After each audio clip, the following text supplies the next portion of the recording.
Harry Potter wasn't what most people would call an ordinary child. He spoke with surprising clarity for his age and carried himself with a quiet confidence. While he wasn't the most outgoing boy at school, he was always polite and gave every task his best effort.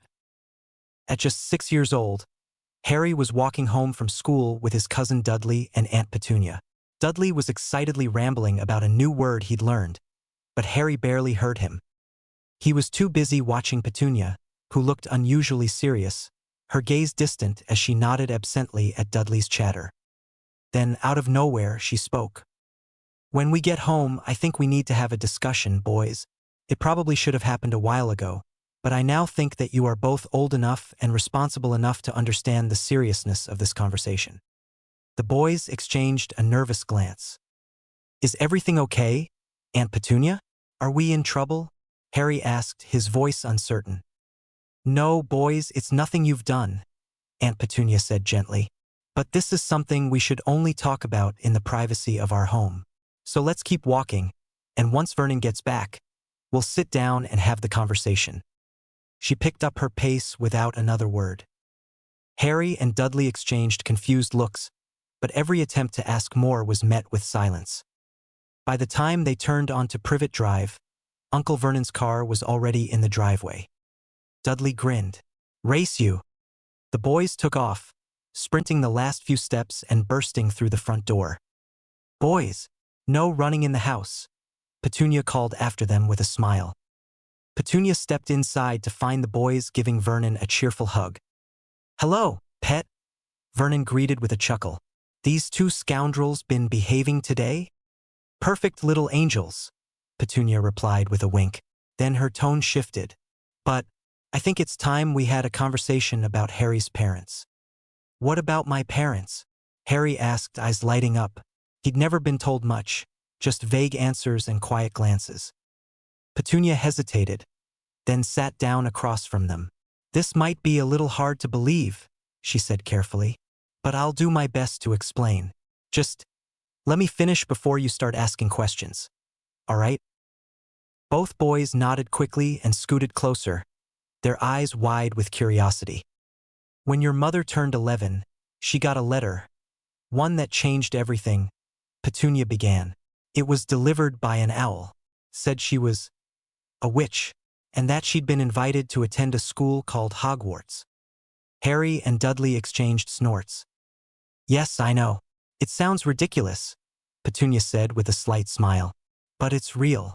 And what that means, Harry, is that you are a wizard." Harry's jaw dropped. "Wicked," he gasped. "Wait, does this mean I get to fly on broomsticks, battle evil wizards, maybe even save the world?" Now, Harry," Uncle Vernon said, raising an eyebrow. "Let's not get ahead of ourselves. Maybe you'll save the world, and maybe you'll zoom around on a broomstick, but more important than all that, just be someone who tries their best." Petunia leaned forward, her voice low and firm. "You must never speak about this outside this room. Not unless someone already knows about magic." She looked between both boys, making sure they understood. "If the wrong people find out, it could put others in danger. It's not just your secret, Harry. It belongs to an entire world." The boys sat still, the weight of her words settling in. Dudley glanced at Harry, then looked down. "Does this mean I won't get to be a wizard too?" Petunia reached over and gave Dudley's hand a squeeze. "We honestly don't know, sweetheart, but whether you have magic or not, you'll always be our Dudley, and we love you both just the same. We may have to make a few changes," Vernon added, folding his arms. "We don't know everything, but your mum, Lily, left behind some clues. Things she did at home that might help us get you ready." "The first thing we want to do," Petunia said, turning to Harry, "is make sure you can protect yourself.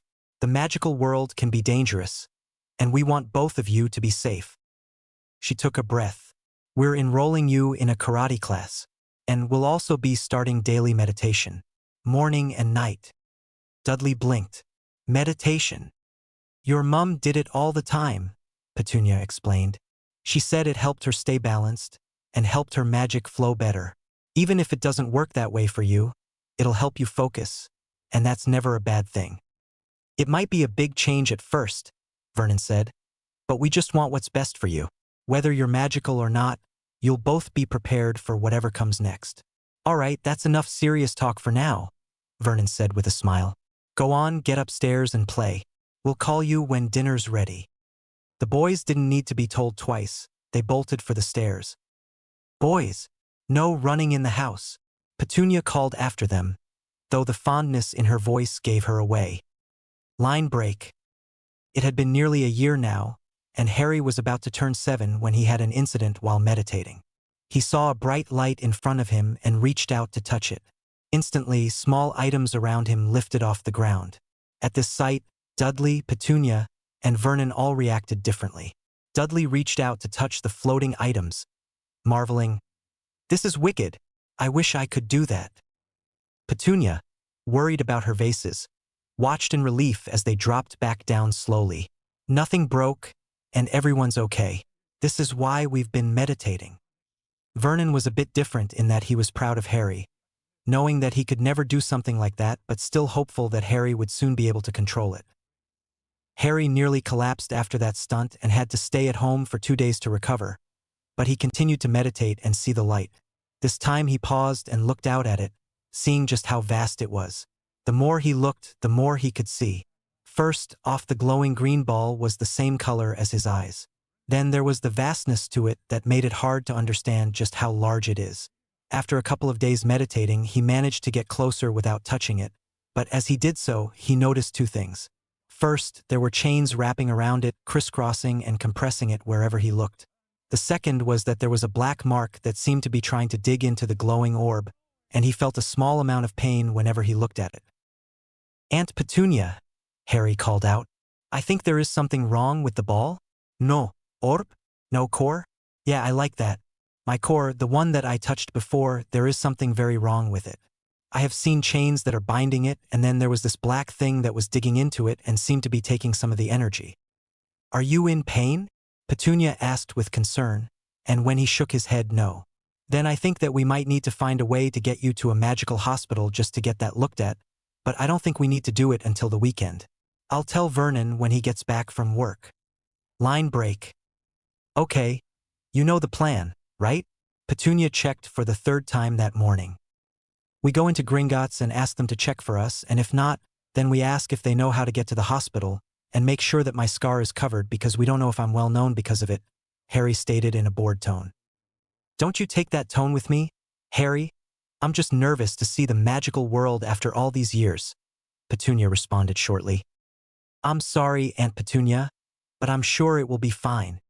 After getting Tom to open the way into Diagon Alley, Harry was staring wide-eyed at his first glimpse of the magical world. The shops that should not be able to hold themselves up, the bright colors of sparks being shot out of wands to entertain kids, the broomsticks that were on display, the big marble building at the end of the alley that said Gringotts with the vicious-looking guards at the entrance. While the pair walked through the alley, they were sticking close together and trying not to bump into anyone. With a quick sideways glance at the guards to the side of the entrance, Petunia and Harry walked quickly towards the line that said non-monetary assistance. "Excuse me, Mr. Grimclaw, could you please tell me if the goblins have healers, and if they would be willing to help me with an issue with my core?" Harry stated nervously. "Yes, we have healers, and yes, they will assess your issue, and depending on how serious it is, we will heal it, but it may be painful and you will need to pay," he replied curtly. "Please walk that way, and Bloodsword will lead you to the healers." As they walked, they were looking around for defining features, and they soon got lost, without any hope of getting out if they weren't following Bloodsword. Soon they arrived at a door that had infirmary written on it, and Bloodsword said, "Go in here." "Thank you, Mr. Bloodsword," Harry said before walking through. When Harry and Petunia walked through the door, they saw a slightly smaller and less aggressive-looking goblin that said, "Hello, my name is Healer Brightlight. What seems to be the issue today, Mr. Potter?" "How did you know who I was?" "I covered my scar and everything," Harry said in surprise. "The wards inform us of who people are and if they are wearing any glamour or potion to disguise themselves," she replied. "Oh well, that makes sense, I guess." But the reason that I am here today is that my core has chains across it and a black blob that is ramming into it and seems to take small amounts of my magic. May I do some scans on you to test what is happening? Bright Light asked, and when she received a positive response, she waved her hand at Harry, and a piece of paper appeared. As she read it, she made numerous sounds of surprise before finally becoming angry at the end of it. Mr. Potter, there are numerous issues with your core that we will go through one by one. First, your core was bound 7 times, which are each making it harder and harder for your core to expand and be used. The second thing is that all of your natural abilities and affinities are bound as well. I can't tell you exactly what they are, but Gringotts does have a test to tell you what the abilities are, as well as if you have an inheritance, but we can get that off for you. Are you saying that someone has bound Harry's core? Why? Petunia angrily interjected. I would assume to make sure that he is easier to kill in revenge for killing the Dark Lord Voldemort, Healer Brightlight said. But I cannot be sure, and it is not really my place to say. Anyway, the most important thing is that you have a Horcrux in your head. This is, in essence, a piece of someone's soul and can be leeching off your magic to sustain itself. We can remove all the magical blocks and the Horcrux over a week, with the last and biggest binding being done with the Horcrux, and we will do it free of charge as these abominations deserve to be destroyed. So you would be removing 1 block a day? Harry asked. Yes, you would be staying here for a week as the bindings are removed through rituals until the last binding, which could be removed on your 7th birthday, and the soul piece would be destroyed, Brightlight stated. I can make the arrangements for your aunt to stay with you, but no one else can come into contact with you, as your magic might be fluctuating for a few days, and it would recognize your aunt. After sharing a quick look, Harry said, Let's do it. Line break. The week before Harry's birthday, Harry went to Gringotts and was led to Healer Brightlight, who greeted him with a small smile and said, Hello, Mr. Potter. We are all ready for you, and we will be starting today. Please follow me. As they went down the hallways, Harry already lost track of where he was until he was led into a door that was labeled Ritual Room. There were 7 goblins on the points of a star drawn on the ground with what looked like another language inscribed in specific points. The room was a large cathedral with an arched roof that wouldn't have looked out of place in a church. Petunia was told to stay outside, and Harry was led into the center. Mr. Potter, make sure that you take off any magical items and stay as still as possible. This one will not be very painful as it is blocking the smallest amount, but with the amount of magic being released by the 7th ritual, it will be very painful. It is crucial that you remain in the center of the circle, though, and if after a few rituals you don't think you will be able to stay, then we will have to strap you down, Healer Brightlight said seriously. After stepping into the center of the ritual, Harry asked, Is it okay if I meditate and look at my core as you do this? This made the goblins pause, and after a quick conversation in gobbledygook, they decided to let him do it as long as he didn't fight the goblins. Okay, I'm ready, Harry said. As soon as he said those words, the goblins started chanting, and Harry started to meditate. As he looked into his core, he saw one of the smaller chains start to loosen a bit, and then he saw what looked like 7 goblins pulling on it. He decided to help them. As he went down and pulled, he saw the progress going faster, and the pain was lessening the more that he focused on pulling. After what felt like 2 hours but was closer to 1 hour, Harry came out of his meditation feeling better than when he went in. He was then led into the same infirmary that he was in the first time he went to Gringotts. Line break. While this was happening inside a castle in Scotland, one machine of 8 suddenly stopped working, but luckily, the headmaster was not inside his office and would not be for the rest of the week. Day by day, Harry would get 1 binding removed, and by the time his birthday rolled around, he was feeling much better and could actively feel his magic moving around inside him when he was feeling for it. As it was the last and biggest binding being removed and the Horcrux, he was pacing around in his room before the last ritual. It had been a big week for him, and it was about to be the most important day of said week. The biggest risk to his health was being removed, and it would also give him the power of an above-average wizard, as his first magical maturity would happen immediately after the binding was removed. When he walked into the ritual room, he settled into a comfortable position and said, I'm ready. This was the ritual for which he was needed the most. By now, the goblins were used to having Harry help them, but the problem was that the Horcrux was fighting back and they were struggling. As the goblins pulled once more, The Horcrux was screaming, and Harry was in more pain than he had been before, but he knew that this had to be taken out of him. As he gave one big push, it was gone from his core, and in the outside world, the Horcrux screamed until it went into a pre-planned rock that would later be destroyed. After that, the goblins went for the binding, and Harry started to feel his core shake a little bit until the binding was loose and gone. As soon as the binding was gone, the entire chamber shook, and the occupants pushed away from Harry. He had passed out but was going through his first magical maturity when his core was already the size of an average wizard. Although he wouldn't know how to use it and he wouldn't be aware of it, his core at the current size would rival that of Filius Flitwick, a world dueling champion, and Bellatrix Lestrange, one of the most feared lieutenants of Voldemort. Eventually, the shockwave passed, and Harry was moved to the infirmary to get his final checkup before leaving for home. When Harry was leaving the bank, he remembered the tests about abilities and inheritance and decided that he wanted to have them. So he asked Petunia, "Petunia, could I get the abilities and inheritance test now that I am 7 years old?" "Of course, Harry. I am quite curious about what you could have as such a powerful young wizard." "Excuse me, Grimclaw, could I please have the inheritance and abilities test?" "Put 1 drop of blood on each of these pieces of paper, please." Harry put it on the inheritance paper first, and what he saw was a very full page. It said that he was heir apparent to the most ancient and most noble house of Potter. Heir apparent to the most ancient and most noble house of Black. Heir apparent to the most ancient and most revered house of Gryffindor. Heir apparent to the most ancient and most revered house of Ravenclaw. Heir apparent to the most ancient and most revered house of Hufflepuff. Heir apparent to the most ancient and most revered house of Slytherin Conquest. "Is there any information that you can give me on the vaults and what is in them, Grimclaw?" Petunia asked. "Yes," he said curtly, and when he snapped his fingers, 18 pages of paper appeared. On the first page is any money or land that is owned. The second page is any investments that the family owns, and the third page is any items that are in the vault that are not money.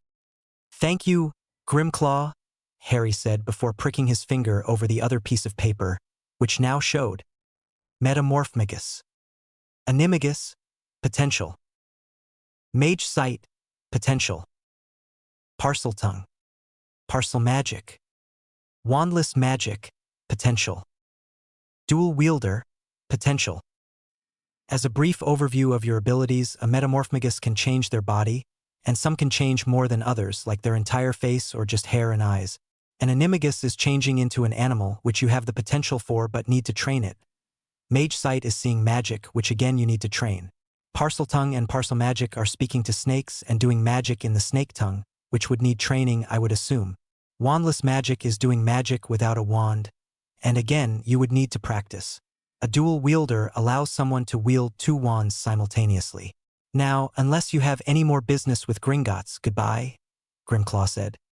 As they were walking out the door, Harry said to Petunia, "I feel like a new person, like I am able to actually feel the world around me.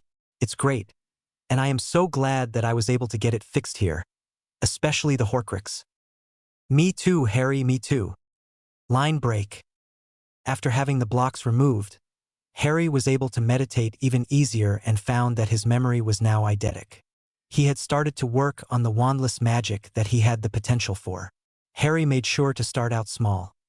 First, he levitated a leaf, then he started to move it around more in all different directions. After about a year of this exercise with increasingly heavy items, he managed to lift Vernon's car for about 30 seconds. Throughout the year, Harry even started to lift multiple items at once with varying weights to work on control. By the end of the year, Harry could now have 10 items orbiting him in different directions and make a small orb which was formed by the objects going around him. Throughout his meditation, Harry managed to create a mindscape around his core. He made a mansion which had the core in a basement and with all his memories hidden throughout different rooms with the library focused on his knowledge and sorted into specific sections. Eventually, he found out that there is a time dilation in his mindscape which has slowly been increasing, which was about 1 minute outside is 1.5 minutes inside. By the time Harry is 11 years old, he has now finished high school based on his knowledge, but he hasn't graduated as he doesn't want the attention, but there is also the knowledge that he has gained about his wandless magic and metamorphmagus talents. He can change the length and color of his hair, the color of his eyes, and some very small features on his face. Harry now has his brown belt in karate and has also learned more about the houses that he is the heir to, the wizarding politics, the history, and how he is considered the boy who lived and some of the basics of magic. His magical abilities are also coming along nicely. He now has the equivalent of telekinesis with his wandless magic and has now managed to change some small items into others after accidentally changing his teacher's hair color once. On his 11th birthday, he sees an owl flying towards their house and yells out, "Guys, it's here. My Hogwarts letter is here." "Let's go then, Harry. We can go and get you some more books on the theory of magic along with your books and equipment," Petunia replied. "Yay! More books on magic," Harry responded excitedly. "I'll see you later, Dudley." "Man, time flies by. I remember when I first came here for Gringotts," Harry said, still looking around at all the sights. "Yeah, it was a good thing that we came here or something else might have happened which ruined your magical potential. Anyway, enough of that depressing talk. Let's go and get your stuff. You go and get your robes. I'll go and get your potions equipment and a trunk with multiple compartments, and then we can meet up at Flourish and Blots to get your school books. After that, we can get your wand. Did you want any specific compartments? Can I have a wardrobe one, a potions one, a library, a dueling chamber, a study, a place to sleep, and a regular one for convenience?" "Of course, but we might need to pick it up later." Line break. After a fairly expensive shopping trip and getting way more books than needed, Harry and Petunia went to Ollivander's and were startled when they walked into the shop and heard a voice say, "Ah, I was wondering when I would see you here, Mr. Potter. My name is Garrick Ollivander, and I remember every wand I sold. Your father's was very good for transfiguration while your mother's was more aligned to charms. I am sure that you will find your wand here, as have many Potters before you. Now let's start finding you a wand." With a rub of his hands, Harry saw a measuring tape start measuring all around him while Ollivander asked, "Now, Mr. Potter, which is your wand hand?" "I'm ambidextrous and apparently a dual wielder according to a test from Gringotts," Harry replied nervously. "Wonderful, we will try and pair them one at a time. Let's try this one, oak and dragon heartstring, 12 inches, excellent for transfigurations. Give it a wave," Ollivander said with a smile. Before even getting to wave his wand completely, Ollivander said, "Nope, try this one, birch and unicorn hair, 11 inches, excellent for charms." As Harry gave it a wave, he managed to shatter every window in the shop, and Ollivander quickly said, "Nope, definitely not," while repairing the store. This pattern went on for nearly half an hour before Ollivander said, "Here, holly and phoenix core, 11. This one is an unusual combination." As Harry swished the wand, every shelf in the store broke, which caused a huge mess around the store. "Oh dear, I really thought that would be the wand. It shares a core with the one that gave you the scar on your forehead. But it appears that we may need to try and make you 2 custom wands as this is the last wand in the store. Please follow me through to my workshop." When walking through the door, Harry looked around in wonder at all the blocks of wood and jars of various parts of magical creatures. As Harry followed Ollivander to the blocks of wood, he thought he saw some wands that were in progress but couldn't be sure before Ollivander told him to place his hand over the blocks of wood until he felt one with a connection.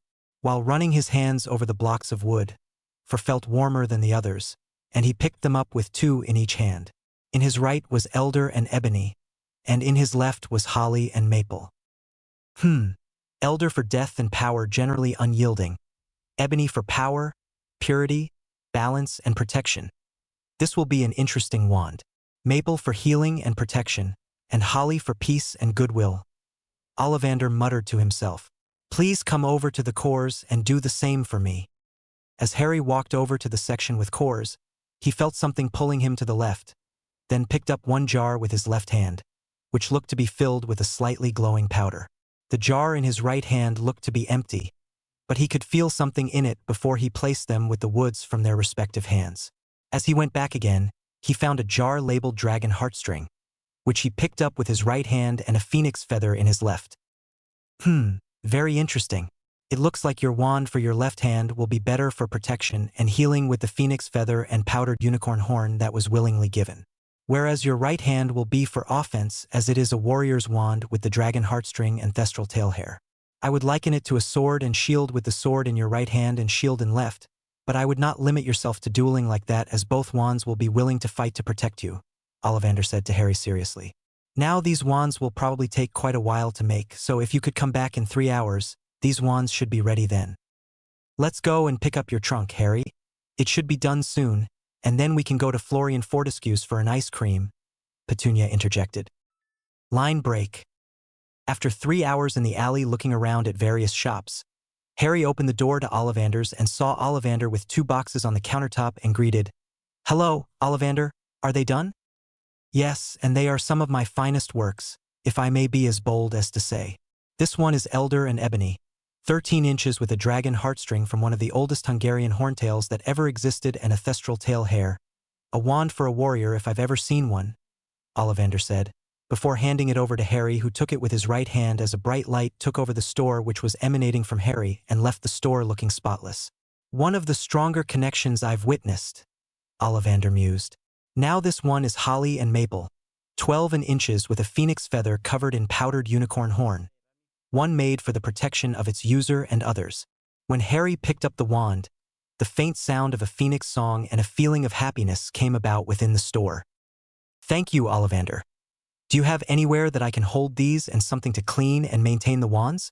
Harry said happily. "Of course, here is a holster for each wand and a polishing kit. This puts your total to 20 galleons and 8 sickles.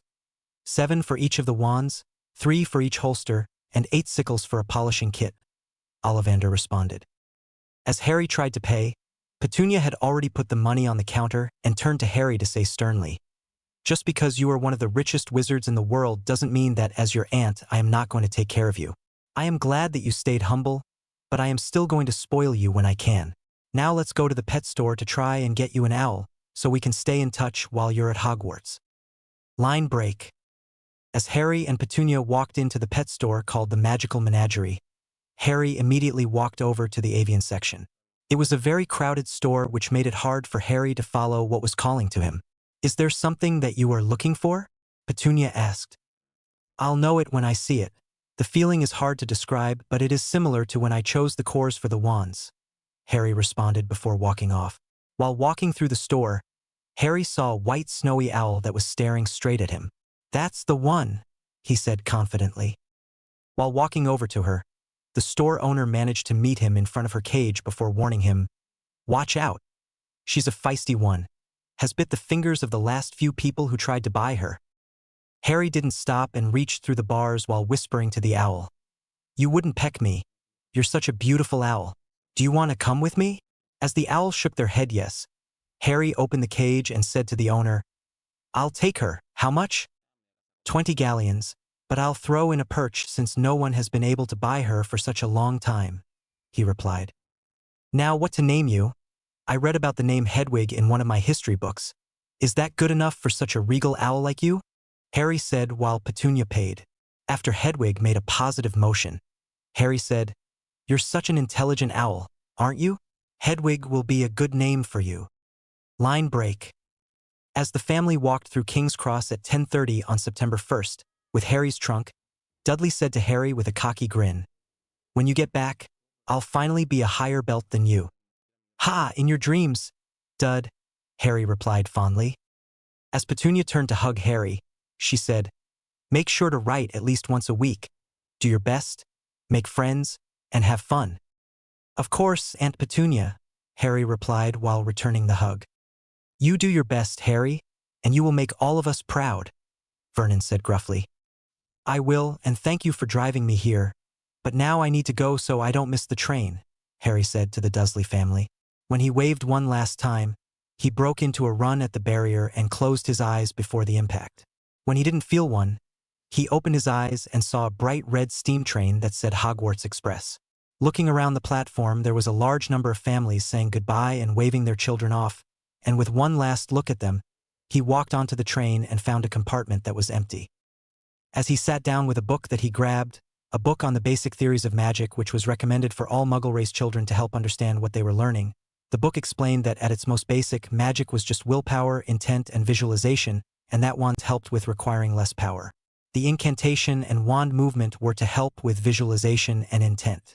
As he was getting to a part of the book that explained how silent casting and point casting were possible, the door to his compartment opened. "Hi! All the other compartments are full. Do you mind if I sit here?" A boy with red hair and freckles said. "Of course. My name is Harry Potter. What's yours?" "My name is Ron Weasley," he responded before sitting down opposite Harry. "Do you have the scar?" Ron asked. Harry looked at him coolly, then asked, "Are you talking about the scar that I got on the night that my parents died?" Not realizing the danger that he was in, he replied, "Yeah, the lightning bolt on your forehead, that you know who gave you when you killed him." "I'm going for a walk, Mr. Weasley. Please be gone by the time I am back. I'm sure that you can find some other compartment that either isn't full or will let you join them," Harry said frostily. While walking out of the compartment, Harry heard Ron say, "What's his problem?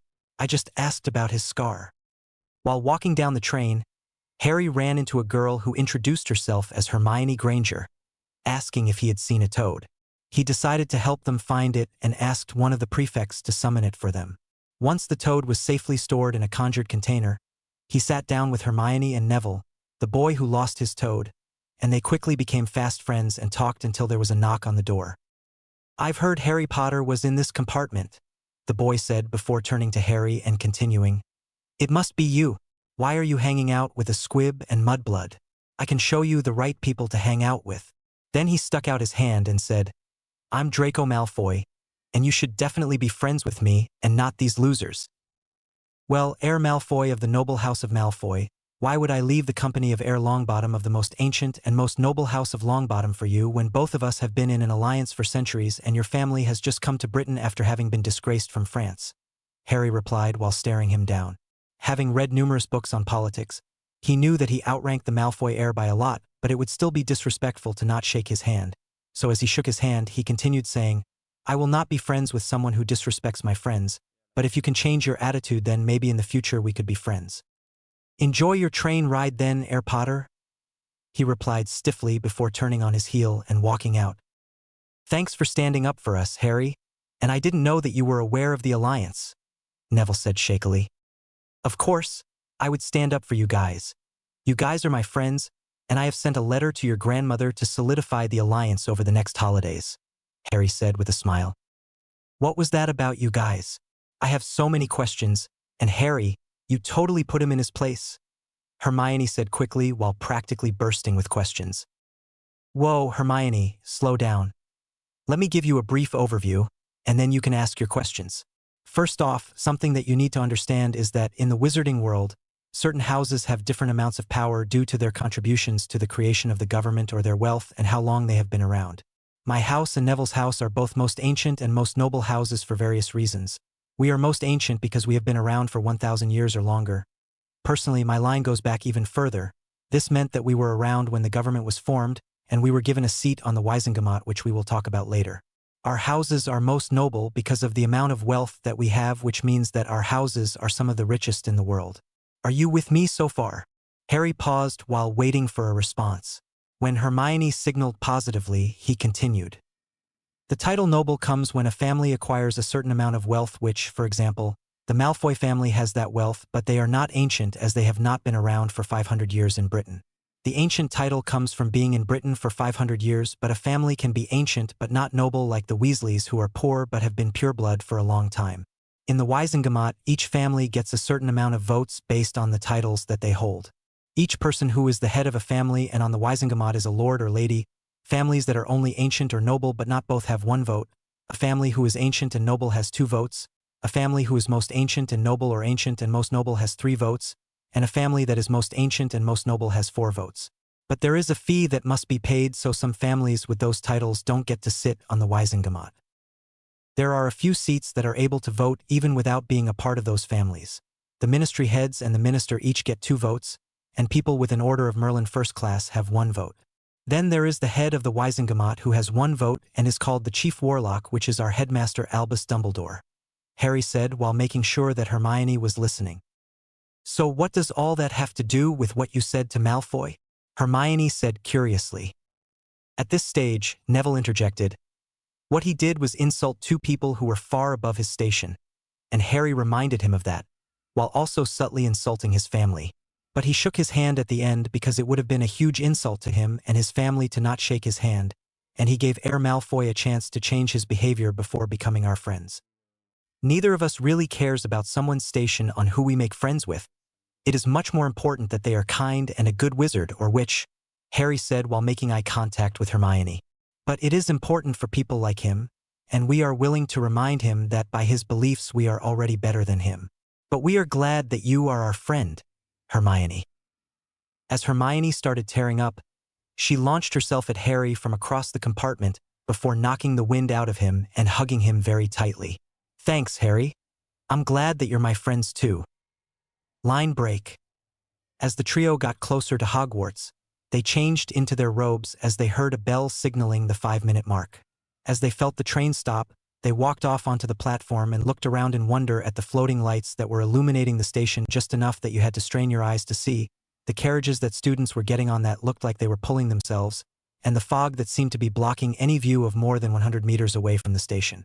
While looking around, they heard a loud voice booming over the sound of hundreds of students yelling out, "First years over here, first years." "Wow, that is one huge man," Harry said to the others. "Let's go." "First years to me," the large man yelled. "My name is Rubeus Hagrid, and I am the keeper of keys for Hogwarts. We will be going over the lake tonight, so get on the boats. No more than 4 to 1 boat."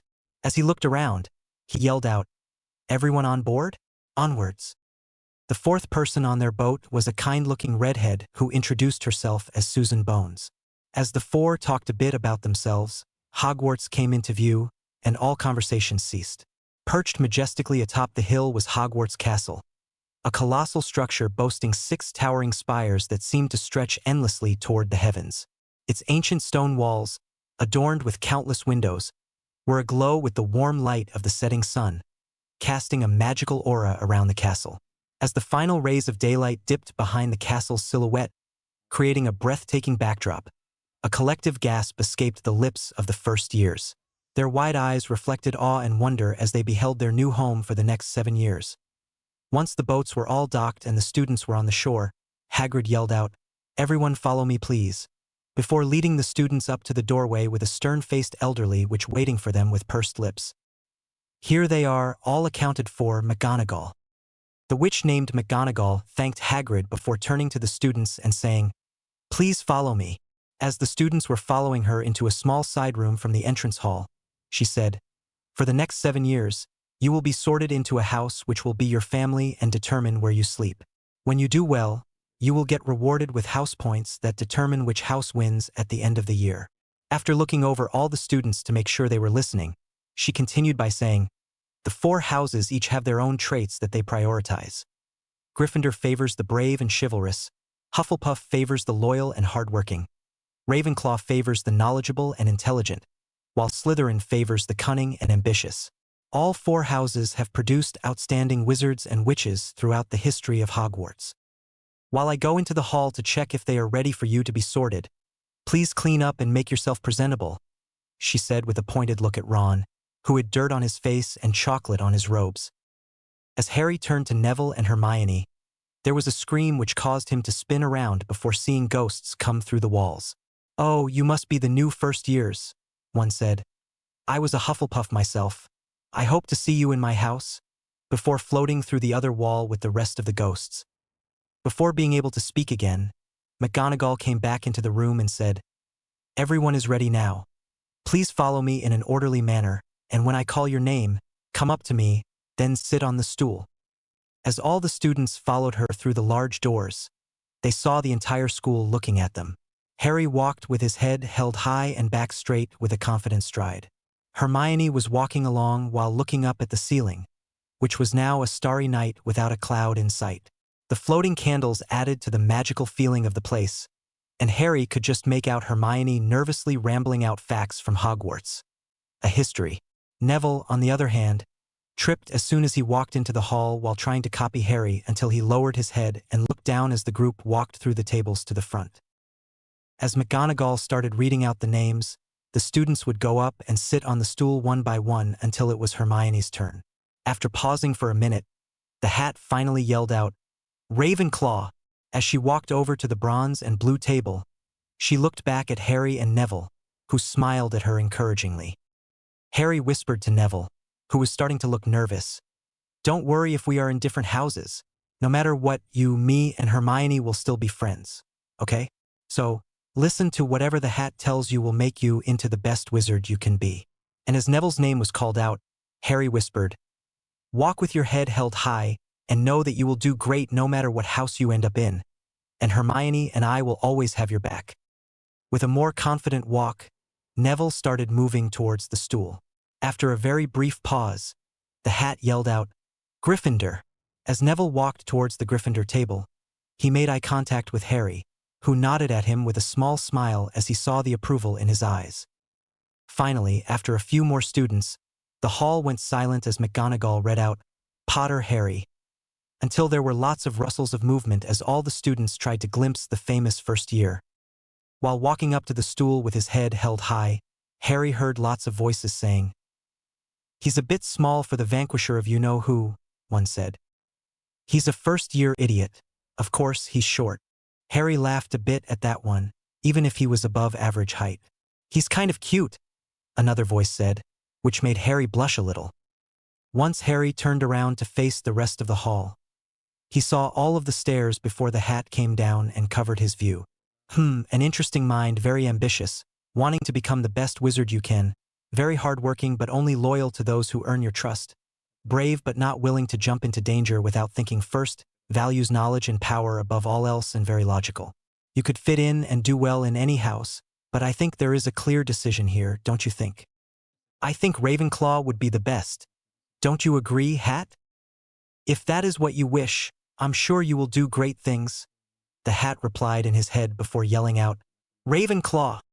As another round of whispers went around the hall at the shock of Harry not going to Gryffindor like his parents. As Harry walked with his head held high over to where Hermione was seated, he sat down and waited patiently for the rest of the students to get sorted. Once everyone was sorted and seated, a man in what Harry thought of as outrageous blue robes that wouldn't have looked out of place in the 1800s with a white beard that was long enough to pass his waist stood up. Looking around the hall with twinkling eyes, he said, "Welcome to a new year at Hogwarts. Before we begin our banquet, I would like to say a few words. And here they are: nitwit, blubber, oddment, tweak, thank you." Once the old man had stopped speaking, Harry tapped an older student on the arm and said, "Who was that?" "That was Albus Dumbledore, greatest wizard of our time and supposedly the only one you know who ever feared." "Is he a bit crazy?" Harry replied speculatively. "Oh yes, but he is still a great wizard," the student replied. "Would you mind telling me who the teachers are and what they teach, please?" Harry asked. "Of course, my name is Roger Davies. By the way, I'm a third year if you're interested, but about the teachers, you already know McGonagall. She teaches Transfiguration and is the head of Gryffindor House and the deputy headmistress. The short and happy-looking teacher who McGonagall is talking to is Flitwick, who teaches charms and is the head of Ravenclaw. The kind-faced woman to the left of McGonagall is Sprout, who teaches herbology and is head of Hufflepuff, and the greasy-haired, hook-nosed, surly-looking teacher is Snape, who teaches potions and is head of Slytherin. Then there is also Sinistra, who teaches astronomy, to the right of Flitwick, and the one with the turban who is talking to Snape is Quirrell, who teaches defense against the dark arts. There are other teachers, but those are the ones for first years who are here right now." The boy responded while pointing to each teacher. "Thanks. Who are the good ones? And who should I not get on their bad side?" Harry asked curiously. "Well, Snape hates everyone who isn't in Slytherin. Quirrell has a stutter and smells so much like garlic that you can't focus on what he is teaching. McGonagall is very serious but understands her subject and teaches it well. Flitwick is very good at what he does and is a good teacher. Sprout is nice and helps everyone while also knowing her stuff. Sinistra is good as well, and you will have to experience history yourself to know what Binns is like." So from the sounds of it, the premier school in the world has at least 3 bad teachers for like 3 of the core subjects, which just means that we'll have to self-study. Isn't that right, Hermione? Harry said while nudging her. "I'm sure they are fine teachers and that Mr. Davies is exaggerating," she replied uncertainly.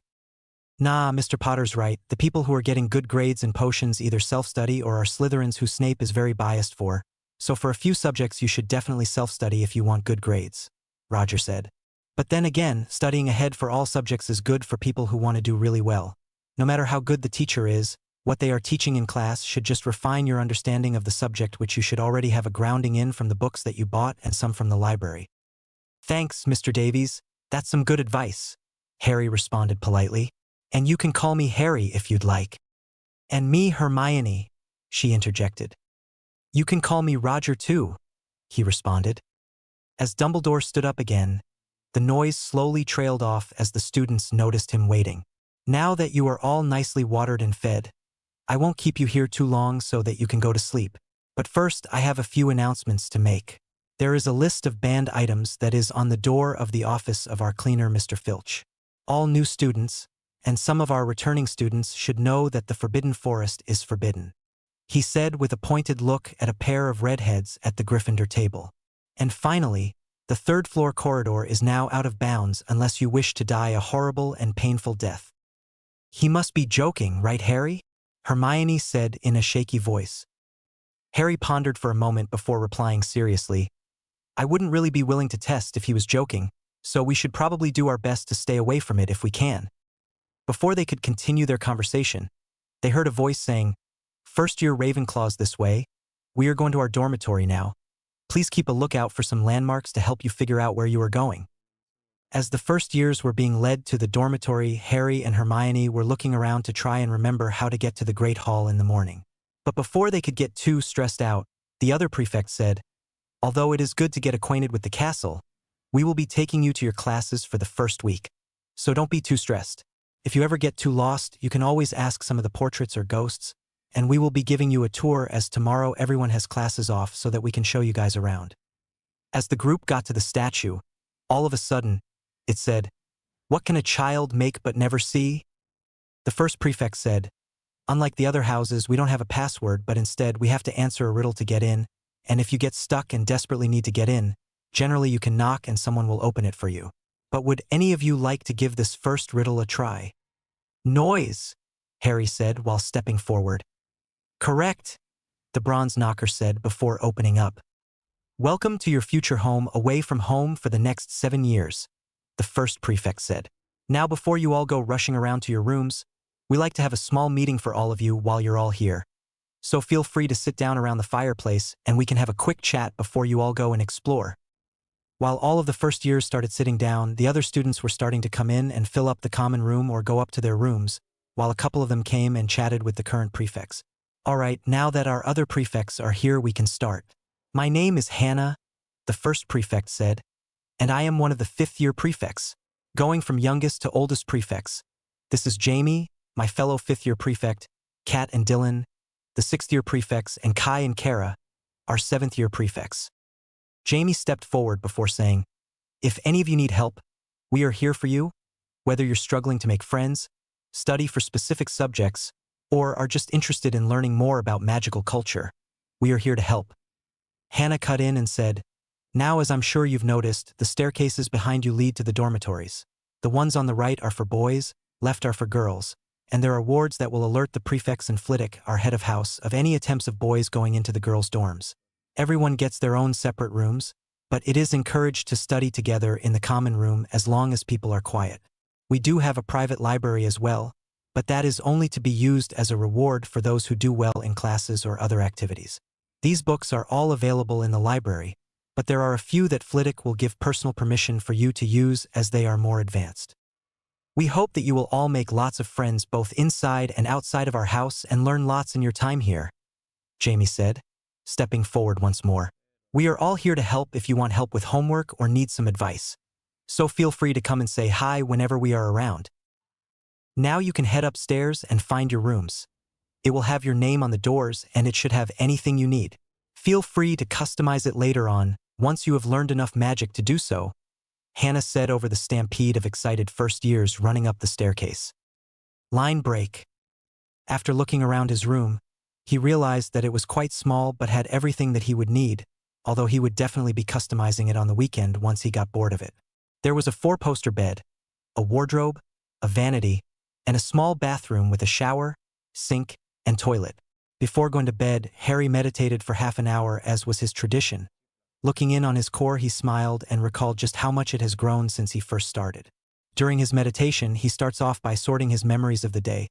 He is now very efficient at it, and with the time dilation now being at least 3 minutes inside to 1 outside, it takes him about 5 minutes outside time to sort through them. After that, he went to the basement of his mansion and looked over his core. It had definitely grown in the past years, and his magical maturity had made it grow even more. Harry had realized quite early on that magic was like a muscle, and if one worked it hard enough from a young age, then they could be much more powerful than the average wizard or witch. Having now had 2 of his 3 magical maturities, he was now in the zone where his magic would grow fastest, and it would continue to be like that until he was past his physical prime, which as a powerful wizard would likely be past his 60s. He had one little exercise that he liked to do to work his magic a little bit before sleep. He touched it like he did the first time that he saw it, and tried to hold it for as long as he could. While his eyes were closed, everything in his room floated. His wardrobe, vanity, his trunk, all loose items, even the bed with himself on it. After nearly 20 minutes of it, he was exhausted and let the items drop slowly, and with his eyes drooping set an alarm for 6 a.m. before falling asleep. In the morning, Harry got up at his alarm and did a quick workout consisting of push-ups, pull-ups, sit-ups, squats, and a few others that his sensei encouraged him to do. By 6:30, he was dressed in running clothes and walking out of the door to the common room and decided to just run around the castle to try and learn its layout. With his eidetic memory, he already knew the way to the Great Hall and decided it would be a good starting point to branch out from.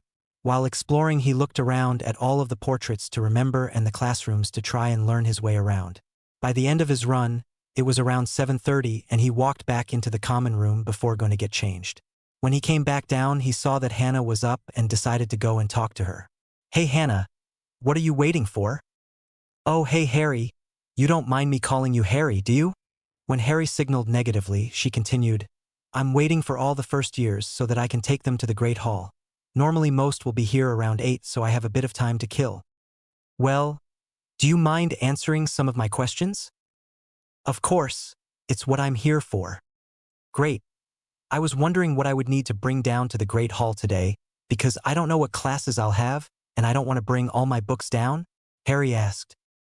"Well, on the first day classes start about an hour later than they normally do, so at 9, and this just lets people catch up and get back into the school mindset. This also allows the professors to hand out the timetables and the prefects to get the first years to class." Hannah replied, "So don't worry about bringing all your books down today, but during the next few days we recommend that you bring all the books for the day down to breakfast because you just won't have the time to come back up at lunch to get books and still eat. Later on, once you have found some of the secret passages, then you will have enough time to get books at lunch, but it's a tradition to let you find them yourself." "How are we meant to find secret passages though? Do we just ask all the older students? Or cast detection spells against all of the walls, paintings, and statues?" Harry asked incredulously.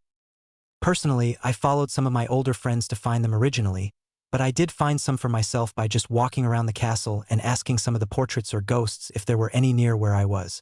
Most portraits are happy to talk. Some of the ghosts aren't quite as friendly, like the Bloody Baron, and you definitely shouldn't listen to what Peeves says. He is a poltergeist and likes to prank everyone, so definitely don't trust what he says," Hannah said in a serious tone. "Thanks for the advice.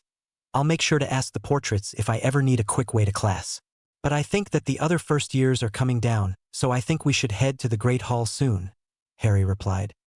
"Of course, feel free to come and ask me if you need help with anything, Harry, or the other prefects," she said quietly to him before saying a bit louder, "All right, first years, please follow me. I will be leading you to the Great Hall. You don't need to bring anything just yet, as we will come back here for your books and writing supplies before I take you to class. Please try and start learning your way around, as we will only be leading you to class for the first week. After that, you will need to ask the portraits for help, and some are less helpful than others." During the walk down, Harry walked over to Hermione and she said to him excitedly, "Isn't it exciting, Harry? Getting to learn magic." "Yes, Hermione, it is, and I'm sure you and I, along with Neville, will be at the top of our grade. But for now, let's just have some breakfast and maybe say hi to Neville before our first class," Harry replied with a smile. Once they were down in the Great Hall, they noticed that almost all of the people there were first years, along with what looked to be the prefects of each house. Once they were all seated, a short professor hopped off his stool and started making his way to the Ravenclaw table where the first years were seated. Good morning, new Ravenclaws. I'm Phileas Flitwick, head of Ravenclaw House and your charms instructor. Starting next week, I'll hold monthly meetings to ensure you're happy and keeping up with schoolwork. If you need extra help, older students can assist you more often. Here's your class schedule. Remember your books and supplies. Tonight, I'll meet with the entire house. Yesterday, I let the prefects talk to you so that you will know who they are and that you can go to them if you need some help. Most classes will be with another house, depending on the subject. Enjoy your first day and get to know your classmates from all houses. Pursue your interests, but remember magic's power. Use it wisely. Explore outside class safely and be inventive with spells, but be cautious in your research and practice. Flitwick then walked further down the table to give the schedules to the rest of the students at the table. After he walked off, most of the first years were quiet for a moment before Harry spoke up confidently. Well, future family, my name is Harry Potter. I was raised without magic but learned of it when I was around 10.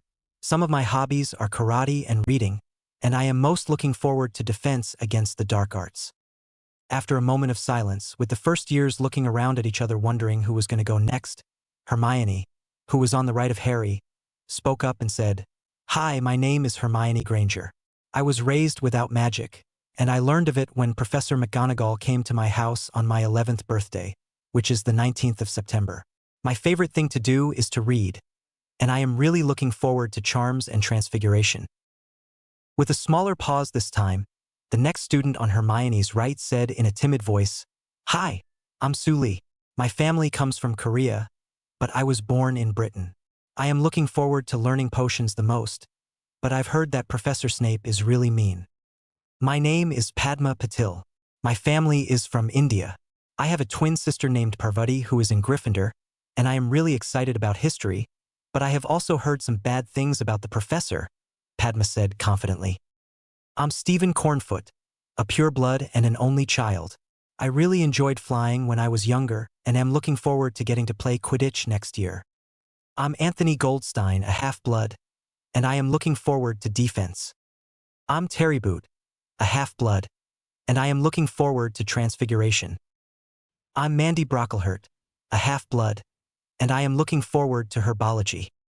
I'm Morag McDougal, a half-blood, and I am looking forward to Charms. I'm Lisa Turpin, a half-blood, and I am looking forward to Astronomy." "That was a good idea, Harry," Hannah said, "and well done to all of you for sharing so maturely. If you all work together, I'm sure that everyone will be able to keep up and get really good marks. So make sure that you all eat up and try to get to know each other a bit better. In about half an hour, I will take you all back to the tower to grab your books, quills, and parchment before leading you all to Charms." Line break. While the first years were standing outside the Charms room, Harry and Hermione started talking to the other girl that they rowed the boat with. "So, Susan, what subject are you looking forward to the most?" Harry asked. "Well, I am really looking forward to Charms. Oh, and this is my friend Hannah Abbott. We've known each other for most of our lives because of our families," she replied happily. "Hello," Hannah said with a shy wave. "It's nice to meet you, Hannah," Harry said, while giving her a small kiss on her hand. "My name is Harry Potter, and I hope that we can become good friends throughout the rest of our schooling." "And I'm Hermione Granger," Hermione interjected before turning to Harry and whispering, "More pureblood etiquette?" "Yes, it is considered proper to kiss a lady's hand when meeting them. It is normally done when meeting for the first time or if it is a formal event," Harry replied. "What are you most looking forward to, Hannah?" "I'm more of a defense person myself. I quite like herbology from what my parents have shown me," she responded with a bit more certainty. "That's great. I'm quite excited for Charms and Transfiguration, to be honest," Hermione said. Before the conversation could continue, the students all heard a squeaky voice from inside the classroom saying, "Please come in and take a seat, everyone. I am Professor Flitwick, and I will be teaching Charms for you throughout your years at Hogwarts. I have taught here for over 20 years now and was a world dueling champion multiple times. I am now the Ravenclaw head of house and will be here to answer all of your Charms questions. But I would like to encourage you to seek out your own answers. I will just be here to guide the way for your learning." Seeing that he had all of the students' attention, he called the roll before starting the lesson. Today, we will be learning one of the most simple charms. It is a charm which lights the tip of your wand, and the incantation is Lumos. To cancel it, you just say Nox. Let me give you one demonstration before you all try it yourselves. With a small swish of his wand, Flitwick clearly said, Lumos, and the tip of his wand lit up. Now, this spell is more than just about the wand lighting up. You can work on your control with this spell and see a marginal difference in power between the students, but I would like to emphasize that power does not make people better wizards, as hard work is always key. Now get started, everyone, and I will be coming around in a few minutes for those who are struggling. Harry looked at Hermione and Susan, who he was seated between, before looking around the classroom. Most students looked both excited and nervous and didn't want to be the first person to cast the spell in case they messed up. Harry gave a small shrug before clearly saying, Lumos. Once the rest of the students heard Harry say the spell, they looked over in his direction before immediately looking away. The light was almost blinding, and all the people sitting on the opposite side of the room covered their eyes, while everyone else looked away. Nox, Harry said quickly. Well, Mr. Potter, that was definitely one of the brightest first attempts I have seen in a long time, Flitwick said in an excited voice. But you should definitely work on control. Try and hold back a bit to make the light smaller. You should be able to control the amount of magic going into the spell later on. But this is a good starting activity for you, as control may become more difficult in the later stages of your education if you don't work on it now. As for the rest of you, give it a try. I doubt that anyone else is going to be quite as bright as Mr. Potter was, but it is still wise not to stare right at the lights if you can avoid it. Around the room, a smattering of voices said Lumos, and the class lit up. There were some small pockets of the room that were slightly brighter, but there were none that were anywhere near as bright as Harry's. Well done, everyone, Flitwick said happily. Since you have all gotten it so fast, let me explain a bit more of the theory behind it so that you can control the brightness. While for most of you, it won't be too much of an issue at this age, later on, some spells need more finesse to work better, and it doesn't hurt to start practicing now. While walking around the classroom, most of the students sat forward in anticipation to hear more about what Flitwick was saying. In essence, when a spell is cast, it draws magic from your core. Everyone has a slightly different sized core. Some, like Headmaster Dumbledore, have very large cores, and others will have smaller ones. These cores grow as we grow and when magic is used. For most people, they will not use magic a lot in their everyday lives, which means they are less likely to be extremely powerful than someone in a profession like an Auror, who fights dark wizards and needs to be powerful. When a core is used more regularly, it grows, and in essence, this is like something taking your magic, and a little bit more comes back once it is recharged. Then people also go through 3 magical maturities, which signal a bit of growth in core size. At the age of 7, children's cores will grow quite a lot and start to stabilize. At 11, it will become nearly completely stable with a small amount of growth. This is why school starts once you are 11, because your core is now stable and in the prime age for growth. At 17 is the final and largest magical maturity. Depending on the person and how large their core is, the longer this maturity will take. If it happens early or for longer than around 3 days, then the wizard or witch is likely to be very powerful. For example, my maturity was when I was 16, and I am one of the more powerful wizards. It lasted for 5 days. I know that Dumbledore had his when he was younger, and it lasted longer, but I do not know the specifics, as some people like to keep it private. When casting a spell, a little bit will come out of your core, through to your wand, which will then shape the magic into the spell. For some rare people, their body is able to do that process without a wand, which is more draining, less precise, but in some cases more powerful. When using a spell like Lumos, a little bit of magic is taken constantly while the spell is being used, but for another spell, say the knockback jinx, it only uses a small bit of magic once.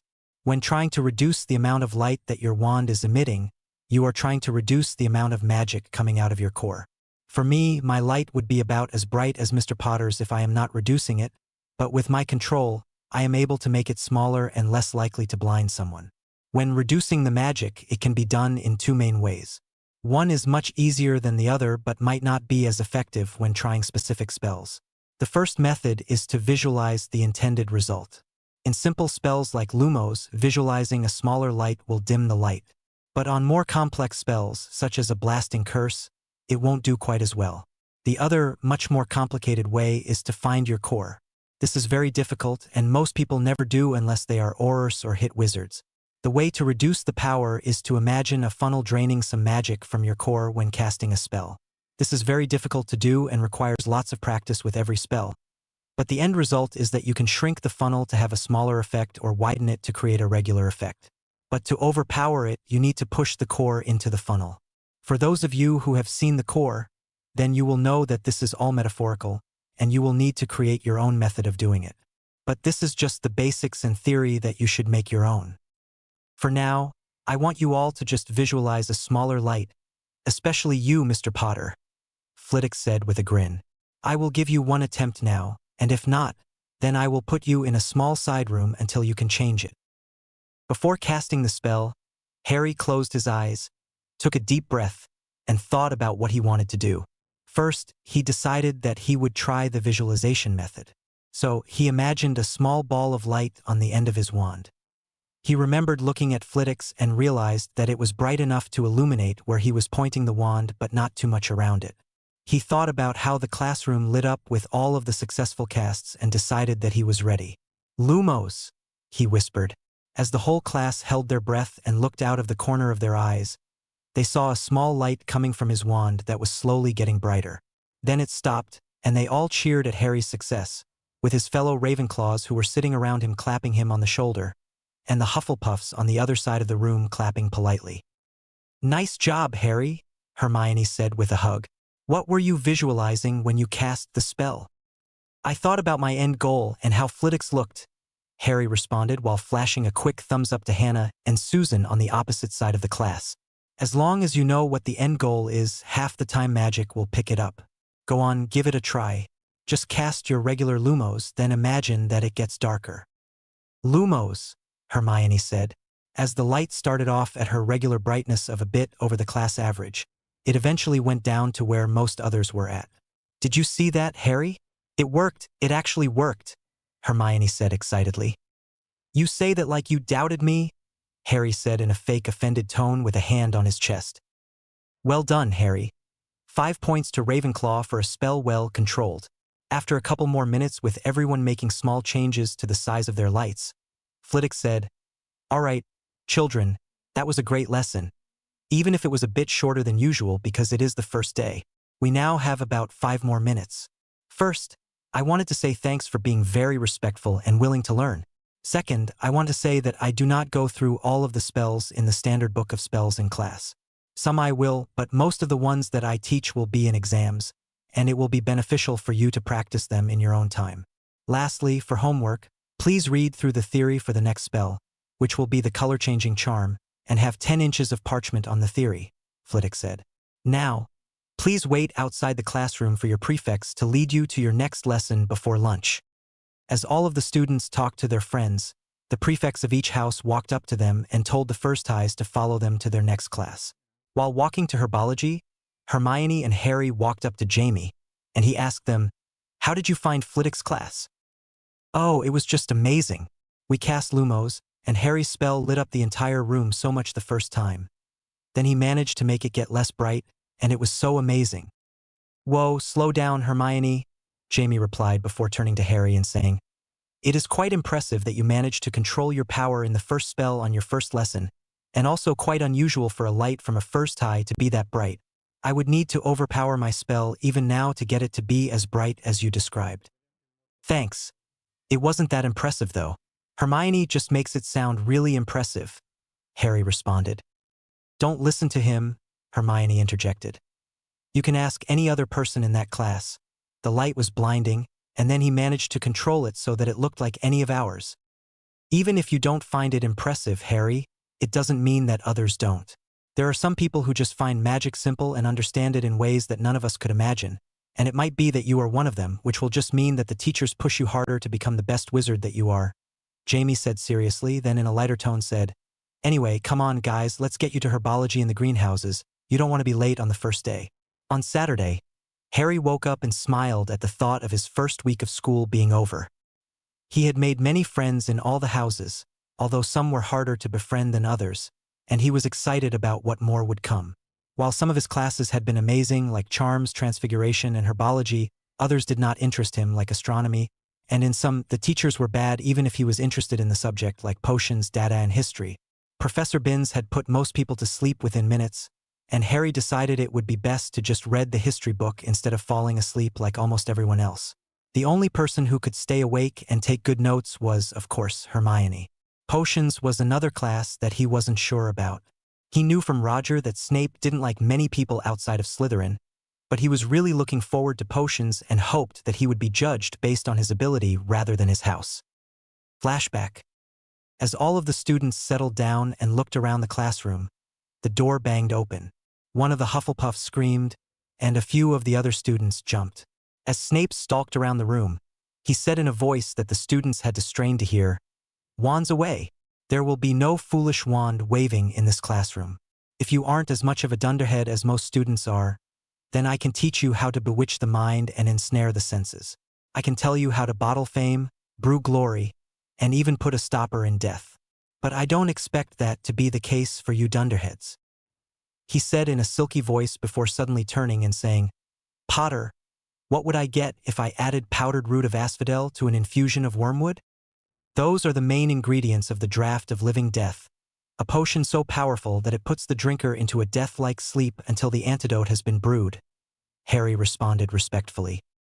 "Where would you look to find a bezoar?" Snape snapped. Without a pause, Harry said, "In the stomach of a goat. It has the properties to cure most poisons, but not all." "What is the difference between monkshood and wolfsbane?" Snape asked. "They are the same plant and are also referred to as aconite," Harry replied. "Well, why aren't you all copying that down?" Snape asked the rest of the class after turning away. "Today you will be brewing a boil cure potion. It is a very simple potion that even dunderheads like you should be able to brew. The instructions are on the board." As the students brewed, Snape walked around the room silently, breathing down the back of people's necks. After about 3/4 of the lesson, Snape stood behind Harry and looked into his potion. Harry had already read lots of potions books and even brewed potions on his own, so he knew the proper way to make it off the top of his head.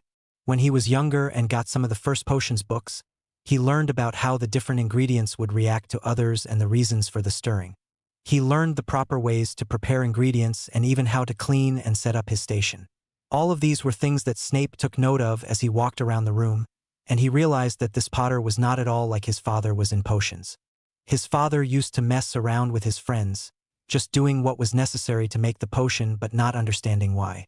This Potter was well educated and had made some small changes to make it more potent and faster to brew, which was why he was finishing in nearly 3/4 of the allocated time. "Adequate, Potter. Bottle it, label it, and leave it on my desk." "Thank you, Professor," Harry responded respectfully before cleaning all his equipment and putting his potion on the desk.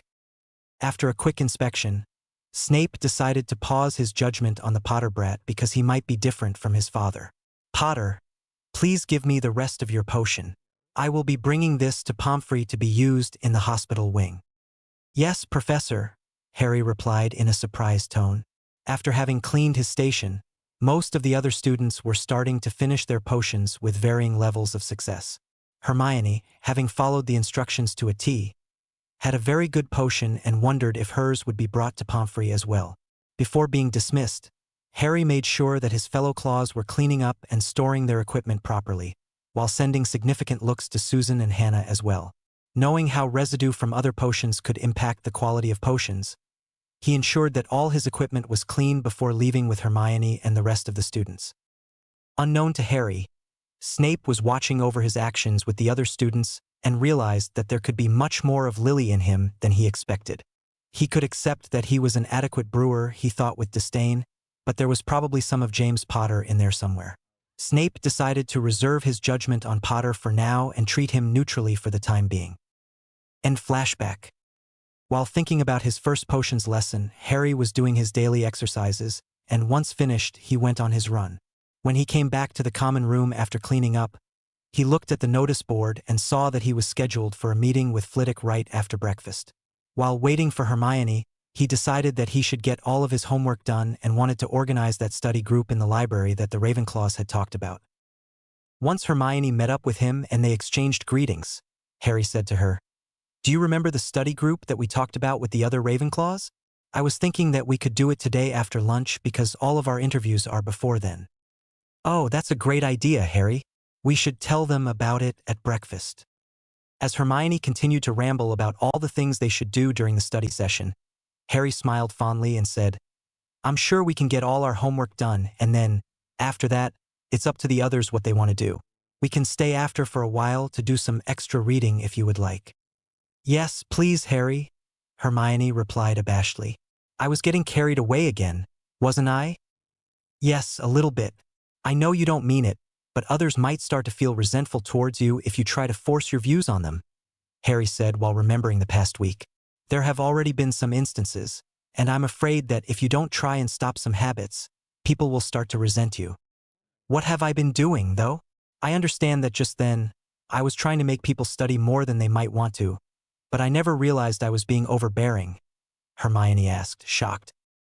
"You know how any time a teacher asks a question, you always stick your hand up instantly and start waving it around?" "Yes, what's wrong with that?" "Well, other students would like the chance to answer questions. Already, just a week in, every teacher knows that you know the answer to nearly every question that could be asked about our course. But other students don't get the chance to answer because of you, which builds up resentment." Harry put a hand up when Hermione opened her mouth to speak. "It's not just that they want to answer for everyone, as sometimes people don't know the answer. It's just that it seems like you answer every question just to show that you know something they didn't.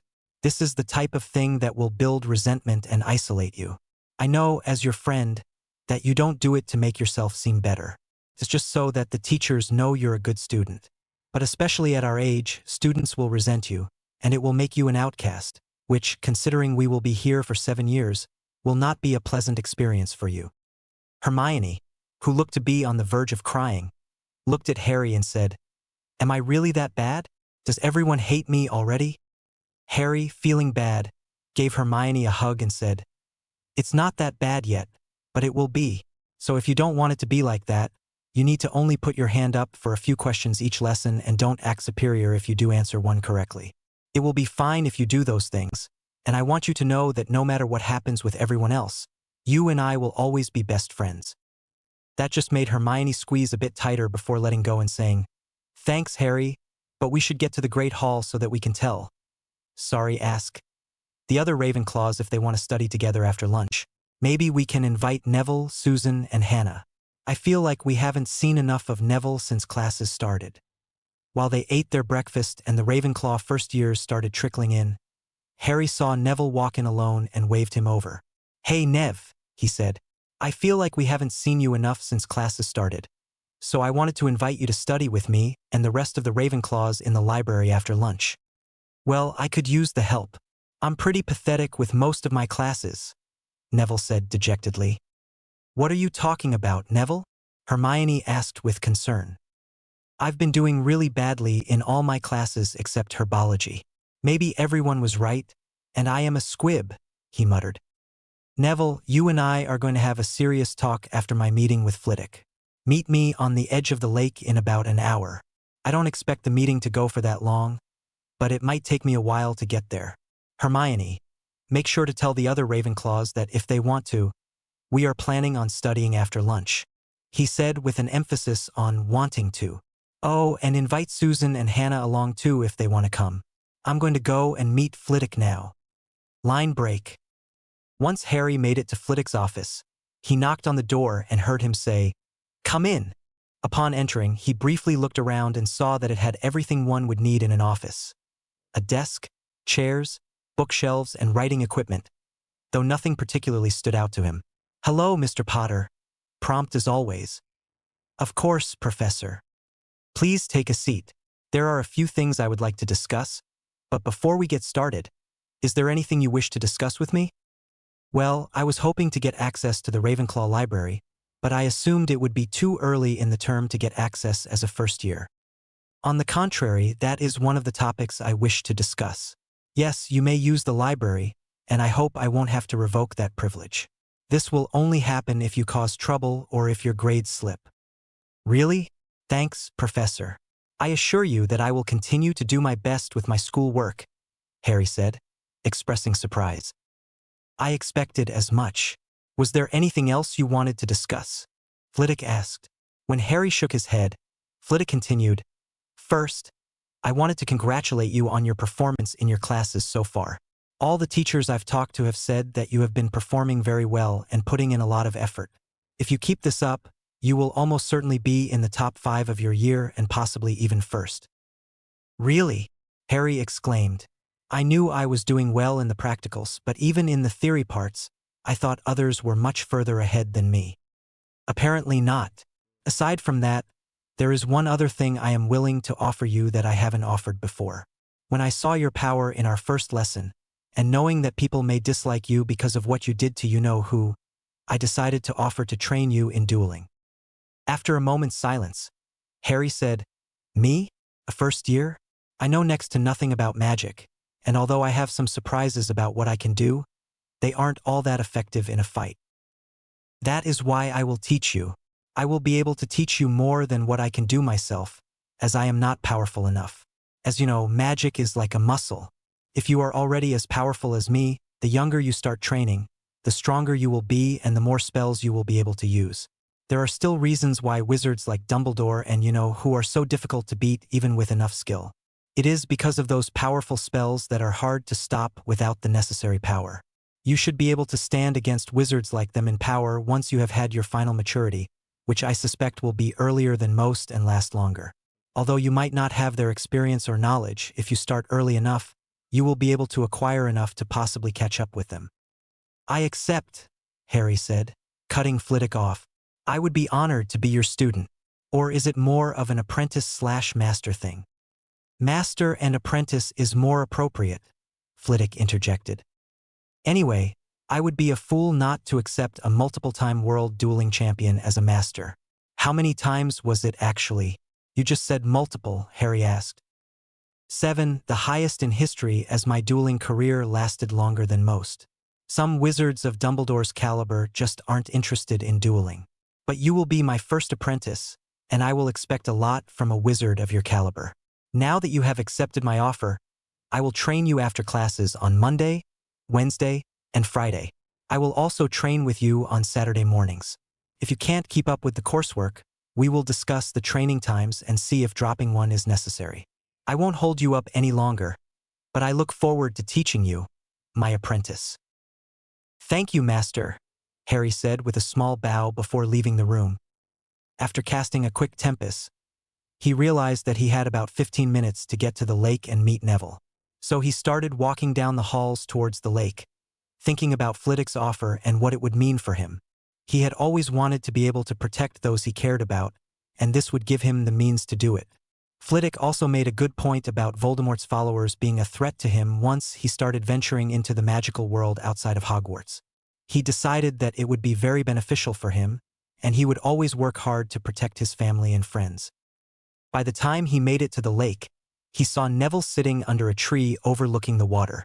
He made his way over to him and said, Hey, Nev, while sitting down, what were you talking about before? I'm doing so badly in all the subjects that use wands because I just can't cast the spells. Don't even get me started on potions. I melted a cauldron in the first lesson, and then Snape yelled at me. I'm a failure, Neville said dejectedly. Neville, look at me. What happened to the Longbottom heir I met on the train? The one who was willing to look me in the eyes?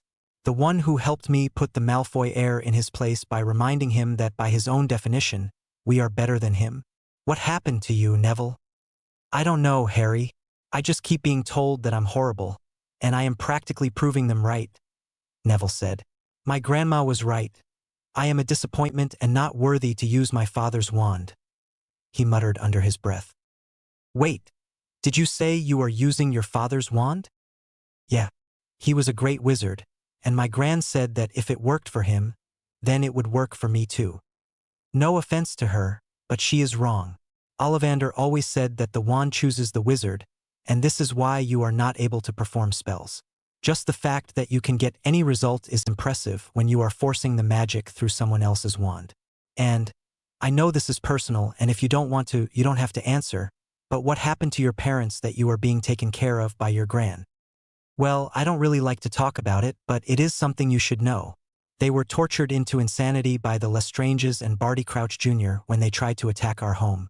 They have been residents of St. Mungo's for the past 10 years or so, Neville replied sadly.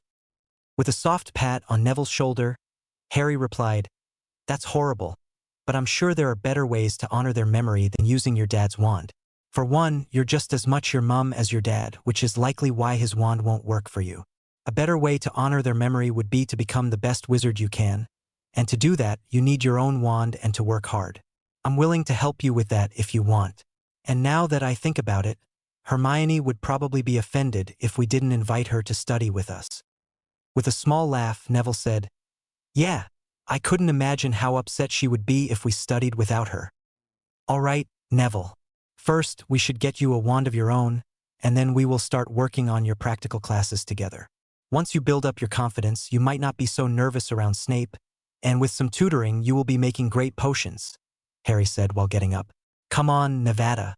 Let's go talk to McGonagall about getting you a new wand. She should be able to convince your gran to give permission for you to buy one. Then we can go study together with the rest of the Ravenclaws after lunch. It won't be hard to catch you up since it's only been a week. The rest will be up to you to continue studying and staying on top of your work. I'm sure you could continue to study with us if you want." "All right, Harry," Neville said while getting up. "I hope this plan of yours works, and I won't be a squib anymore." On the way to McGonagall's office, Harry talked more to Neville about what people were saying about him, and he had an epiphany. "Neville, I think half of your issue is confidence." He raised a hand as Neville opened his mouth to speak. "No, think about it. Half of magic is having the intent to do something and believing. If you are struggling to believe in yourself and your magic, then how is it going to work? With you thinking it's not going to work, then it won't. But with a new wand, you will see a huge improvement which will help your belief. Then you will be able to become the great wizard I know you can be." "I'll believe it when I see it, Harry," Neville said skeptically. "You'll see. Anyway, you'll prove me right later, but here is McGonagall's office. Do you want me to do the talking? Or would you like to?" "It's probably best if you do the talking," Neville responded sadly. "I'd probably stutter so much that she wouldn't understand me." "None of that negative self-talk, Neville. But if it's what you want, I will talk to her for you." "Professor McGonagall, are you in?" Harry said, knocking on the door. "Enter," McGonagall called. "Hello, Professor," Harry said, entering with Neville following. "Do you have some time to talk with us? I've discovered something that would help Neville out greatly." "And what exactly would that be, Mr. Potter?" McGonagall asked, looking interested. "And please have a seat. There's no need to stand." After the boys sat down, Harry replied, "Well, Neville here has been struggling in most of the classes where you need to use a wand, and I discovered that he is using his father's wand. You know that a wand chooses the wizard, and it is difficult to use one that isn't your own. He is able to force his magic through it, but it's really not working for him. That is definitely concerning, and you are absolutely correct. One's own wand makes a world of difference," McGonagall said, frowning slightly. "Mr. Longbottom, do you know why you didn't get your own wand?" Well, Professor," Neville said nervously. "My gran always said that my father's wand was good enough for him, so it should work for me." It sounds like she might need some convincing to get you your own wand, but this is a matter I can take up with her. You just need to focus on your studies and doing your best. How about we make arrangements for you to visit Ollivanders tomorrow morning? Does that work for you?" "Yes, Professor. Thank you so much," Neville said, smiling for the first time that day. "You're welcome, Mr. Longbottom. Now, is there anything else?" "No, Professor. Thank you for your time," Harry said, getting up. "We will be off to lunch now." As they left the office, Neville turned to Harry and said, "Thank you so much for helping me out, Harry. I don't know what I would do without you." "Don't mention it, Neville. What are friends for, right? Now let's go get some lunch, and then we can study with Hermione and the rest of the Ravenclaws. I'm sure you will fit right in." As they walked to the Great Hall, Harry couldn't help but feel proud of himself for helping Neville. He knew that with the right support and encouragement, Neville would become a great wizard, and he was determined to be there for his friend every step of the way. Line break. As Harry and Neville went to lunch, they were both quiet, thinking about how Neville getting his own wand would impact them. Harry believed that Neville would be an amazing wizard, and with his own wand, he would be able to reach his full potential. Neville, on the other hand, was more worried about what his gran would think about him not wanting to use his dad's wand. The more he thought about what Harry had been saying, the more he agreed. He was just as much his mother as he was his father, and the best way to honor both of them would be to become the best wizard he could be. After eating lunch with the Ravenclaws, the group headed up to the library, with Hermione walking beside Neville and Harry. She said to them, "So, what do you think we should study? I was hoping to get the Transfiguration essay done, but what about the potions essay? Should we focus on that one first because I know Professor Snape is quite strict with his marking? Or what if we did herbology first?" "Whoa, calm down, Hermione," Harry said with a small laugh. "Let's start with Transfiguration, okay? Once he gestured at himself and Neville, have done our own essays, you can read them over. After that, we can do herbology and Neville can look ours over, then we can do potions and I'll look yours over. If any of the other Ravenclaws want us to look over their essays, then we can do that." Then, in a small whisper, he reminded Hermione, "But don't force them to do it." Okay, Harry, I'm sorry. "I'm just really excited for this," Hermione said, abashedly. "We can tell," Neville said with a laugh. As the group of Ravenclaws, along with Parvati who was invited by her twin sister, claimed a table to study at, there was minimal chatter while they worked through their essays, the only talk being about what books they recommended or any feedback they had while reading through them. After about half an hour, there was a small cough and the group looked up. Sorry to interrupt, but Harry offered to let us join you guys if that's all right," Susan said uncertainly. "Of course, please take a seat," Terry said. "Thanks, guys. I don't know if you all know, but my name is Susan Bones, and this is my friend Hannah Abbott," Susan said with a bit more confidence. "Hi," Hannah said with a shy wave. "Take a seat and get started. Feel free to ask us questions if you need help, but try to keep it quiet. Most of us ask Hermione if we have any questions, and she loves to help," Padma said with a smile at Hermione. "But if she doesn't know or if her explanation is too complicated, then ask Harry. Most of us have a subject that we are interested in and can help with that subject, but those two are pretty much at the top for every class." After taking a seat and starting to study, most got back into the rhythm of studying before there was another polite cough. Standing there were two Slytherins looking slightly awkward. "Hello. My name is Daphne Greengrass, heir to the ancient and noble house of Greengrass. My name is Tracy Davis, heir to the noble house of Davis. We were hoping to join your study group as we both have some subjects that we might need help with," Daphne said with a slightly sour look on her face at having to admit she needed help. After briefly making eye contact with everyone at the table, Harry stood up and kissed both of their hands briefly before saying, "Welcome, Heiress Greengrass and Heiress Davis. My name is Harry Potter, heir to the most ancient and most noble house of Potter. Feel free to take a seat, but just for fair warning, we don't take part in any blood purity here. We believe in individual merit and treating everyone equally, regardless of blood status. So if you want to continue studying with us, you must respect everyone and treat them fairly." He paused before continuing.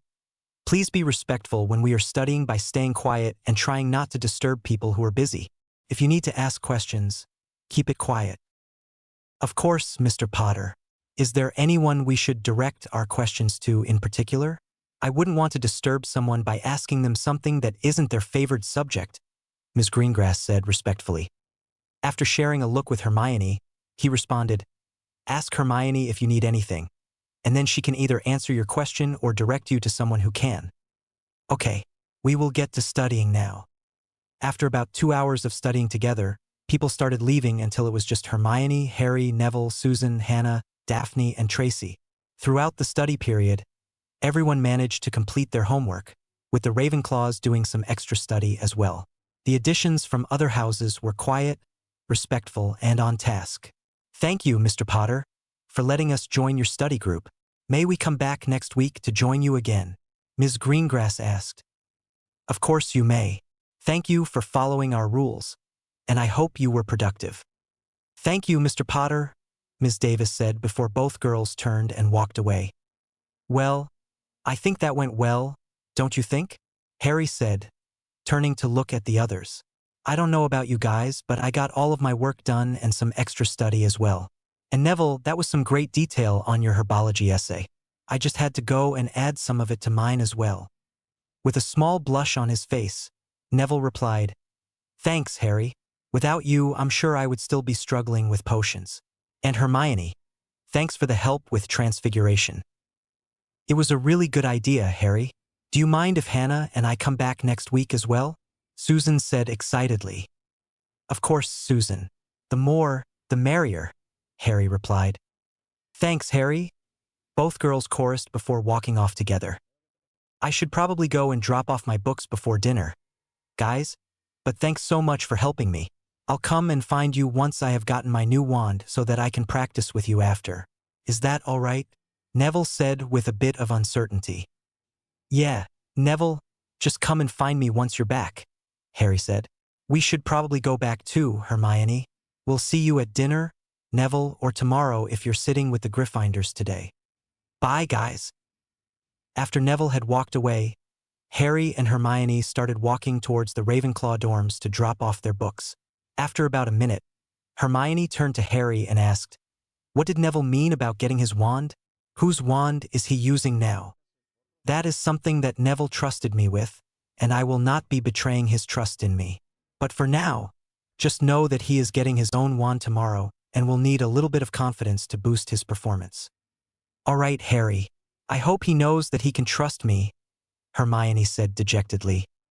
I'm sure that he knows that, and with time he will tell you. But don't try and pry if he doesn't want to share. That will just make him close up more, Harry reminded her. Okay, Harry, I just want him to be the best wizard he can be. So do I, Hermione. So do I. But let's get down to dinner now. I'm getting hungry. Line break. As Harry walked into the Great Hall the next morning, he saw Neville looking nervous over at the Gryffindor table and decided that he would join him. Morning, Nev, Harry said. Are you excited to get your wand today? Yeah, but I'm also a bit nervous about how my Gran will react. I'm sure it will be fine, Neville, Harry said while filling up his plate. When Harry was about to continue reassuring Neville, he heard a voice on his right say, Well, if it isn't Ickle Baby Potter sitting at the Gryffindor table. What have we done to be graced by his presence? The mighty, the brave, the handsome, boy who lived. May we introduce ourselves? I am Gred. And I'm Forge. Before Harry could get any more confused, he heard a voice say, Fred, George, stop bothering the poor boy and at least give him a chance to pick the two of you apart. So give him a proper introduction just this once. As Harry heard that they were about to properly introduce themselves, he closed his eyes briefly and felt for their magic. He felt that the one on the left was more focused on charms, while the other on transfiguration. My name is Fred, the more handsome member of the Weasley twins, said the one on the left. My name is George, the smarter and more talented Weasley twin, said the other. Now, hopefully, you never figure out a way to tell us apart because even our mother hasn't been able to do that, Fred said. But aside from that, what are you doing at the Gryffindor table? Harry, who was getting neck pains from looking at each of them when they were speaking, finally said, I'm sitting with my friend. Is that an issue? No, we were just wondering what you were doing. At the Gryffindor table? Well, don't worry about it as Neville and I should probably go now, Harry said while rising. Got places to be, things to do. Yep, let's go, Neville said before walking out with Harry. I wonder what they are doing, Fred said to George. Meh, we have more important things to do than worry about two Ickle Furs ties anyway. As Harry and Neville made their way up to McGonagall's office, Neville asked Harry, Will you come with me to Ollivander's, just in case my Gran is there? I would feel better if you were there with me. I'll definitely ask, but I can't make any guarantees about what McGonagall will say, Harry replied before knocking on the door. Come in, McGonagall said from inside. Mr. Potter, what a surprise. Is there any reason that you are here as well? I was wondering if I may go with you and Neville? Harry asked respectfully. Yes, I suppose you can. I will be coming to escort you both, but there will be no detours. After both boys nodded their heads, McGonagall continued, Now, Mr. Longbottom, I'm assuming that you have fled before. After receiving a positive signal, she turned to Harry. All right, Mr. Potter, this is one of the magical methods of transport that links fireplaces together. What you must do is say clearly the name of the place you wish to go, which in this instance is the Leaky Cauldron, before walking through. It can be a bit disorienting the first time, but at the end, you must take a step and walk out smoothly. The first time, it is likely that you won't be able to do it perfectly, but with more practice, it will become second nature to you. Mr. Longbottom, you lead the way, followed by Mr. Potter, and then I will come through. Make sure to clear the way immediately after fluing through. After all of them went through with Harry only stumbling slightly, they headed to Ollivander's. Once inside, Neville jumped when he heard a voice saying, Ah, Mr. Longbottom, I was wondering if I would see you. Your Gran is a formidable woman, but she should have still let you get your own wand, or you would never reach your full potential. But nevertheless, let me find you your wand. What is your wand hand? Ollivander, who had walked into the light, asked. Right hand, sir. After trying numerous wands, Neville finally bonded with one that was cherry wood and unicorn hair. While both boys walked out, McGonagall had a small flashback to where she saw James Potter helping Sirius Black after he had been bullied, and in that moment, she knew that both boys would become very close, and together they would be able to achieve great things. Professor, do you think we could go to Florian Fortescue's and get an ice cream? We have time, don't we? It only took 20 minutes to get Neville's wand, Harry asked. I guess I did set aside 1 hour for this little outing. I'm sure you boys won't take that long, she said with a pointed look at the boys. Of course not, Professor, Harry said as Neville nodded behind him.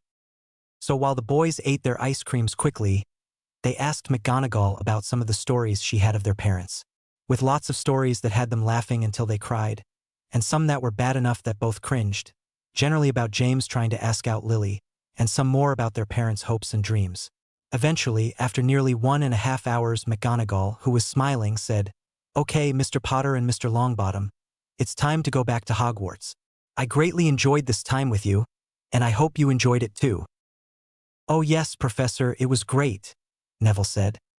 Yeah, that's the most I've ever heard about my parents while they were at school, because Aunt Petunia didn't know much about Lily's schooling, Harry agreed. With a small, fond smile, McGonagall escorted them back to the flue, and they all went back to Hogwarts before going their separate ways, with McGonagall taking one more look at the picture of James and Lily on their wedding day before getting back to work. Both boys went to meet Hermione before trying to find an empty classroom to practice spells together. All right, Neville. First, remember the theory of each spell before casting while believing that it will work. Will, intent, and visualization. You can do this. Lumos, Neville said before all three had to close their eyes. Wow, Neville, Hermione exclaimed. That was pretty bright. I think probably in the top 5 from our charms class. But I'm not that powerful, am I? Neville said quietly. I actually think that there are 2 things that made it so bright. First, yes, you are powerful, almost certainly top 10 brightness from our charms class. But second, your core has gotten used to that poorly matched wand, which means it was overpowering it, which is why I say top 10. Your core is putting in extra, which just means we will need to practice so that you can control it better, Harry explained. So you think that his core is overpowering his spells because of the poor match with his previous wand? Alongside the fact that he is above average in power, which meant that his light was so bright, well, compared to normal people at least, Hermione asked to clarify. Yep, Harry said before turning to Neville and saying, You know what that means. Lots and lots of practice to get your power under control. I have a feeling this is going to take a while until I can do it easily, Neville said. But look on the bright side, at least it has only been a week of learning spells. Also, it will help you with control later on when we learn more complex spells, which could make them easier to learn. So while it is inconvenient now and possibly for the next couple of weeks where you need to relearn control, it will be beneficial in the future, and it might help your core grow a little bit, Harry said. Maybe if Hermione and I do it with you, then it will seem quicker and less boring. That's a good idea, Harry. I really hope that it makes learning new spells easier in the future, Hermione said. I'm sure it will, Harry said. So we might as well get started with Lumos, as it is simple and a good visual representation for how much power we are putting in. All right then, Mr. Potter. May I call you Harry? This master/apprentice type of relationship is generally closer than what a regular student-teacher is, but I will ask that you call me Master Filius or Master Flitwick when not in class, Flitwick asked. Of course, Master Flitwick, Harry replied. Harry was now in Flitwick's office for his first day of training after his lessons on Monday. They were sitting in his office, and Harry was wondering where he would do his training. There is something that I want to say. First off, you will unfortunately only be able to train in my room during our lessons, as the only entrance is through my office. This means that you will likely need to find your own room to practice in, but you may be able to ask the house elves for help. We can do that later. Second, I will be training you specifically on speed and accuracy. If someone is so much faster than you that you can't put up a shield, then no matter what I teach you, it will be useless. Your accuracy is just as important. If you can't hit your opponent, you can't defeat them. This will likely be a few weeks of just speed and accuracy before I will change it to just a small test at the beginning of each session to ensure you don't lose your progress. After those first few weeks, I will duel you to see if I need to work on your footwork and agility or if I should focus on your spell repertoire. Both are important, but it is more likely that I will need to split time between them because of how young you are. Since we have 4 lessons a week, I will split them up into one on footwork and agility or physical abilities, another on spell knowledge and ways to implement them, another on studying past duels to figure out strategies that might work for you, and the last one is when we will duel. But that will be after working on your speed and accuracy. For now, let me show you my training room. After he said that, Flitwick walked over to his bookshelf and pulled on an inconspicuous book about charms. Harry had previously thought to himself that Flitwick had a simple and boring office, but that was before he saw this. Once Flitwick pulled back on the spine of the book, he saw the bookshelf breaking apart in the middle before swinging upwards on each side. This opened up into a large room that Harry walked into. Looking around, Harry saw what looked to be the magical equivalent of a shooting range with dummies and targets at the end, a dueling platform that looked to be very high quality with numerous dummies resting to the side of the room. Whoa! Harry exclaimed. This place is awesome. Let me demonstrate some of the features for you. Once Flitwick said that, he went over to the target range and set it on the longest distance, which looked to be about 50 meters by Harry's estimate. Flitwick then started to nail the 3 separate targets in the middle every time. Soon, a dummy jumped out at around 30 meters, and without skipping a beat, Flitwick hit it in the head with an unknown spell. After another moment, Flitwick stopped before walking over to the dueling platform and setting up 5 dummies. After a wave of his wand, they all came to life and started attacking Flitwick magically before he fought back. Within a minute, all 5 were destroyed, and Flitwick was barely breathing hard. After a pause, the dummies fixed themselves and went back to where they were set before standing still. Hopefully by the end of the year, you will be able to duel with at least 5 of them and come out on top, and by the end of the school year, at least 15 if my expectations aren't too high for you, Flitwick said. For the next 2 or 3 weeks, I expect that you are just going to be on the target range during this session. Use the stinging jinx, and I will set it on 10 meters with no one jumping out at you. By the time we stop this, I hope that you can at least do 30 meters and one person jumping out sometimes. I will move it back once you can hit the center 100 times in a row and then hit 10 times in a row in under 5 seconds. Once you have learned silent casting, you should be able to do 10 in under 3 seconds quite easily for the stinging hex. Some more powerful curses take more time, so 10 in under 4 seconds is quite impressive for the more powerful curses. Anyway, get started. It took Harry nearly half an hour to get 100 bullseyes in a row before Flitwick came over to congratulate him. Well done, Harry. I must admit that I expected it to take you a little bit longer to finish. How are you feeling? Slightly out of breath, to be honest. That is to be expected. If it was any other first year, they would have been struggling to stay standing by now. I would expect that most would struggle to get past 150 in less than half an hour, to be honest. Just the rate of fire with no time to recover would mean that they couldn't keep casting. But with you, there should be no issues. I think it would be an interesting project to see if there is a quantifiable method to measure the magical strength that someone has, but unfortunately, no one has been able to do it. Anyway, as far as I can tell from your classes with me and the reports of other teachers, you are doing very well on the practical side of things.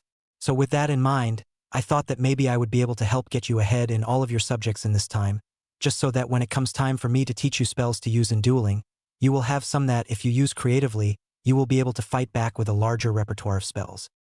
So essentially, you will just be teaching me faster than the rest of my peers with enough knowledge on the theory for me to perform the spell with you, but then I will be researching the rest of the theory in my own time, Harry stated. That would be great, Professor. I think that you would really benefit from the private tutelage so that we can go at your own speed, no matter how fast or slow it may be.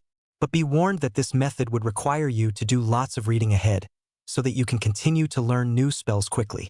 But just for now, I will change our session schedule a little bit to allow for 1 hour to learn new spells at the end of the lesson, which might mean a little bit slower progress in the rest of what you might have expected, but it will put you in a good position once we start dueling.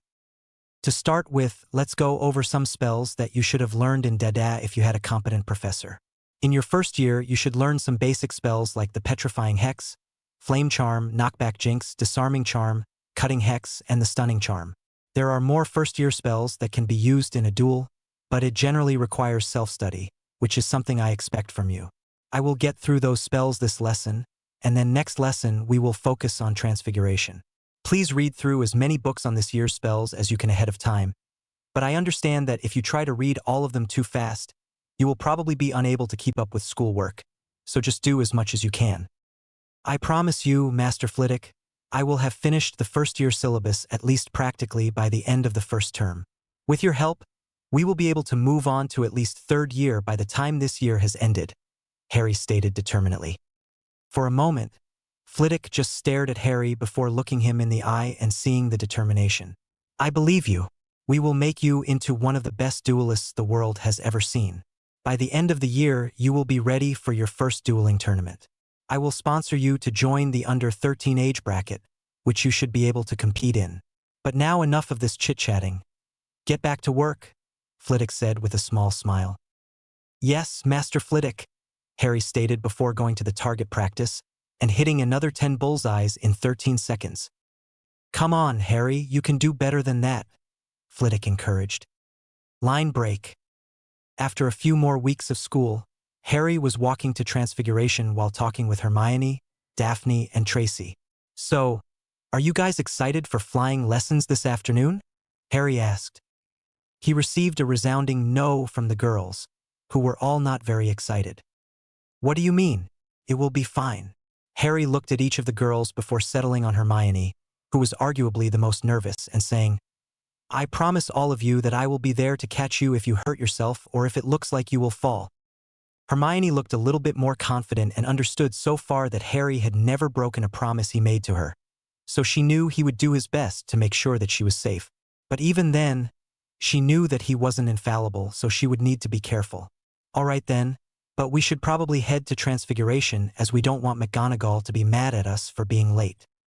As McGonagall called them inside, the group decided to sit at the front of the classroom this lesson. All right, everyone. Last lesson, I gave you the theory and some extra references for your first Transfiguration spell. This one is the simplest to complete and therefore the reason that it is the first one that is taught. What you will be doing is transfiguring a matchstick into a needle. While most had been looking more excited, they were decidedly less excited once they knew what they were working on. McGonagall looked around and said, I know that you were hoping to do more exciting things, but it is something that you need to work up to, and this is just one of the smallest steps that you can take to get started. With a wave of her wand, she sent out a matchstick to each student and said, You all know the incantation, so get started. While every other started casting immediately, with none of them getting any change in their matchstick, Harry just sat there staring intently at his matchstick. He picked it up and looked it over, having read ahead in most of his subjects so that if Flitwick ever tried to surprise him with a different subject, he wouldn't be completely unprepared. He knew that the key to transfiguration was visualization. He first had a complete picture of the matchstick in his mind before making sure that he could imagine a proper needle. Once he had both pictures in his mind, he put down the matchstick, closed his eyes, and with his wand said the spell. Hermione, Tracy, and Daphne were all looking at him. Once they realized that he wasn't trying to cast the spell yet, and all looked with eyes wide open in astonishment that he had gotten the spell on the first try. First, the matchstick changed color, then it became sharper with a hole in the middle of one end, and finally the material changed from wood to silver. When he opened his eyes, he saw that the three girls he was sitting with were staring at him with wide eyes before he looked and saw that his matchstick was now a needle. With a start, he saw Professor McGonagall standing in front of him, and she said, "Mr. Potter, may I see that please?" After a quick inspection, she saw that it was, in fact, a perfect needle that was made of silver. "Well done, Mr. Potter. 5 points to Ravenclaw. I have never seen a student do this transfiguration on the first go before. Do you think you could do it again?" she asked while placing another matchstick on his desk. This time, with a shorter pause for visualization, Harry imagined the matchstick turning into a needle before saying the incantation. Before the whole class's eyes, the matchstick rippled and turned into a needle. This time it happened all at once, the material, the shape, the color, all within half a second. Looking up with wide eyes, McGonagall said, "That was very impressive, Mr. Potter. Will you please stay and talk with me after class? I assure you that it won't cut into your flying lesson this afternoon." "Of course, Professor," Harry replied. "Would you care to explain what you might have done differently that made sure that you would be able to achieve the transfiguration?" McGonagall asked. "Well, first of all, I made sure that I had a good idea of what I wanted the final product to become. Most of the transfiguration, according to what I've read, is that one of the most important factors is the visualization of the end result. So I imagined the matchstick in my mind, then I thought of the differences between the needle and matchstick. First, I thought of the color change as it is most obvious, then the shape, and then I changed the material in my mind. Once I had finished visualizing that, I cast the spell, and it worked. I reckon that with visualization, it would be possible to enhance it, like change the color again or add an engraving, but to do so would require excellent visualization." Harry started thinking out loud before blushing when he realized that everyone was staring at him. "Well thought out, Mr. Potter. Perhaps you would like to try and add that while the rest of the students get started again," McGonagall said with a pointed look at the rest of the class, who quickly got started again. With a matchstick in front of him once again, Harry closed his eyes and imagined a needle with tiny indented vines on it which were colored green. He thought of how the needle would feel with the little crevices, how it would look with the green contrasting the silver, and how he would detail each vine curling around and meeting near the eye. McGonagall looked at him concentrating and saw the girls on either side of him looking too, but decided against telling them to start on their own work, as she knew this could be beneficial for them to see up close. Slowly, even more slowly than the first attempt, as if there was a wave from one end to another, it transformed. With a slight gasp once it was completed, McGonagall picked up the needle and inspected it. "Remarkable, Mr. Potter.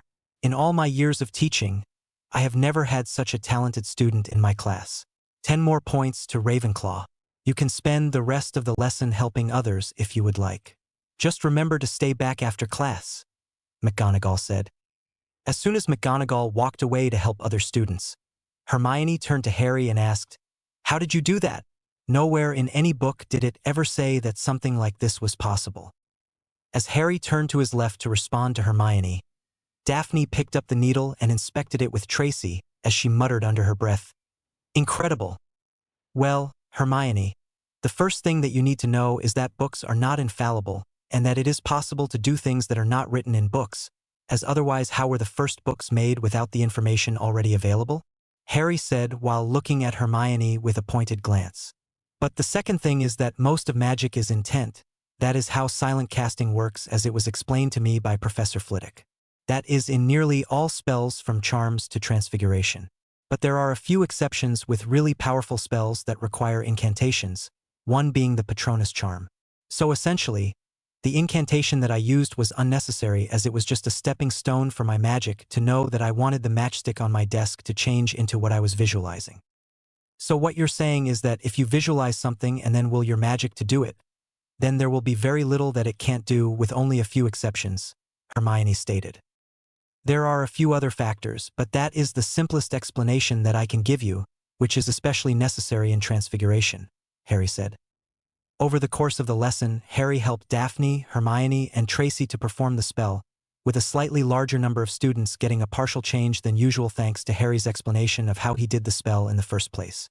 At the end, when McGonagall was dismissing the students, she said, "Homework is only for those who didn't complete the full transfiguration, and it is 10 inches of parchment on the matchstick to needle transfiguration. Mr. Potter, please stay behind." "So, Professor, was there something that I can help you with?" Harry asked.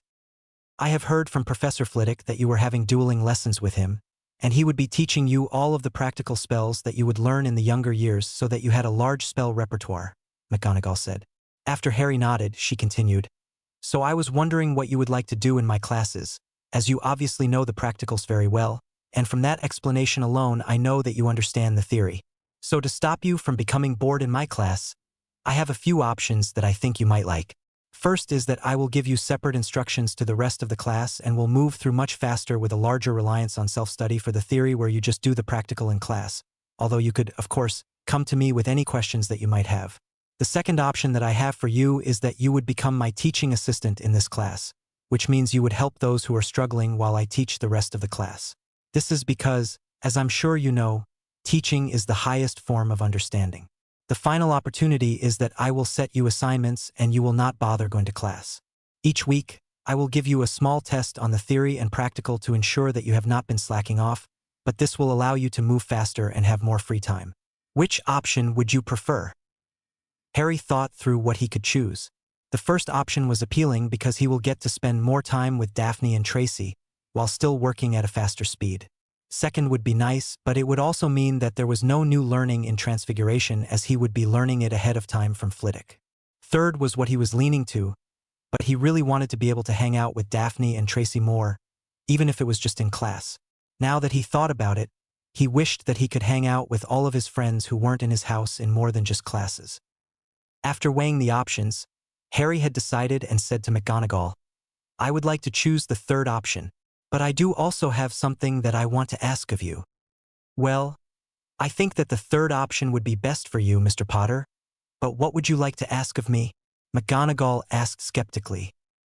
"I was thinking about it and realized that I only saw my friends who weren't in my house around meals and classes, and with me not coming to this class, that means that I won't get to see Daphne and Tracy in classes anymore. So I was wondering if there was any room in the castle that we could use to meet up and practice spells, so that we can get ahead in class." Harry asked nervously. "That is an excellent idea, Mr. Potter. It is very rare to see such interhouse unity these days, and I will happily support this idea. There are numerous rooms in the castle that are unused. I am sure that I can find you a large enough room for some spellcasting, and you can make some changes to the furniture once you have learnt enough with your self-study," she said with a small smile.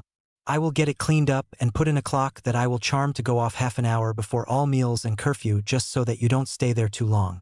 There had better not be any untoward activities in this room, or I will take it away from you and your friends." McGonagall continued with a sharp look. "I would also recommend that you not do any dueling until you have learnt enough to set up wards that will protect the room and any spectators that you may have." "Thank you, Professor. When do you think you will have this room ready?" Harry asked. "I just want to let my friends know when we should meet, so we can all see it together. I will have it ready by Saturday this week. Meet me here after breakfast and I will show you all where it is. Come to my next lesson, and we will discuss what you will need to self-study for the week, and we can see how it goes," McGonagall said with a small smile at his childish excitement. "Now go and get some lunch before your flying lesson. If you are anything like your father, then I expect that you will be an incredible flyer." "Thanks, Professor. Do you think that you could tell me a bit more about my parents sometime?" Harry asked. "Of course, Mr. Potter, and I'm sure that Phileas would be happy to help as well. Now shoo, Mr. Potter, I have some marking to do," she said with a small smile. As Harry walked out of the door, McGonagall thought to herself about James and Lily and how Harry just might be the best of both of them. It was always nice to see just a little bit of childlike innocence and happiness in normally responsible and mature students. It was just a little reminder that he was still only 11 years old, but he was still very mature, and she hoped that he would take advantage of the opportunity that she and Phileas were giving him. Line break. After lunch, all the first-year students went out into the courtyard, where they saw a bunch of brooms lined up with their teacher at the end. "Well, hurry up, everyone. Stand beside a broom," the woman yelled. "My name is Professor Hooch. I am the flying instructor at Hogwarts and referee the Quidditch matches that are played. To start with, everyone hold a hand over the broom and say up, while being ready to catch the broom. Harry was the first student to say, up. The broom slapped into his hand, and he grabbed it comfortably before the rest of the students said it. All his friends who were in the study group were standing around him. He looked around and could see they were all feeling nervous, and it showed they weren't very confident and they couldn't get their brooms to come up. Harry said to them, "Be confident. You must be assertive because if you aren't, then the broom won't listen to you. These brooms won't go very fast. And you are all in a safe environment where the worst that will happen is a broken bone that will be fixed up with a wave of the nurse's wand. There is nothing to be afraid of, so be assertive and say up." Harry looked around at his friends, and Tracy was the first to try it when it worked. Then the rest of his friends followed.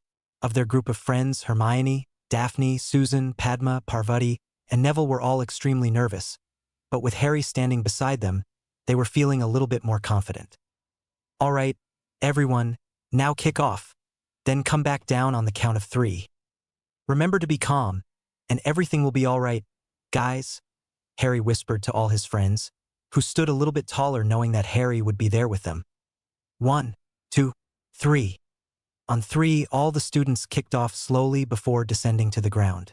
They repeated this exercise before being split off into smaller groups. Hooch came around to each group before leading them around and assessing if they would be all right to fly on their own for a while. When it was time for Harry's group of friends to fly, they followed Hooch around on a leisurely flight around the courtyard.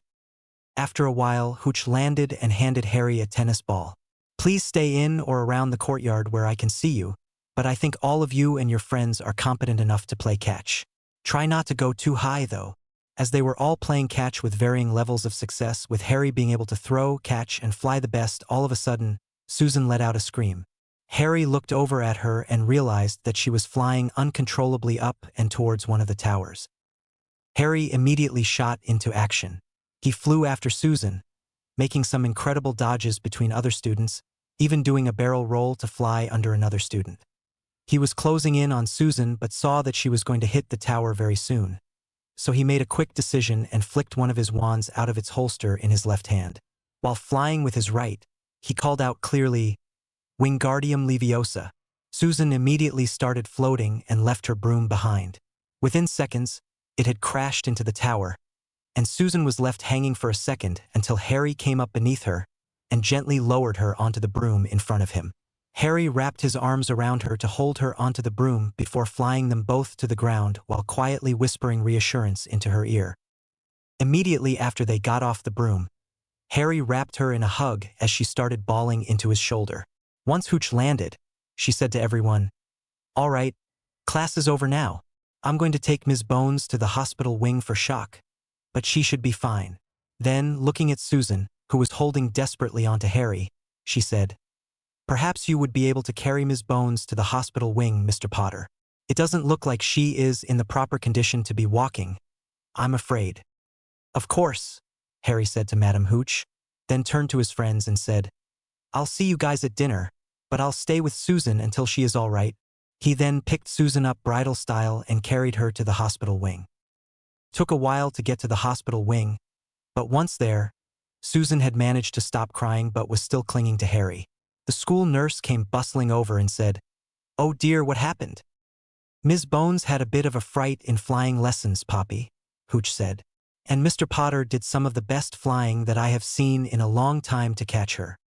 Perhaps you should call both of their heads of house to inform them what happened," she said before turning to Harry and Susan. "My name is Madame Pomfrey. Do you think that you can let go so that I can give you a potion easier?" As Harry was massaging her back, Susan was slowly calming down, so he set her on a bed and sat down next to her so that he had an arm around her and she was leaning into him. When Susan drank the potion, her nose scrunched up, her eyes squinted, and she said, "Yucky, that tasted horrible. But I think you'll find that you are no longer in shock, Ms. Bones.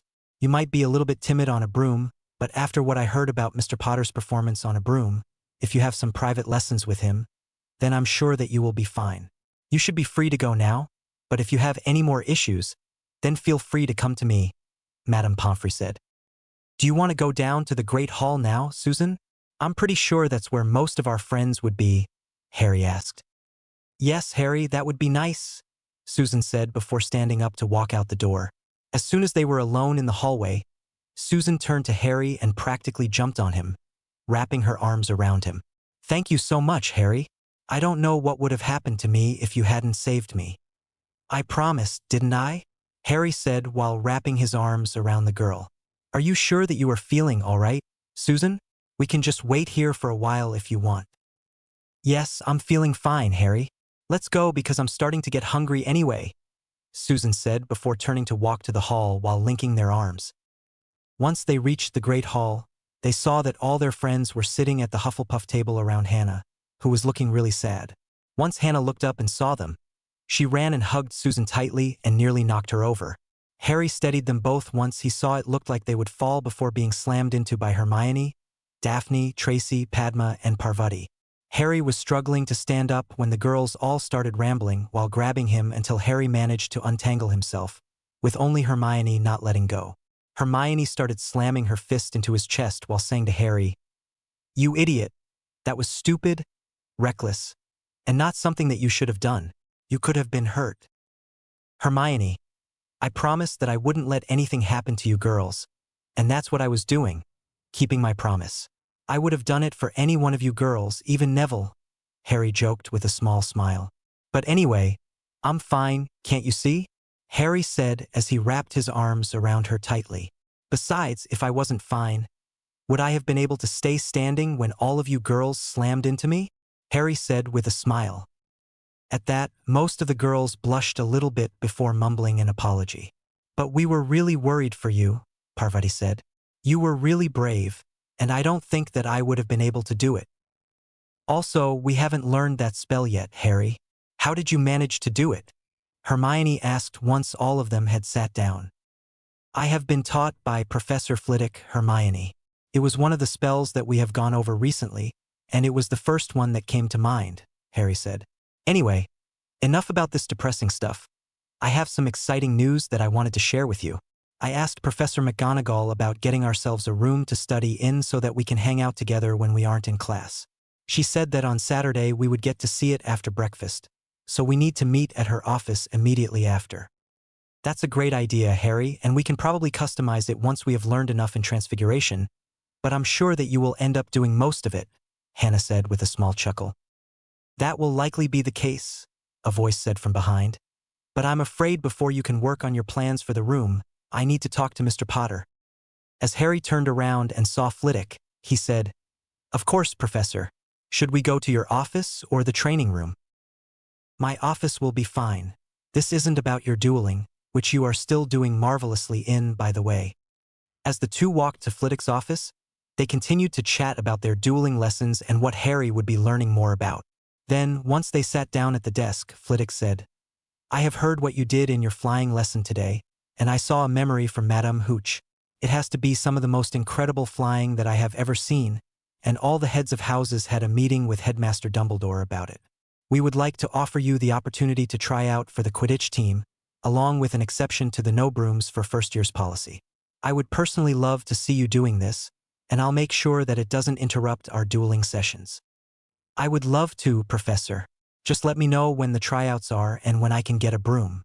It was one of the most exhilarating things that I have ever done, Harry replied excitedly. But I would also like to make sure that I am getting onto the team properly, which means tryouts, because I don't want to be accused of getting special treatment for who I am. Of course, Mr. Potter. If you will write a letter to your family to organize a broom, then I will let you know when the date of the tryouts has been decided, Flitwick said.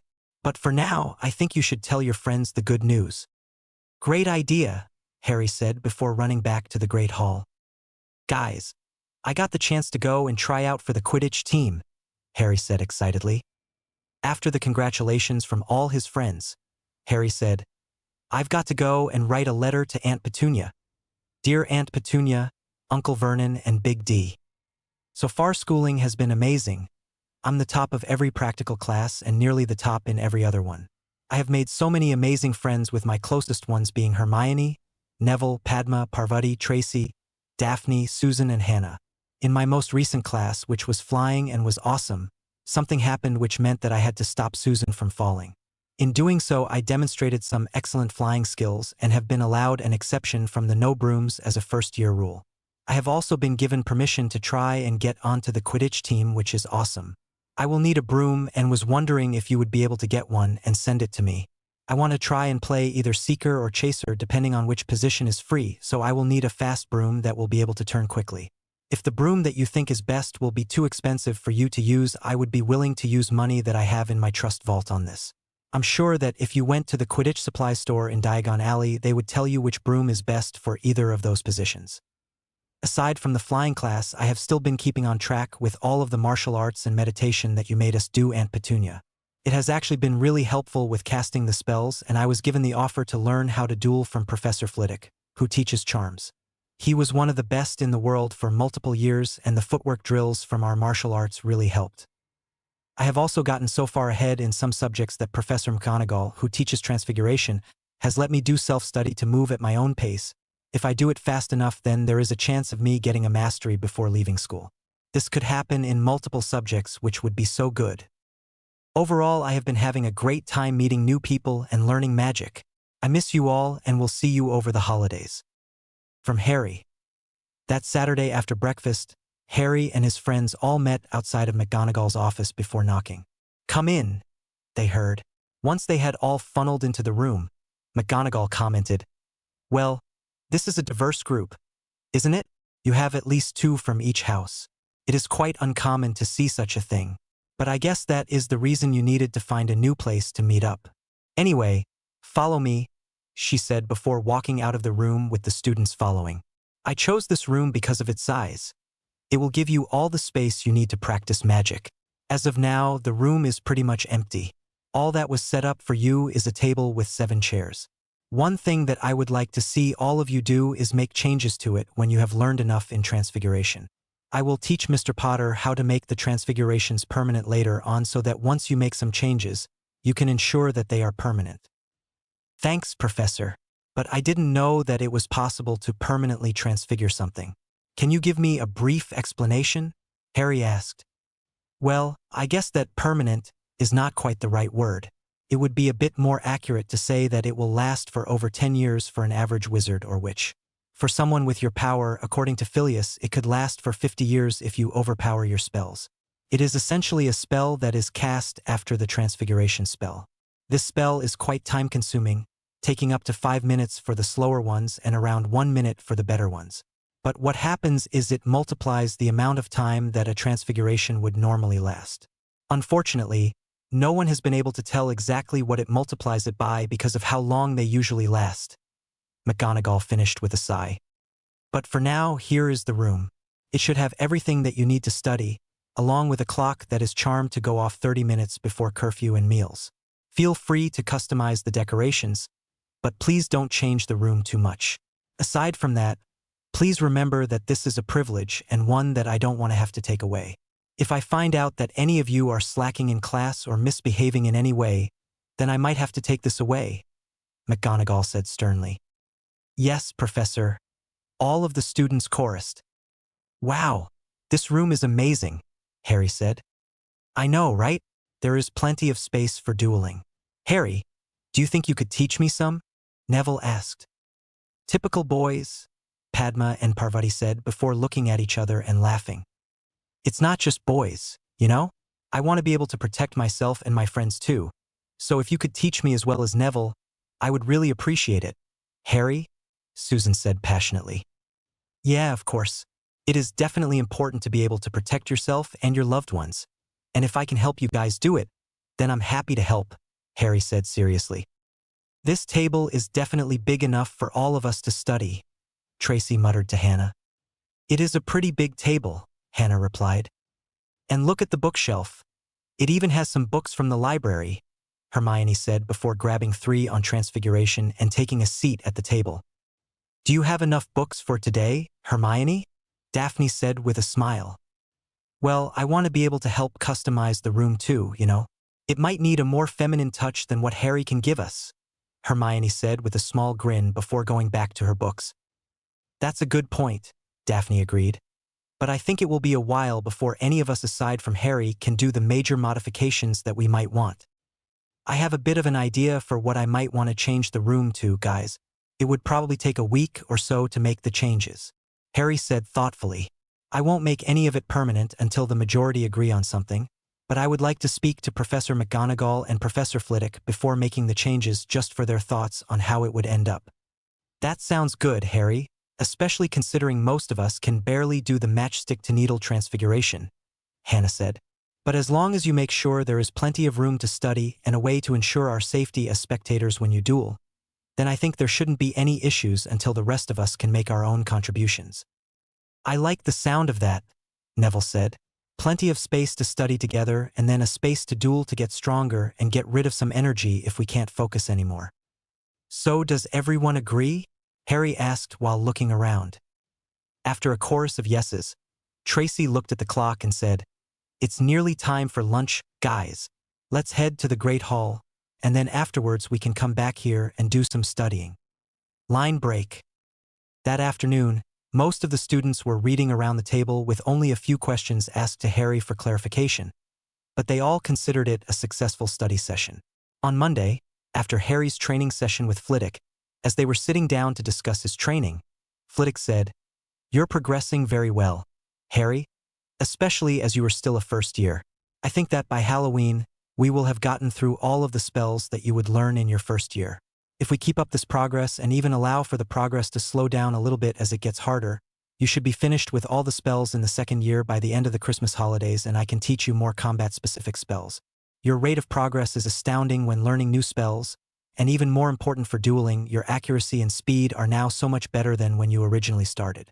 I think that you would be ready for the Under-13 division that will be at the beginning of the new year. Thanks, Professor. What would that involve? Harry asked. Well, there are a few divisions that are possible, but at your age group, the only one is wand-only duels. This summer it will be held in Paris, so you will need permission from your guardians to go. In the under-15 duels, they allow for other weapons to be used, like swords and staves, albeit with charms to stop death and mutilations.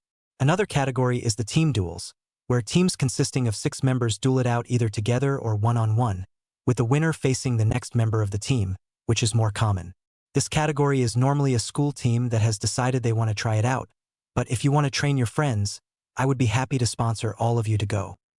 I would love to do that, but I'll have to talk to my friends before I volunteer any of them to participate, Harry said contemplatively, before suddenly smiling and saying excitedly, But it would be so cool to learn how to use a sword.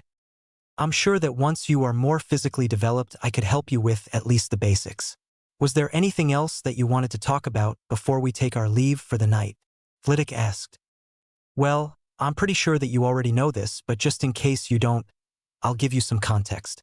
I am very far ahead in most of my classes, as you know, especially thanks to your tutoring. I was asked to stay back in one of McGonagall's lessons where she offered me a couple of different ways of learning, as it was clear that I wasn't learning much while in her class. So, in the end, I decided to do self-study on the material that she sets me, and she would test me on the material separately. At the end of that meeting, I asked her if there were any rooms for me and my friends to hang out in, as the library is too quiet, and we can't go to each other's common rooms as we are all from different houses. So recently, we were given a room, and I was given the task of decorating it, as I am the only one who is powerful enough and sufficiently skilled to customize the room in any noticeable way. One of the things that I wanted to include was a dueling area and a small weight area as well, now that I know about sword fighting as an option. But for the dueling area, I would need to ensure that any spectators were safe, so I was wondering if you would be able to ward the area for me. Of course, Harry, that is a very good idea, as it wouldn't do for your spectators to get injured. But would you mind giving me a bit more of an idea into what you were planning on making? Flitwick said curiously. Of course. I was planning on having a small section in one corner with a few couches around a table with a fireplace nearby, but I would need McGonagall's help with the fireplace. A larger table going from another corner down the side wall with a few bookshelves along the walls behind it. The dueling area would take up another side of the room, with the weight room off to the side or maybe in another room if that's possible. Then in the middle, just a nice rug, and the final corner having some space for spell practice, which would once again need to be warded now that I think about it. I wouldn't want any poorly cast spells to hurt the others, Harry said with a thoughtful expression. That is a very well planned out room, Harry, Flitwick squeaked. I would be delighted to help you with the warding and even the dueling area so that I can ensure it is properly up to standard for you. I'm also quite sure that it would be very easy for a small room off to the side to come for the weight room, as we are in Hogwarts after all, Flitwick said with a mysterious smile. Thanks, Master Flitwick. I'm hoping that this room turns out to be a nice space for us to hang out, play games, duel, and study for the next 7 years of our stay here. Plus, with any luck, we can make a dueling team to participate once we are old enough, Harry said excitedly. I will try and have the changes done by Wednesday, and then if you can come any time in the week after that just to ward the dueling and practice area, then I would greatly appreciate it. Of course, Harry. I would be glad to help. But I think I have held you here long enough, and I'm sure your friends are waiting for you as usual, Flitwick said while getting up. All right, bye, Master. I'll see you next training session, Harry said while walking out the door. Line break. As the week progressed, Harry had been reading ahead even more in Transfiguration so that he would be able to customize the room as he imagined it. However, one thing that kept coming up in his advanced books was the concept of will and intent, which he only had a basic understanding of. So, on Wednesday afternoon, Harry found himself waiting outside the Transfiguration classroom for his classmates to finish their lesson. Once he heard the bell ring and Professor McGonagall dismissed the students, he stood up straight and stopped leaning against the wall as the students started heading to the Great Hall for lunch. As his friends saw him, they walked up to him, and Tracy asked, "What are you doing here, Harry? I thought you would be at the Great Hall by now." I wanted to ask Professor McGonagall about the room because I had some ideas and I was curious about how to perform the spell. So, you guys should just head to lunch because this might take a while to explain and practice the spells. I'll see you guys later, Harry replied. Once his friends had all said goodbye and headed to the Great Hall, Harry knocked on the door. Come in, McGonagall said from her desk. Ah, Mr. Potter, what can I do for you today?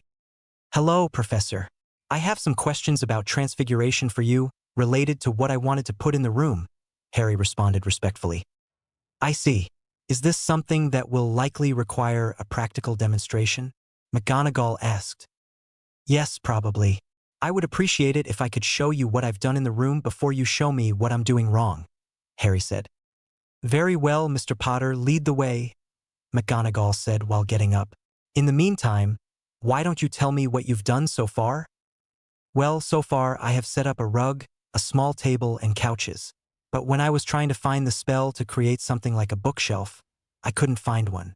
Thinking back on all that I've learned in Transfiguration, I wondered if I even needed to use an incantation or specific spell for it. But I would like to talk about this in more detail once we get into the room, Harry said before opening the door. Well, this is quite nice. Tastefully decorated, nicely planned out, McGonagall said, thinking out loud as she looked around. It's obviously not finished yet, but I can see the potential that is there. I'm assuming that empty space will be for the dueling area, and Phileas said he would set it up for you to a professional standard. But anyway, let's take a seat and you can tell me about what you were wondering. As the two walked over to the couches in the corner, McGonagall said, Perhaps you would like some lunch to be brought to us here? Harry opened his mouth, and before he could say anything, his stomach rumbled. He blushed before saying, That would be nice, Professor. As soon as he said that, an elf popped in with a platter of sandwiches, and McGonagall said, Thank you, Mipsy. The elf gave a small bow and smile before popping away. Once both had sat down on the couches and taken a few bites of their sandwiches, McGonagall said, I must say, this is one of the more comfortable conjured couches that the house elves have found. Excuse me, Professor, but I actually transfigured that one, Harry interjected. Oh, my apologies. What did you transfigure it from? McGonagall asked. I asked one of the Hogwarts house elves to give me some wood. Then I made the base out of it and then transfigured some old cushions into the other parts. I didn't think that I would be able to conjure the chair in one go, so I made smaller parts with transfiguration instead, Harry said. Well, I must applaud your ingenuity and ability to take things in steps, but I think you are underestimating yourself a little bit. But back to your original questions. I would like to give you a bit more context than just saying that no, you don't need a specific spell in Transfiguration. Essentially, when you are transfiguring something, You are using your will, intent, and magic to create it. What I mean by intent is that you intend to change one object into another, which is linked to the visualization of the object. Your will is your belief that it will happen, and your magic is the driving force that will complete the change if there is enough will and intent.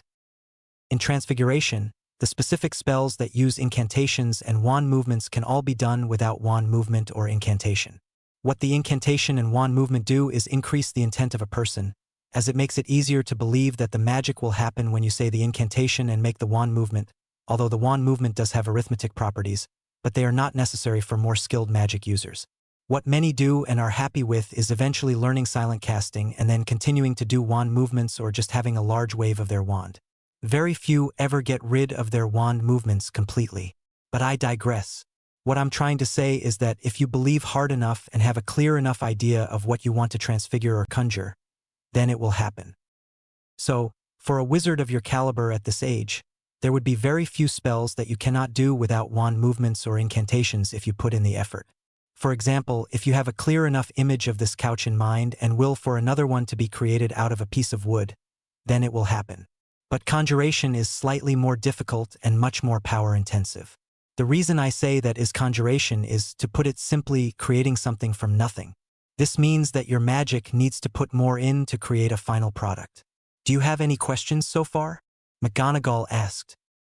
When you say conjuring is creating something from nothing, are you saying that it is actually creating something from nothing, or is it just taking some of the particles from the air and then transfiguring them and increasing their mass to create the final product? Harry asked before continuing. Also, if I was to create something like a watch, would it work even if I didn't know how the inside worked? And if so, how is that possible? That is a very accurate description of what is happening, which is another reason that in some places it can be easier to conjure things.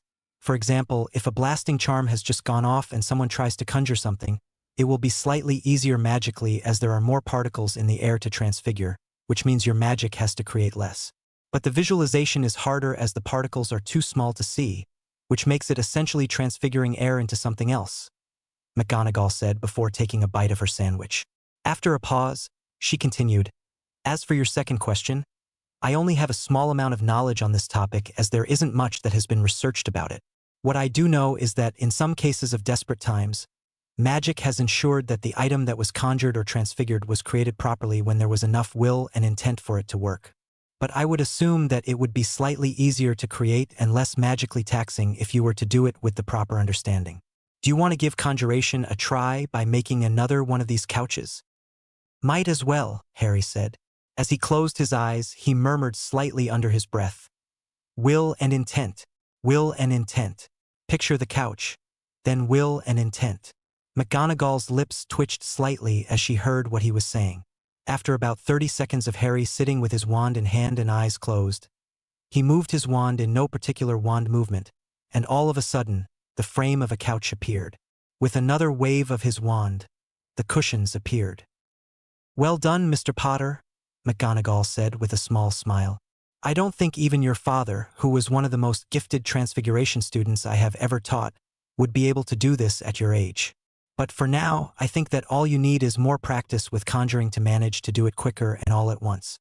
But while I am here, is there anything else that you might need me to do? Would you be able to make a small fireplace for us near the lounge area? This castle is very cold most of the time, and it would be nice if this room was a warmer, cozier environment for us?" Harry asked. "That is a good idea. Is there any particular style that you would like, or colors, perhaps?" McGonagall asked as she was standing up. "Well, let's continue the color theme of warm neutral colors with maybe a darkish brown making a nice border. I think I'll add some of the colors to the room in other decorations, but the majority of the walls and furniture won't be too bright," Harry said in a thoughtful tone. "But I doubt that it will stay that way for our entire stay here, as I'm sure the girls will want to have their input. Once they can make their own changes, it will be almost constantly changing, I'm sure." "That is very doable, and I'm sure that there will be many changes over the years," McGonagall said before conjuring the fireplace and making it permanent after a bit over a minute. Harry asked for with a wave of her wand.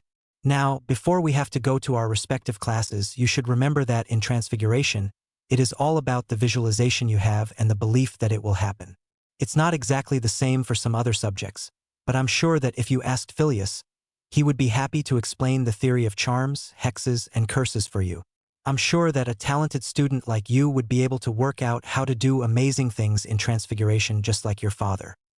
Thanks for helping, Professor. I'll work hard to make my parents proud, Harry said with a smile. I'm sure that they are already proud of you, and if you want some more stories about them, then I'm sure we can talk about them over tea sometime if you want. But we really should be getting to our classes now, McGonagall said. Line break. The time had finally come. Harry had spent most of Saturday preparing this room with the smaller details, and now he was standing outside of the room waiting for the others. Hermione had obviously come with him along with Padma, and Hermione was asking, "Come on, let us see in just a small peek, and then we will come back out. We can even act surprised when the others come in." Harry looked at Hermione with a deadpan expression and said, "You and I both know that you aren't the best actor." Hermione blushed, and then Harry continued, "Besides, Neville and Parvati are here already. It won't be long." "Hey, guys, why are you waiting out here?" Parvati asked. "Because Harry won't let us in until everyone else gets here," Hermione whined. "Well, good news, Hermione, it won't be much longer," Daphne said. As the others looked down the hallway, they saw Daphne, Tracy, Susan, and Hannah walking up to them. "All right, guys, I worked really hard on this, and I hope you like it. I'm sure there will be lots of changes over our 7 years, but I hope this is a good start for our room," Harry said proudly. "Welcome to our new room," he stated before opening the door. As the group rushed in, they looked around and saw what most of them wanted in the room. They saw the large dueling platform that took up most of the wall along with a small door on the side of it. Then they looked over and saw the 3 large bookshelves filled with books, the large oak table in front of it with plenty of space for everyone, the warm glow filling the room from the fireplace and windows, and the couches around the fireplace with a small table in the middle. While most of them looked at all the big things filling up the room, Daphne looked more closely and saw the smaller details. She saw that each of the couches had lions, badgers, snakes, and eagles. The light brown walls had small designs of vines coming down from the ceiling and small birds flying around. The small ornaments on the bookshelves and table, with picture frames that had a few pictures of the group hanging out together and a couple of smaller groups. The nice rug in the middle had a simple pattern that incorporated all of the house colors with the animals looking as if they were running around. Daphne turned around and said to Harry, "This is perfect. There is nothing else that I would want in here." "Yeah, Harry, this is great," Tracy said excitedly, with the others agreeing. "Before anything else happens, I just want to tell you that there are a few wards in this room. One is around the dueling platform, which will automatically turn on whenever someone is dueling. This will stop others from coming in and stop spells from going both ways. The other wards are in that practice corner so that any miscast spells will not damage the room or injure anyone too badly. The teachers did ask that we not practice any potentially dangerous spells alone. The last thing I wanted to say was that these books were from Master Flitwick, and we can get newer and more advanced ones next year or if we have proven that we are ready for more. So what are we waiting for, Harry? I want to get into some of those books," Hermione said excitedly. "Go on, Hermione. I've said all I wanted to say," Harry said with a laugh. Line break. After being given their room, most of the group decided that they would spend most of their time studying and hanging out there as they could all help each other out, and if not, then Harry could.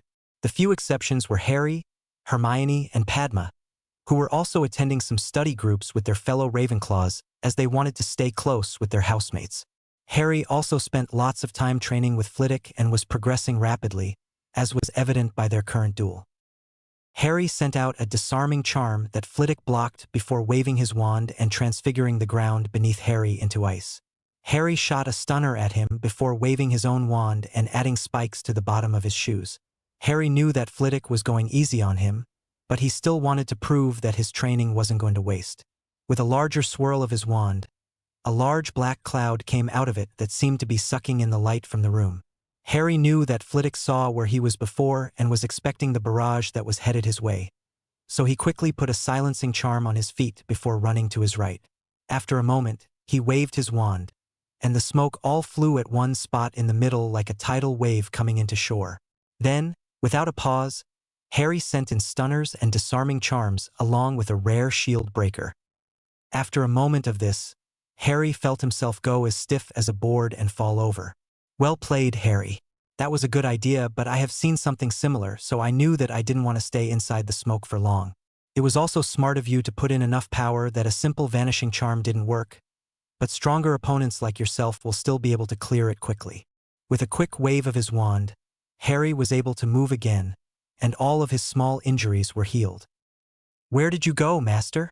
I couldn't see you outside the smoke, Harry asked curiously before smacking his forehead in annoyance.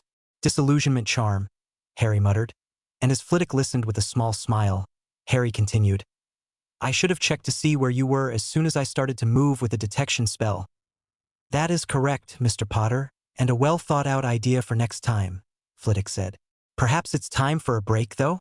That was one of our longest duels. That sounds great, Professor. I'm knackered, Harry responded. You've been progressing very well, Harry. Have you been practicing in that room of yours? Flitwick asked curiously. Yeah, Neville and Susan have asked me to teach them a bit, and it's good practice for me to be up against the two of them at once. But also, Hannah and Tracy decided that we needed a name for the room. So, that room of mine has now been christened the Den by Hannah and Tracy, Harry said sarcastically. Well, it must be good practice as you've improved drastically. How has your spell repertoire been going outside of the spells that I'm teaching you? Well, to be honest, I've just been going ahead on the Dadass syllabus, while going through the standard book of spells up to grade 4 and trying to figure out ways to creatively use spells. But this also reminded me of a conversation that I had with McGonagall a while ago. I'm assuming that this will have something to do with your improved transfiguration skills, Flitwick said. Yes, I was asking her for some advice about the room and how I could create more things, and she explained some theory of transfiguration that helped me greatly but also left me with some more questions about magical theory in general. Harry paused for a moment and gathered his thoughts before continuing. First, she explained to me about will, intent, and magic in regards to transfiguration.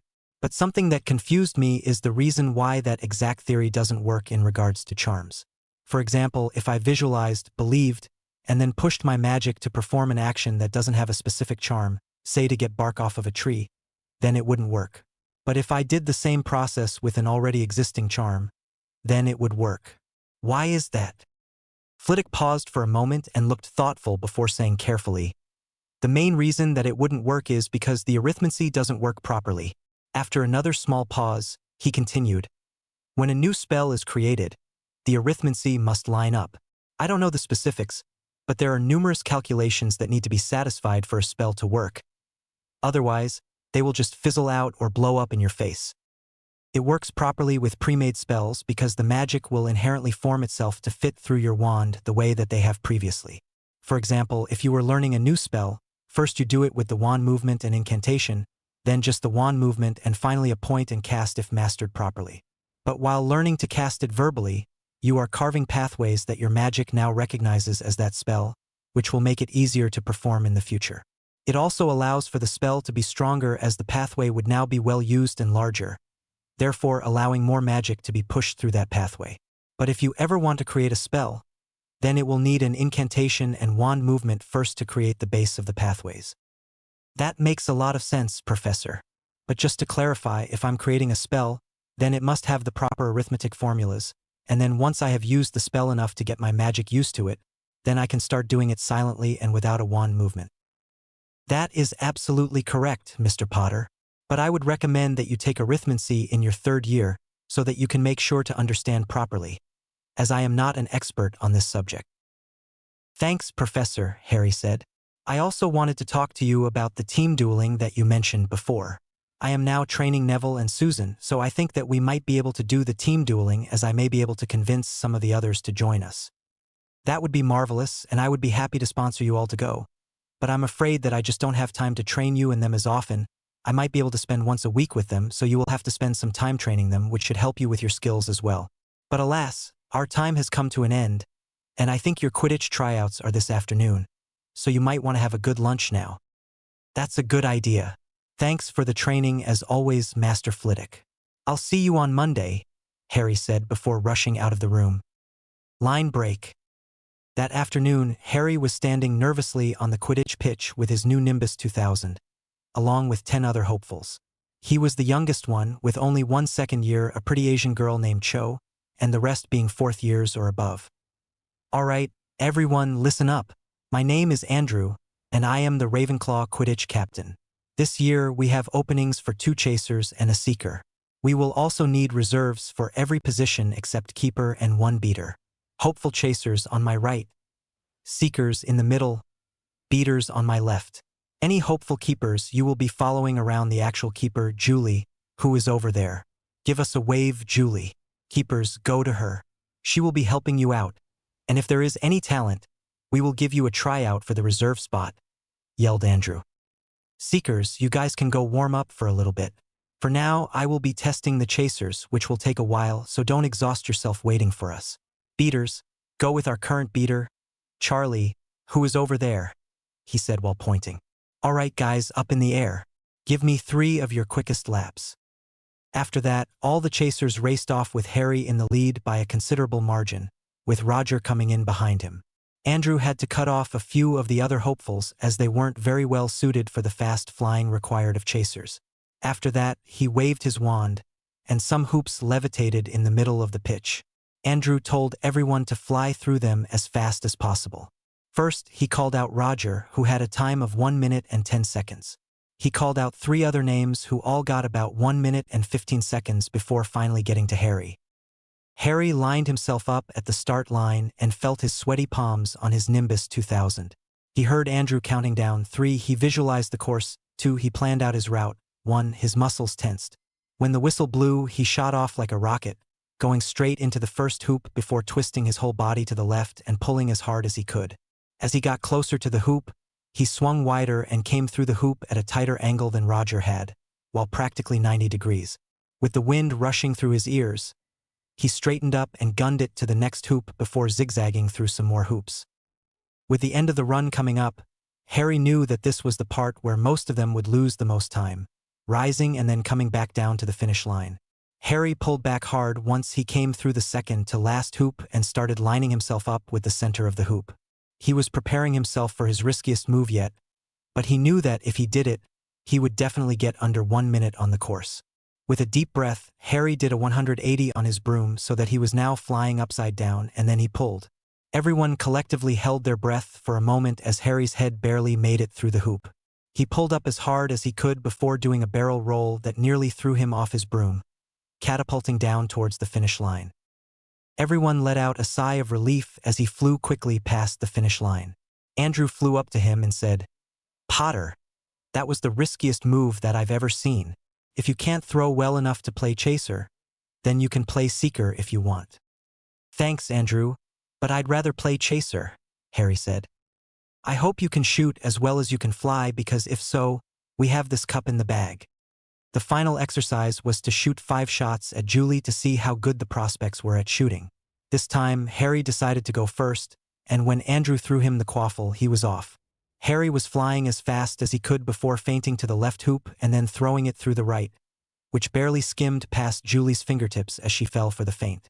The second shot, Harry threw towards the middle hoops, and as Julie went out to get it, the ball curved into the left hoop. Angry now that a first year had gotten 2 in already, Julie was completely focused on saving the goals. This next run-up at the goals, Harry flew to the right, then the left. When he got to the edge of his range, he threw the ball up and to the right before swinging around as quickly as possible and hitting the ball with the end of his broom. Whack! The ball flew straight at the goal. Julie flew as fast as she could, and even from the distance that Harry shot from, she couldn't get a finger on the ball. It hit the edge and bounced in. The final shots that Harry took were basic spinning shots that curved into goals that Julie couldn't save. After the tryouts, Harry was selected to play chaser with Roger and Andrew as his fellow chasers. The keeper was Julie, the seeker was Cho, and the 2 beaters were Charlie and Jason. Harry was barely walking straight after all the flying he had done that afternoon and the training with Flitwick that morning, so he had a nap before dinner. Throughout the coming weeks, news had spread that Harry was now a chaser on the Ravenclaw team. He was now having to hide from the fangirls who had been chasing after him.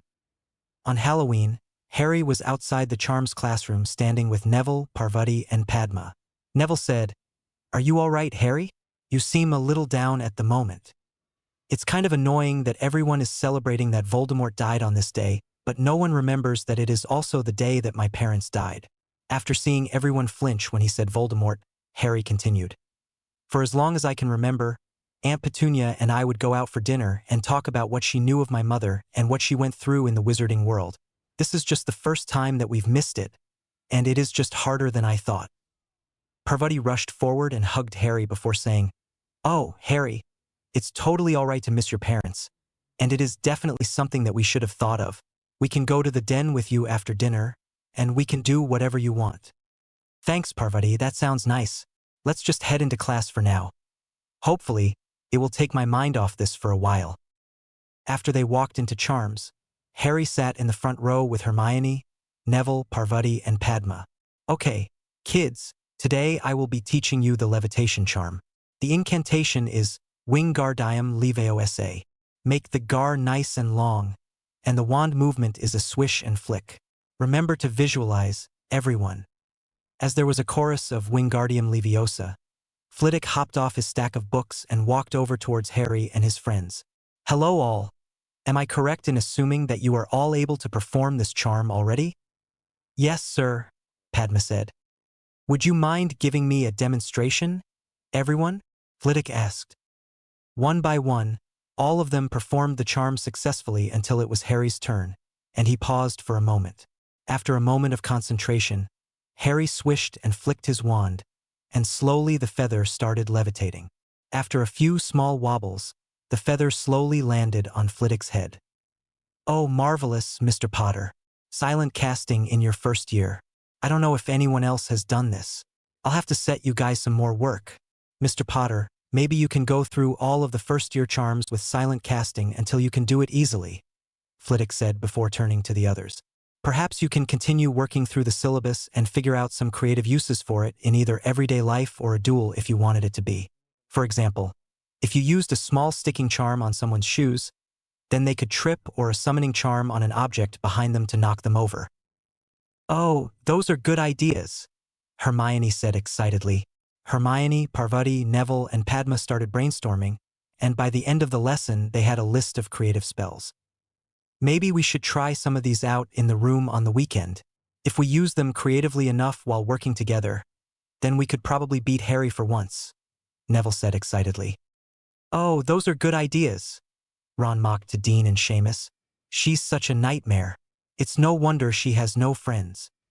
Suddenly, he was shoved by someone walking past before he heard a voice yell out, "Hermione!" All of a sudden, Ron was pushed in the back and turned around to the terrifying sight of Harry with glowing green eyes staring at him, his hair blowing in a non-existent wind. "What did you just say?" Harry said in a low, menacing voice. I didn't say anything," Ron stammered. "I think that was a little more than nothing. You're rude, inconsiderate, idiotic, and you take out your insecurities on other people who are smarter than you just because you can't be bothered to work hard." Harry was slowly walking forward as Ron stepped back. "You need to sit down and think about who you want to be. Do you want to be the Gryffindor version of Malfoy? Someone who bullies others because they are different from you, taking out all of your insecurities on other people who won't fight back?" As Ron finally backed into a wall, Harry put a finger on his chest and angrily stated, "You are a pathetic human, and you don't deserve to talk to someone as amazing as Hermione." After completing his rant, Harry stormed off in the direction that Hermione had gone and was followed by Parvati and Padma. Harry kept on walking for a while before he said, "Do you think I was too harsh on him?" No. "That jerk totally deserved it," Neville said. "The idiot looked like he was about to wet his pants. You should have seen yourself. It looked like your eyes were glowing, and I could have sworn I could feel this enormous pressure of your magic pushing down on me. I couldn't imagine how it felt for the person it was directed at. Hopefully, it will mean that Ron learned his lesson." Neville paused before asking, "Do you want to go to the Great Hall and see if Hermione is there yet?" "I'm still kind of angry, and I feel like if I see that human waste disposal system again, I might just punch him." Harry paused and took a deep breath before saying, "I need to get some energy out in some way. Maybe in the dueling chambers, I can practice some explosive spells to get some of my anger out." I'll meet you and the others at the feast tonight. Wait, you should have some supervision in case you lose focus and hurt yourself, Neville said. After nearly an hour, Harry had burned off enough energy that Neville could no longer feel Harry's magic pushing against him, and they decided to go to the feast. Hey, where is Hermione? Harry asked Daphne when he sat down. She is still in the bathroom with Padma and Parvati, Daphne responded. We've heard about what that douchebag said. Personally, I think you have a good amount of self-restraint to hold back from punching him in the face. I'm sure she'll be fine by tomorrow. I'm sure it will be fine, Harry. Hermione is strong, and Padma is with her if she needs to talk to anyone, Tracy said. There is another rumor going around that people could feel your magical aura pressing down on them, Susan chipped in. People are also saying that Ron wet himself after you left, but I think that's a lie, Hannah added.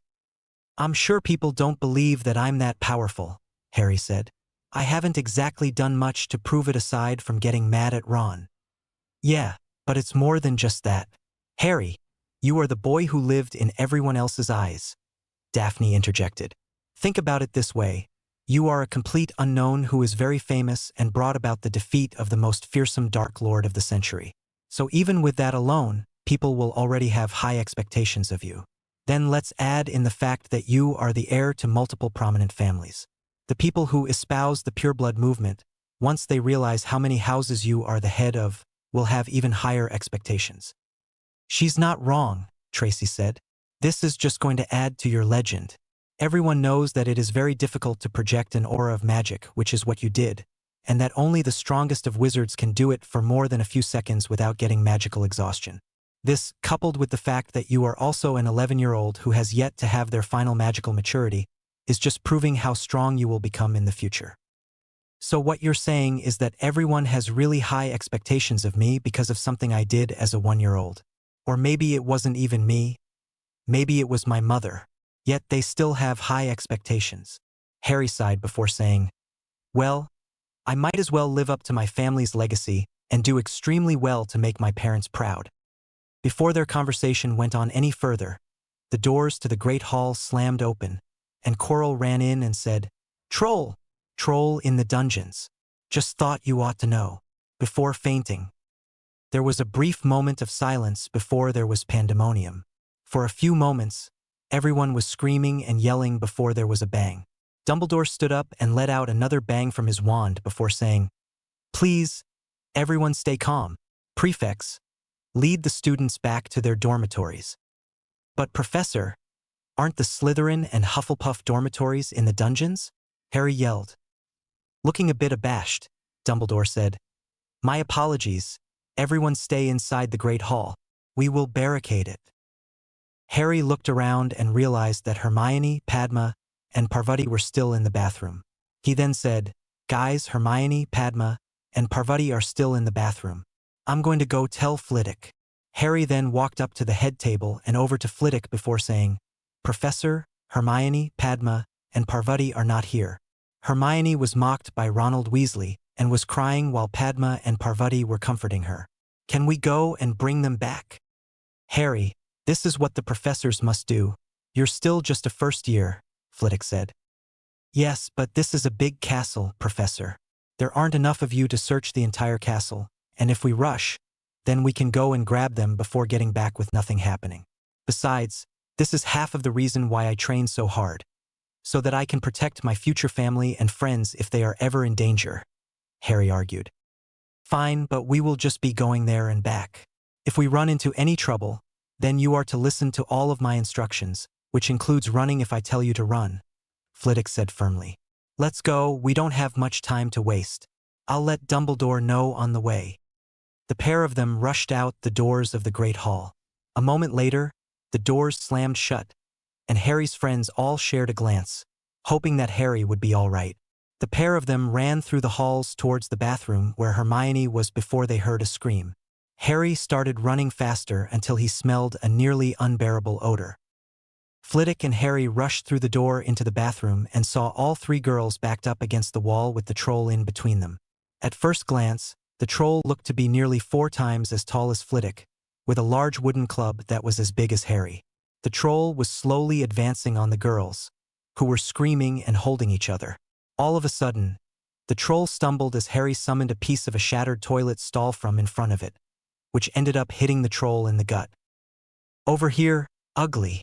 Harry yelled before banishing a piece of debris at the troll's face.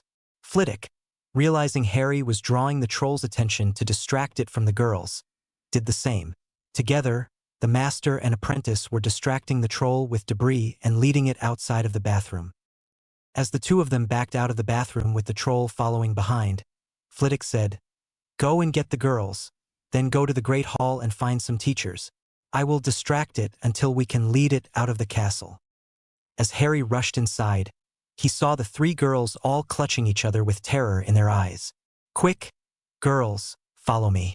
Harry grabbed Hermione and started dragging her, with Parvati following behind.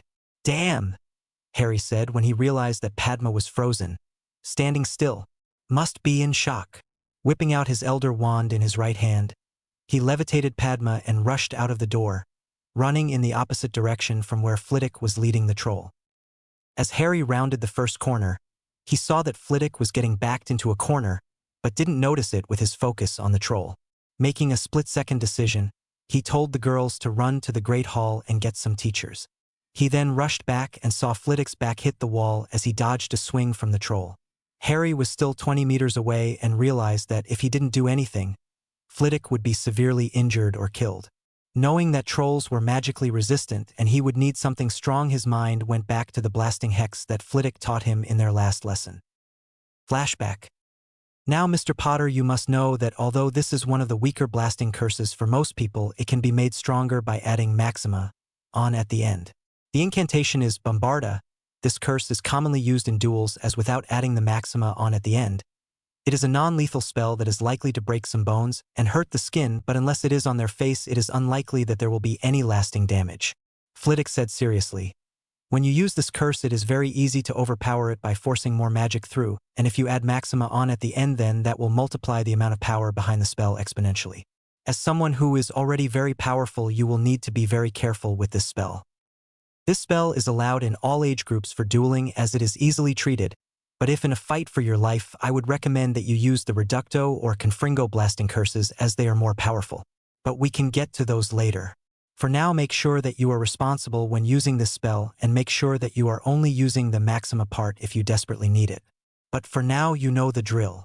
He finished with a small smile. "I know. 10 bullseyes from 10 meters with both hands before moving back and repeating until I have reached the longest distance," Harry said with a small sigh. He knew that it was important to be accurate and be able to cast with both hands, considering that he had 2 wands, but it was very boring and they had yet to work on parallel casting, which meant that he could still only fire from one wand and then the other. But he was determined to get it down before the end of the year, and he knew that if he set his mind to it, that he would be able to do it. End flashback. Whipping out his holly wand in his left hand, he cast his most powerful Bombarda Maxima from both wands while forcing all the magic he could through them.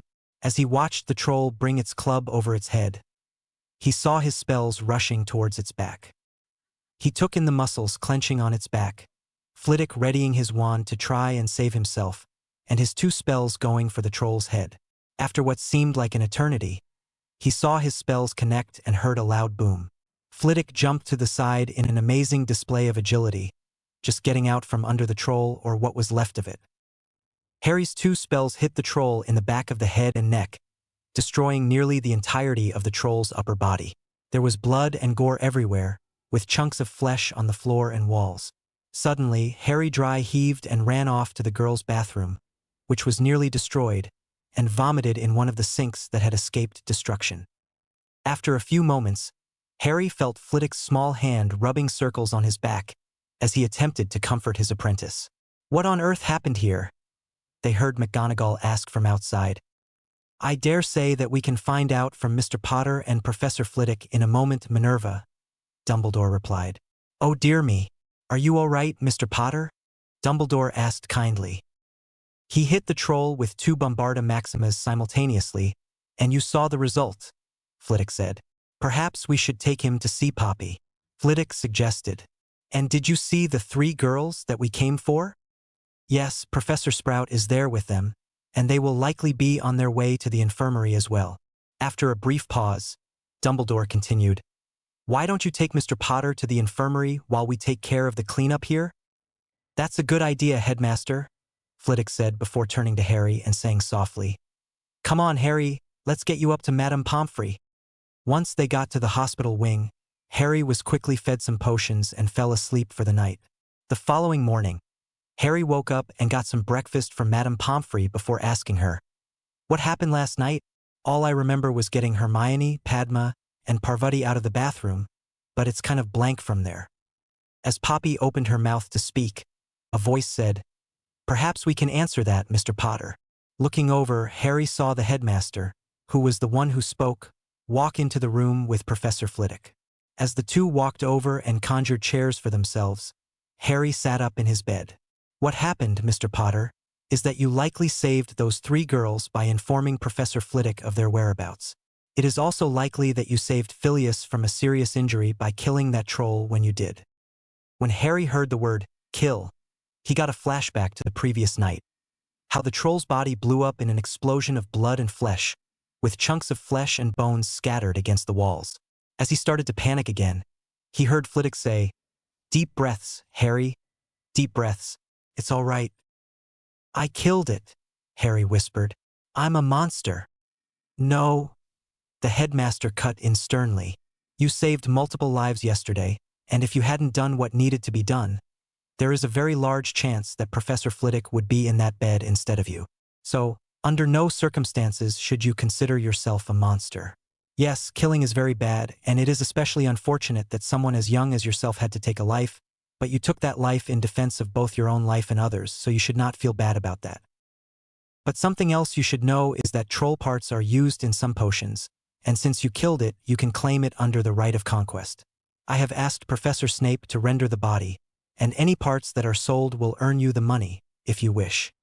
Harry thought about all the gold he had lying around in his vaults under Gringotts and realized that he didn't really need the money.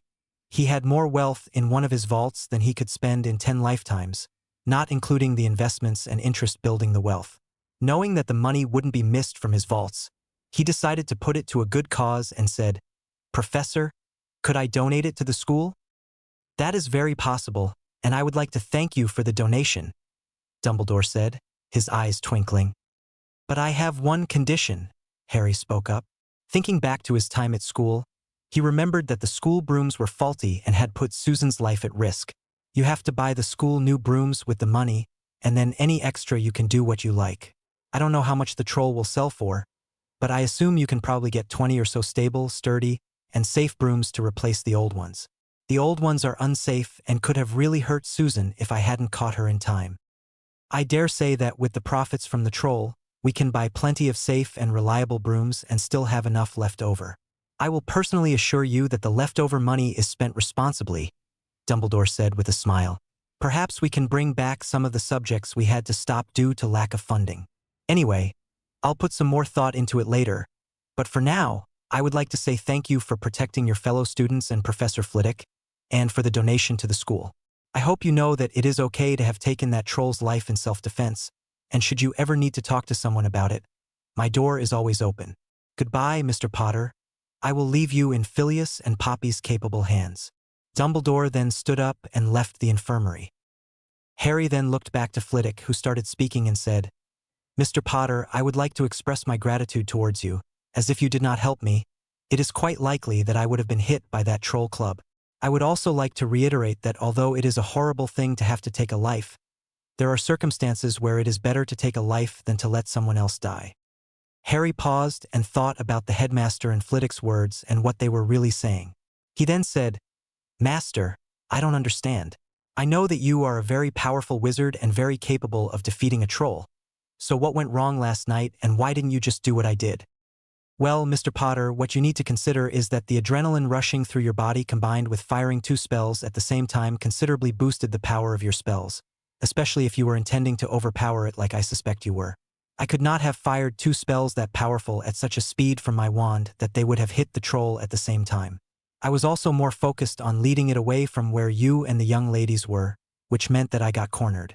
This is a good learning opportunity for you, as it is a good reminder that you must always be aware of your surroundings, because if you are backed into a corner like I was, or you trip on some debris, it could be fatal or cause you to lose a duel, Flitwick responded. So, you're saying that because both my spells hit it at the same time, they did much more damage than would have been possible for two spells that hit the same spot a second apart? Harry asked.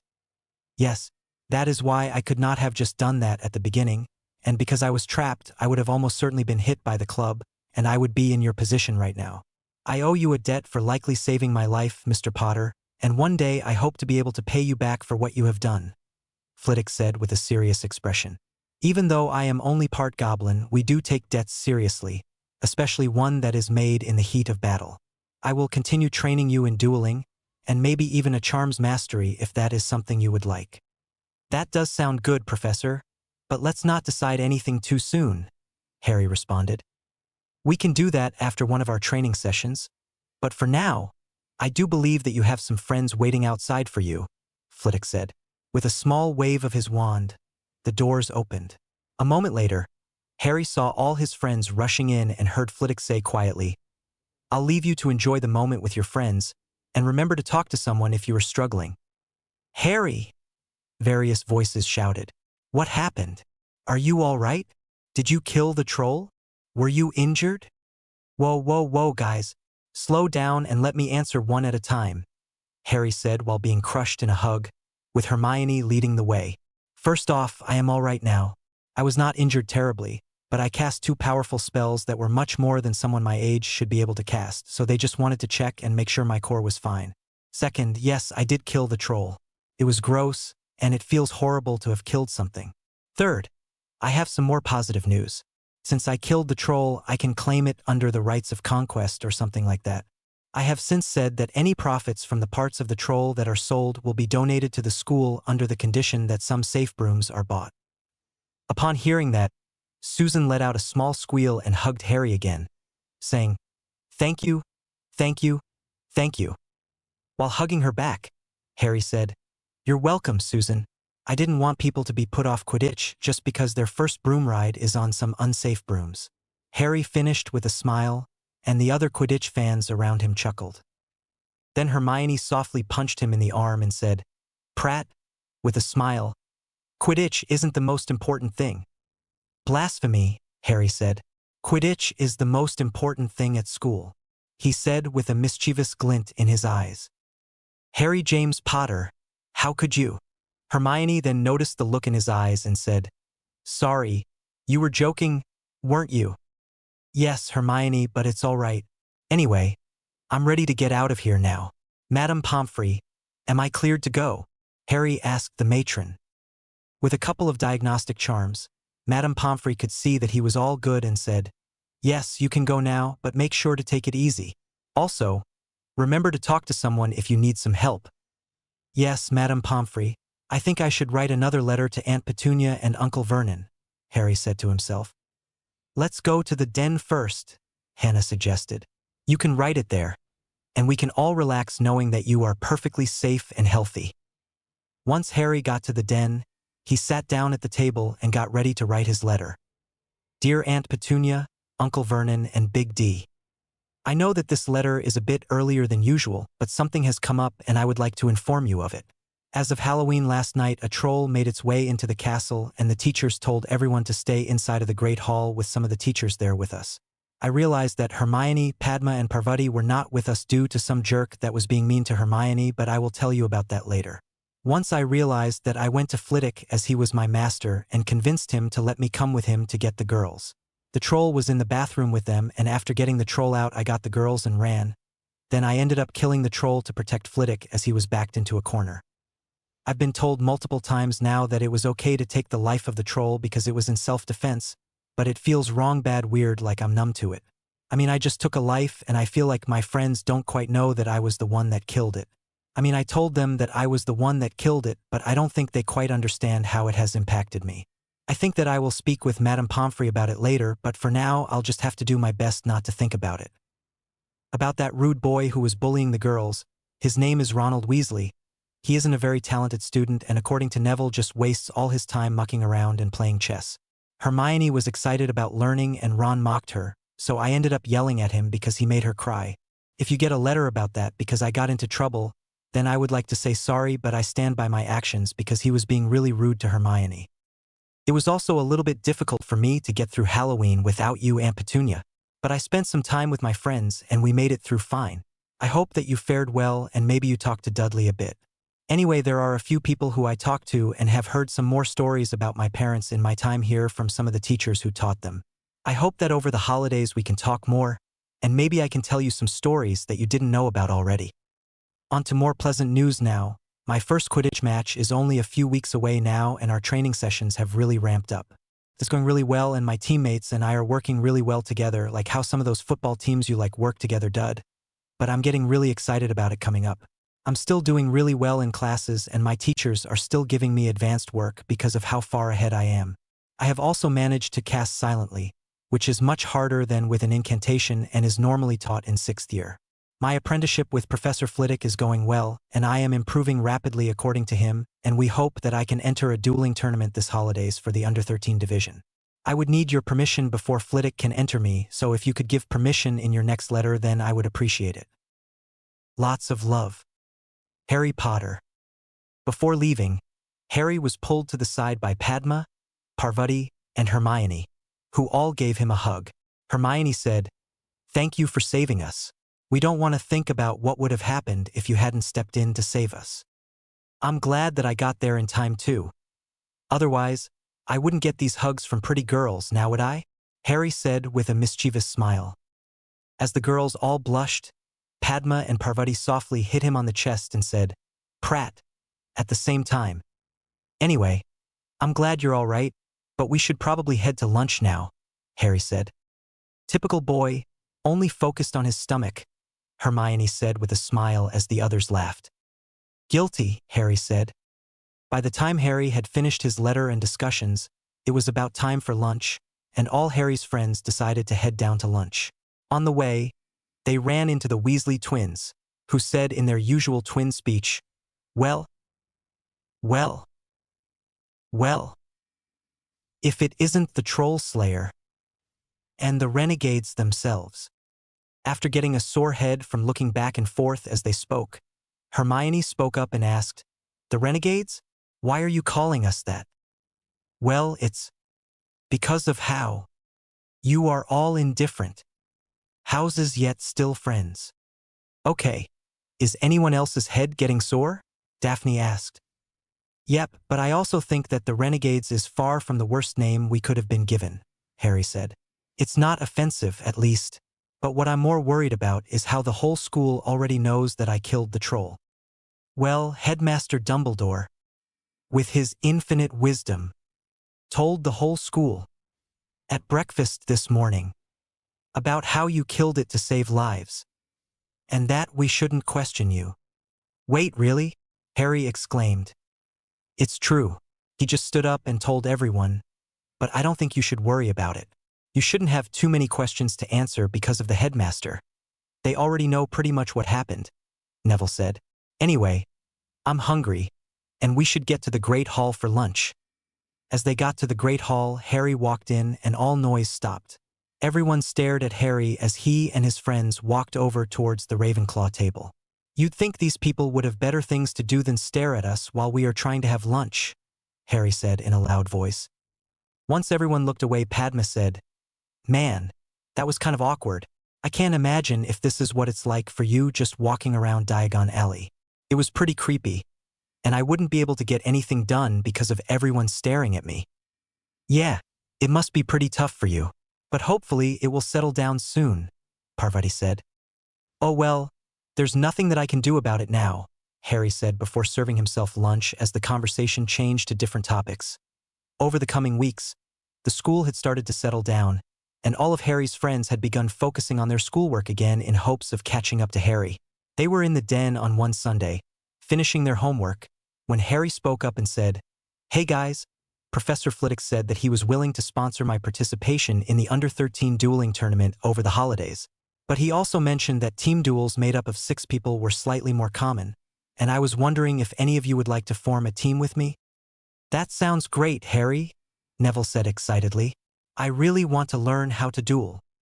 Well, unlike the Gryffindor who charges in, I need a bit more information before agreeing to anything, Daphne said. So the format can vary between a 6-on-6 duel between both teams or down to 1-on-1, with the winner facing the next member of the opposing team or any combination in between. This tournament will be in the under-13 bracket, and it is likely that we will be facing other first and second years. The tournament for this year will be held in Paris over the Yule and New Year holidays, Harry said. It would require all your parents' or guardians' permission to participate, and there are standard dueling rules regarding spells for the under-13 bracket, which I will tell you more about if you all accept. That sounds acceptable. I will join. I don't think that I'm much of a fighter, Hannah said sadly. That's all right. Maybe you can learn some healing charms to patch us up if we get hurt during our training, Harry said. That sounds like something more my speed too, Hermione said. I want to duel too.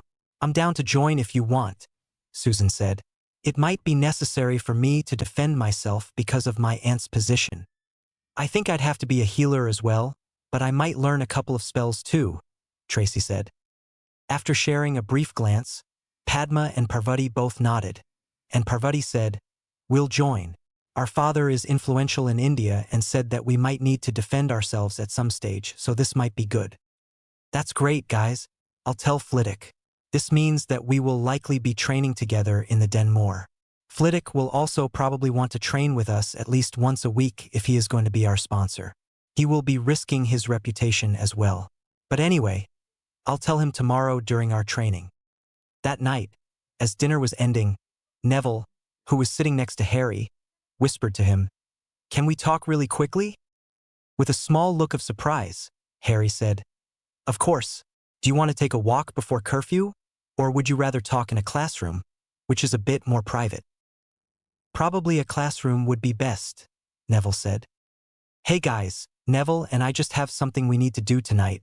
We'll see you in the morning. Hermione and Padma, I'm not sure how long it will be, but I'll meet you on the couches once I'm done. Don't feel obliged to stay there if there is something you want to do, though," Harry said while standing up. After a chorus of goodbyes and goodnights, Harry and Neville walked off to find an empty classroom. Upon finding an unused classroom, Harry waved his wand and, with a murmured spell, set up a charm. After seeing Neville's questioning look, Harry said, "It's a charm that Flitwick says is taught in 6th year to give a warning if someone is within a certain area of the door. I thought you wouldn't want to be overheard, and since I don't know silencing wards or any other ways to stop someone from listening, I thought I would just set it up so that I could stop you from speaking when someone else could hear." "That's smart, but this isn't anything too personal. I just wanted to ask if you would be willing to train me a bit more than everyone else," Neville said nervously. "I would be happy to give you some lessons, but since you got your own wand, it's pretty clear to me that you are already one of the strongest in our friend group. So why do you want this extra training?" Harry asked curiously. "Well, you know what happened to my parents, right?" Neville paused as Harry nodded. "Well, I don't want that to happen to any of my friends or my gran. I feel like if you trained me for our remaining time at Hogwarts, by the end of it, I would probably be strong enough to protect my friends and family from most low-level thugs." "That's fair.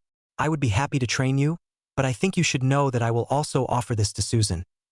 Harry held up a hand as Neville opened his mouth. "I don't know what you were about to say, but just think this through for a second. Susan is the heir to her family, just like us. She only has one family member left, just like you, who I'm sure she wants to protect, just like us.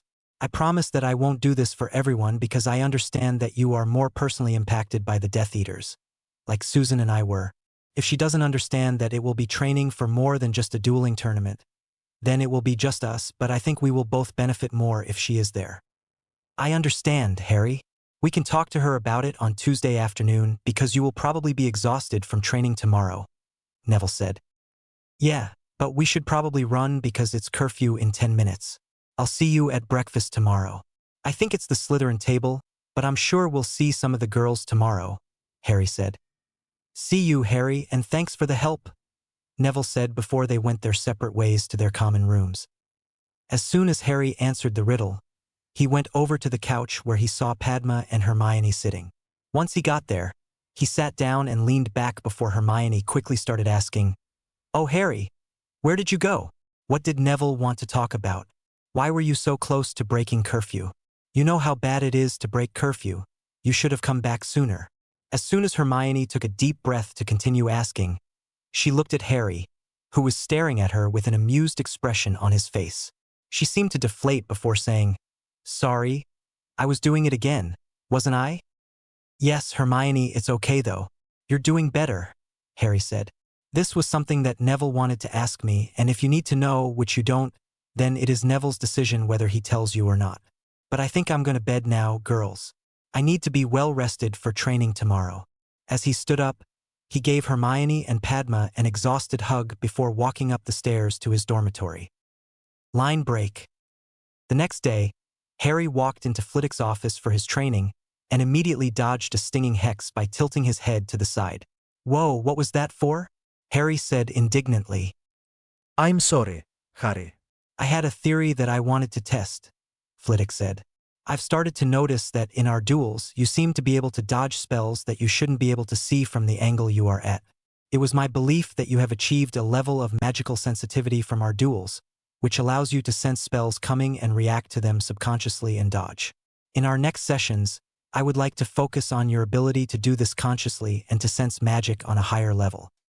Something that more powerful wizards can do, like Professor Dumbledore, me, and Professor Snape, is to use this sense to feel, for lack of a better word, if there are spells coming at us. It can also be used in other ways if the user has a higher sensitivity. Normally, people who are curse breakers have some of the highest sensitivity because they need to feel for wards or curses on items that could be dangerous to them. It is my belief that if you start early enough, you would be able to reach that level of sensitivity during your time at the castle, depending on how hard you train." "Well, that does sound very useful, but I don't really understand how I'm meant to understand what my magic is feeling," Harry said skeptically. "I mean, I guess sometimes I get these feelings that I should move, but how am I supposed to understand what my magic is saying enough to determine if there is a curse on an object?"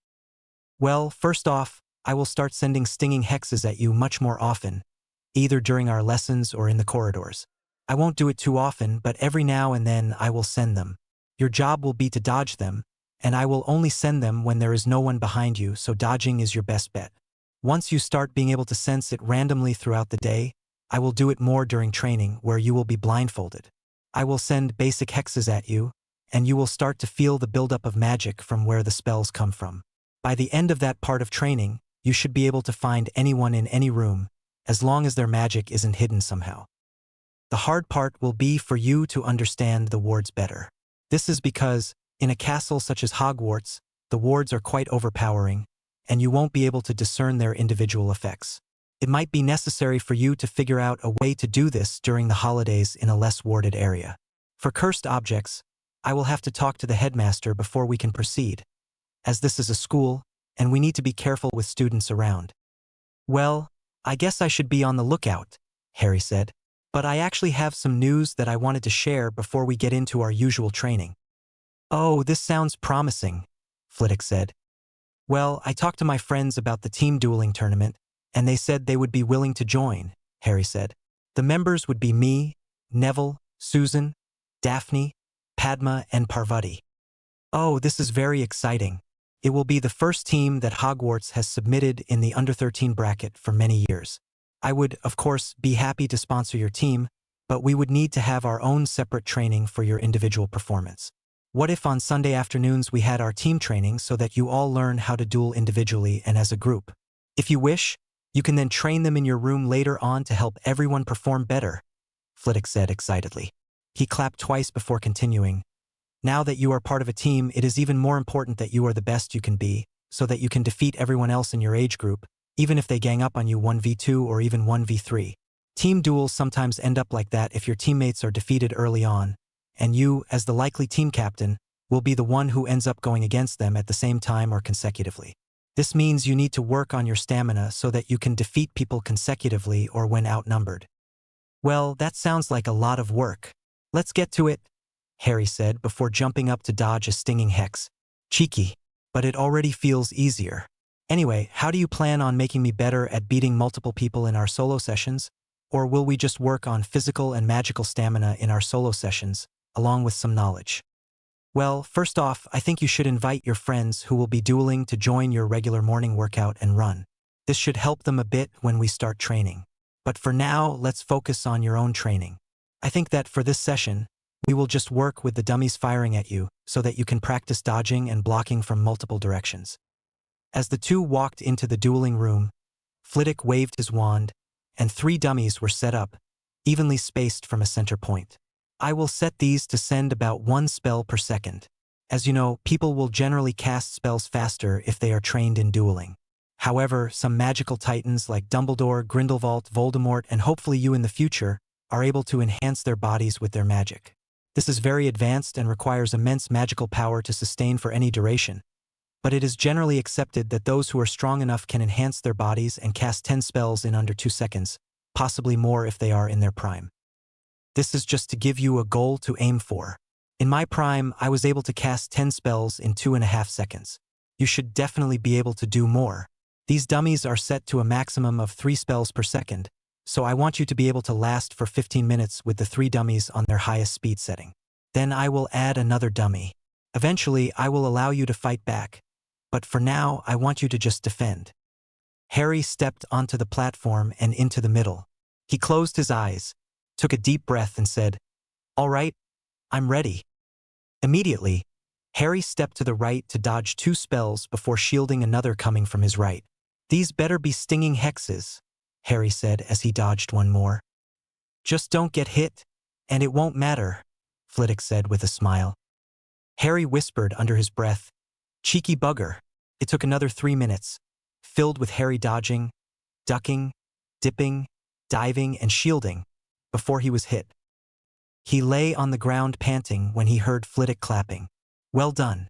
That was infinitely better than my first try.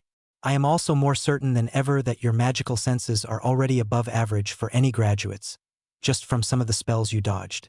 But I realized an oversight in my training. I would like to show you something. Please cast a low-powered blasting curse at me." "Are you sure?" Harry asked skeptically.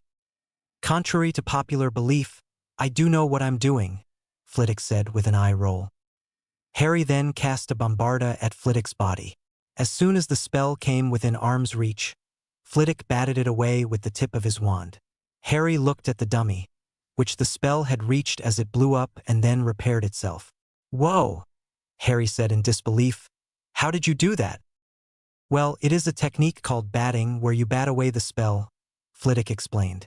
"It's quite a self-explanatory name and technique. Essentially, you just imagine a square on all sides around you.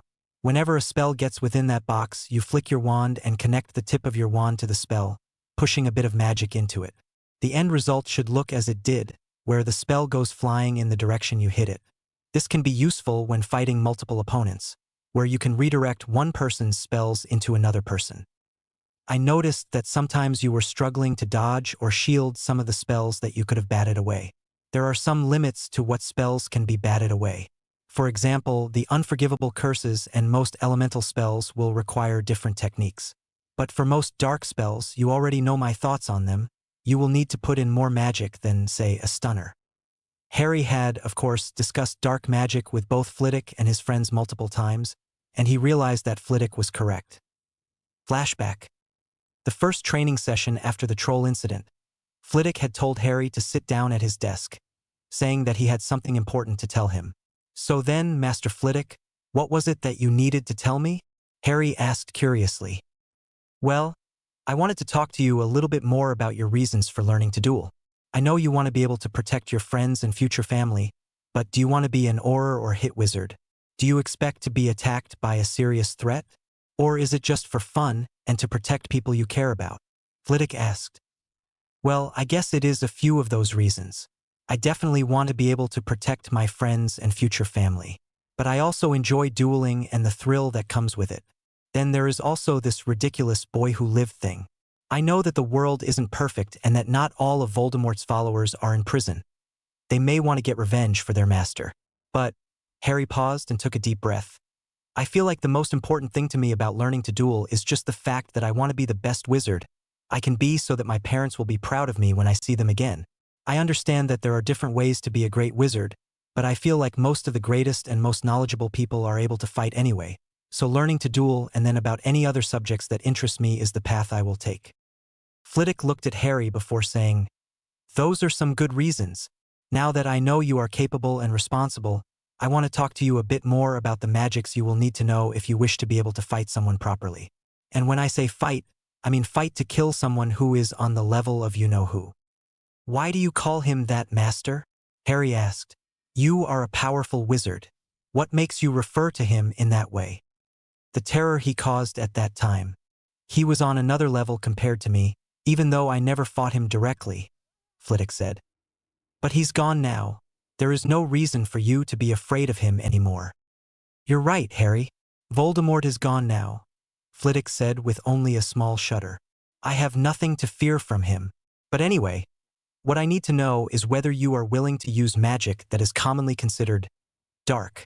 I need to know if you are prepared to kill someone to protect others, as you did with that troll." Harry paused and stared at the table for a moment before muttering, "Yeah, I would kill to protect my friends."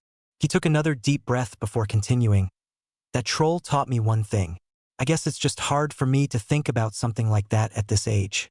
I know that if I fight people who followed the Dark Lord, I would need to kill them to prevent them from hurting others. But I'm not sure about using magic that would leave a negative impact on me," Harry concluded. "That is a good thing, Mr. Potter. There are certain types of magic that leave lasting effects, like the constant use of dark magic.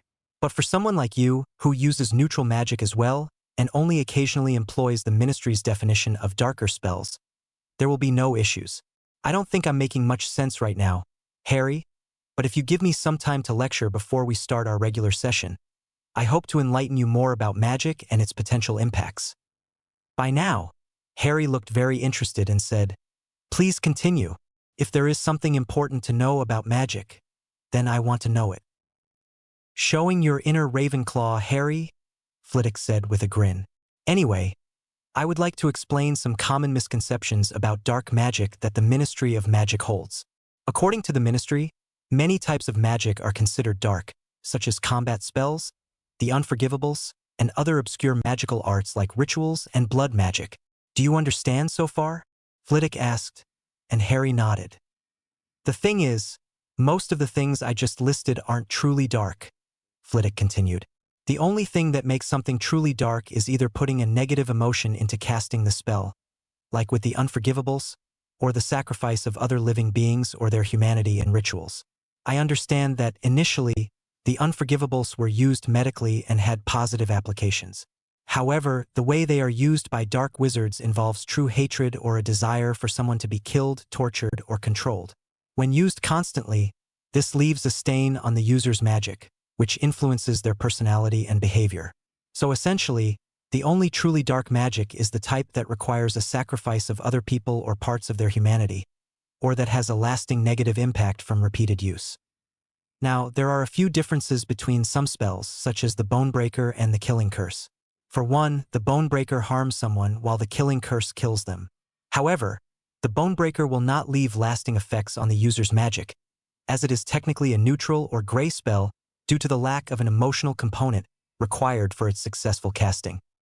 Flitwick took a deep breath, noting that he still had Harry's full attention, and continued, "I previously mentioned that the unforgivable curses were once used for good. I wanted to use them as examples to show why the intent of the user matters more than the spell itself. The Killing Curse was originally a medical spell used by doctors to end the suffering of terminally ill patients painlessly. The Cruciatus Curse was used to treat people who had no feeling in their nerves but is now used for torture. The Imperius Curse was created by an auror for use in hostage situations to prevent harm to the hostage. I tell you all this to emphasize that it is not about the spell but the intent behind its use. I could just as easily kill someone by levitating a boulder over them and then dropping it as I could by using a cutting curse on their neck. While killing is not ideal, in some situations where your enemy is fighting to kill, you should return the favor. If you agree with this, then I am willing to teach you some more lethal curses next year for use only in life and death situations. After the troll incident, you should know that sometimes lethal spells are necessary to save innocent lives." Harry was now staring at the table in front of him, deep in thought. "So what you're saying is that the spells I use don't matter. It's just how I use them," For example, if there is a group of people trying to kill others, then killing them before they can harm others is better than stunning them and letting them be revived to continue killing people, Harry said thoughtfully. Although that is a good way of thinking if you truly want to win a battle against multiple opponents. I am just trying to say that the spell you use doesn't matter as long as it doesn't leave a lasting mark on your magic through excessive use. It is far more important to use the spell with good intent, Flitwick explained. Perhaps we should cut our lesson short for today. It seems you need time to think deeply about this. Maybe you should discuss it with your friends and other teachers to get their perspectives as well. Harry absent-mindedly said, "Yeah, goodbye, Master." After returning to the den, he explained what had happened in their training session, which sparked an intense debate. Over the coming hours, many points were made, and many biases were reconsidered. Initially, Hermione and Hannah were the most opposed to dark magic, with Hannah having prejudices from her parents and Hermione having read about it in numerous books. However, with Neville, Daphne, and Susan explaining it based on what their parents and guardians had told them, it became much easier to understand Flitwick's perspective. In the end, Harry's explanation of Flitwick's points was enough for them to accept that the intent behind a spell is the most important aspect. End flashback. So, for example, a dark cutting curse requires more magic to cast than a stunner. The general theory is that the dark curse uses more power in the first place, but arithmetically, it is also because the darker spells focus more on causing harm than a stunner. Are you ready to try? Flitwick said before immediately sending a stinging hex at Harry. After ducking under the spell, Harry said, "Hey, give me some more warning next time." "You're meant to be batting it away, not dodging," Flitwick said, then sent 2 more hexes. The lesson continued in this manner for the next hour until an exhausted and sore Harry was sitting down and panting in a seat in the dueling room. "Oh man, I am so sore," Harry said. "You made a lot of progress, though. I feel like you'll do better with the dodging next lesson. Next time, I'll set them in a line in front of you, and we'll see how that helps you improve." "Why didn't we do it that way in the first place?" Harry said, exasperated. Flitwick looked at Harry and said sternly, "It's always better to practice in the worst possible situation so that when you're up against 3 opponents in a line, it will be easier than you expect. If they are spread out, it will be harder than the way you practiced." "I guess that makes sense," Harry said. "But couldn't we have at least started off with them all in a row initially? At least the first time, so I could get used to it?" "I guess we can do that. Every time you survive 20 minutes with them in a line, we'll spread them out until you can survive 15 minutes before increasing the difficulty for one of them. Once they're all on the highest setting, we'll add another dummy," Flitwick said. "Hopefully, this will allow you to work your way up to higher difficulties faster." Line break. The next Sunday morning, Harry was running along the lake with Neville as they chatted when they saw the groundskeeper out and about. Harry said to Neville, "Hey, want to go and introduce ourselves?" while signaling to the large man. As Neville took note of his large size, he tripped on his step and said with a small stutter, "Sure, why not?" As the 2 boys slowed down and walked toward the large man, they waved, and Harry said, "Hello, I'm Harry Potter, and this is Neville Longbottom." The large man then said, "Hello, you two. I'm Rubius Hagrid, but everyone calls me Hagrid." "What are you two doing out here so early?" he asked. Neville responded, "We're trying to stay physically fit so that we can do well in our dueling." "Well, that's quite good of you too. I'm sure both your parents would be proud of you for doing that," Hagrid said with a smile. "Did you know our parents?" Harry said excitedly. "Could you tell us some stories about them?" "Oh, of course I knew both your parents, and I'd be glad to tell you some stories about them," Hagrid said. "Please come inside. I'll get you some tea." "Thanks, Hagrid," Harry said with a smile. As the 2 boys walked inside the little hut, Harry noticed some Daily Prophet articles still on the desk from September. Harry said to Neville, "These are old news, aren't they? I wonder why Hagrid still has them." "Yeah, the break-in was ages ago. We could ask him, I suppose, but I don't think it's that important anymore," Neville said. As Hagrid walked back with some huge cups of tea in hand, he said, "So, who wants to hear some stories about their parents today?" "Definitely," Harry said excitedly.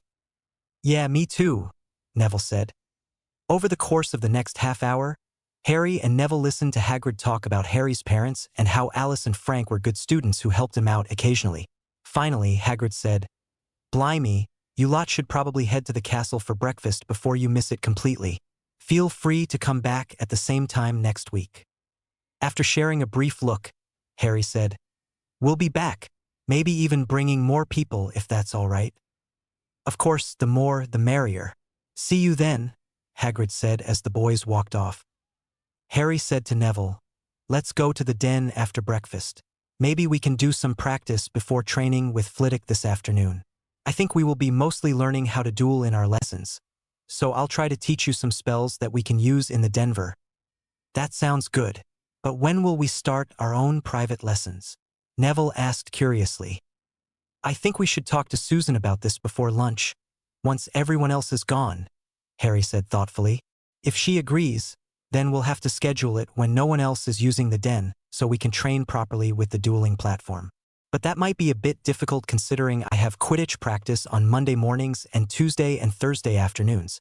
But I'm sure we can manage at least once a week." Anyway, I'm starving. "Let's get to breakfast with the girls now." As the two boys sat down at the Ravenclaw table, they exchanged customary greetings before Neville asked, "Are you guys excited for our training this afternoon?"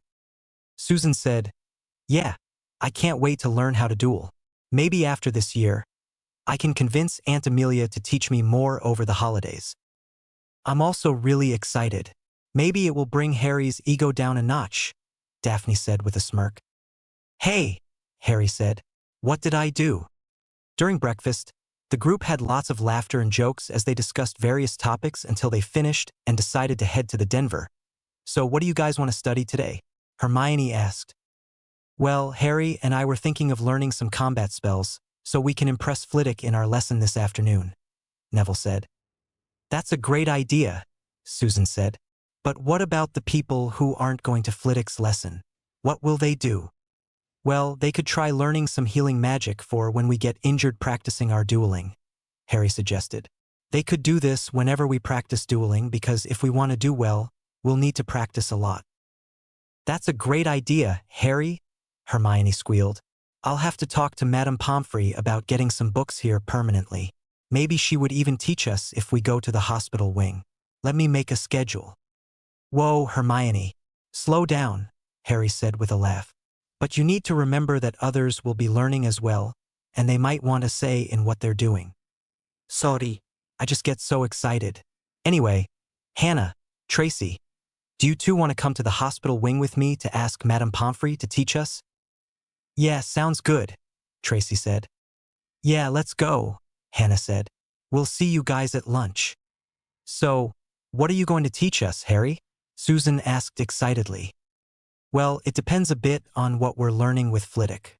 If he's teaching us new spells, then we'll be dueling together and working on essential dueling knowledge at this time.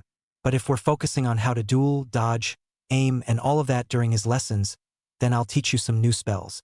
However, if we really want to excel, it's important to practice more than just once a week with Flitwick and probably once a week with me. We have a professional-grade dueling platform here, and we should use it at least twice a week outside of lessons, even if you're just working on your aim because no one else is free," Harry said. "But for now, I'll teach you enough spells so you can at least put up a small fight." He looked around, seeing that everyone was taking this seriously and ready to learn. "All right then. First we'll start off with the disarming charm. The incantation is Expelliarmus, and the wand movement is just a point and shoot." Harry then spent the next couple of hours teaching them basic offensive spells that could be used in duels, along with the weakest shield charm Luxcutum charm that most of them struggled with initially due to the power requirements. Once Harry taught his friends the spells he had planned, he decided to end the lesson. "All right, guys, we should probably go to lunch now so that we're all ready for Flitwick's lesson." "Good idea, Harry. I'm starving," Daphne said. "Hey, that was our line," Neville said, gesturing to Harry. "Too bad," she replied with a smirk. "Susan, can you stay behind, please? Neville and I wanted to talk to you," Harry called out. After everyone else left, saying they would see them at lunch, Harry and Neville sat down and invited Susan to join them. "So what's this about?" she asked curiously. "Well," Harry said, "Neville wants to learn some more dangerous magic, He thinks that Death Eaters might become a threat in the future, and he wants to be able to fight them like his parents did. I thought you might want to do the same since you were similarly impacted by the Death Eaters in the First War. That does sound useful, Susan said thoughtfully. But what would you be teaching us? Well, I'm not quite comfortable teaching strong offensive magic to first years. There's also the fact that I don't think you'd be powerful enough to perform some of the more advanced spells, Harry said thoughtfully. But I thought you said we were among the more powerful in our group, Neville objected. And you are, Harry said calmly.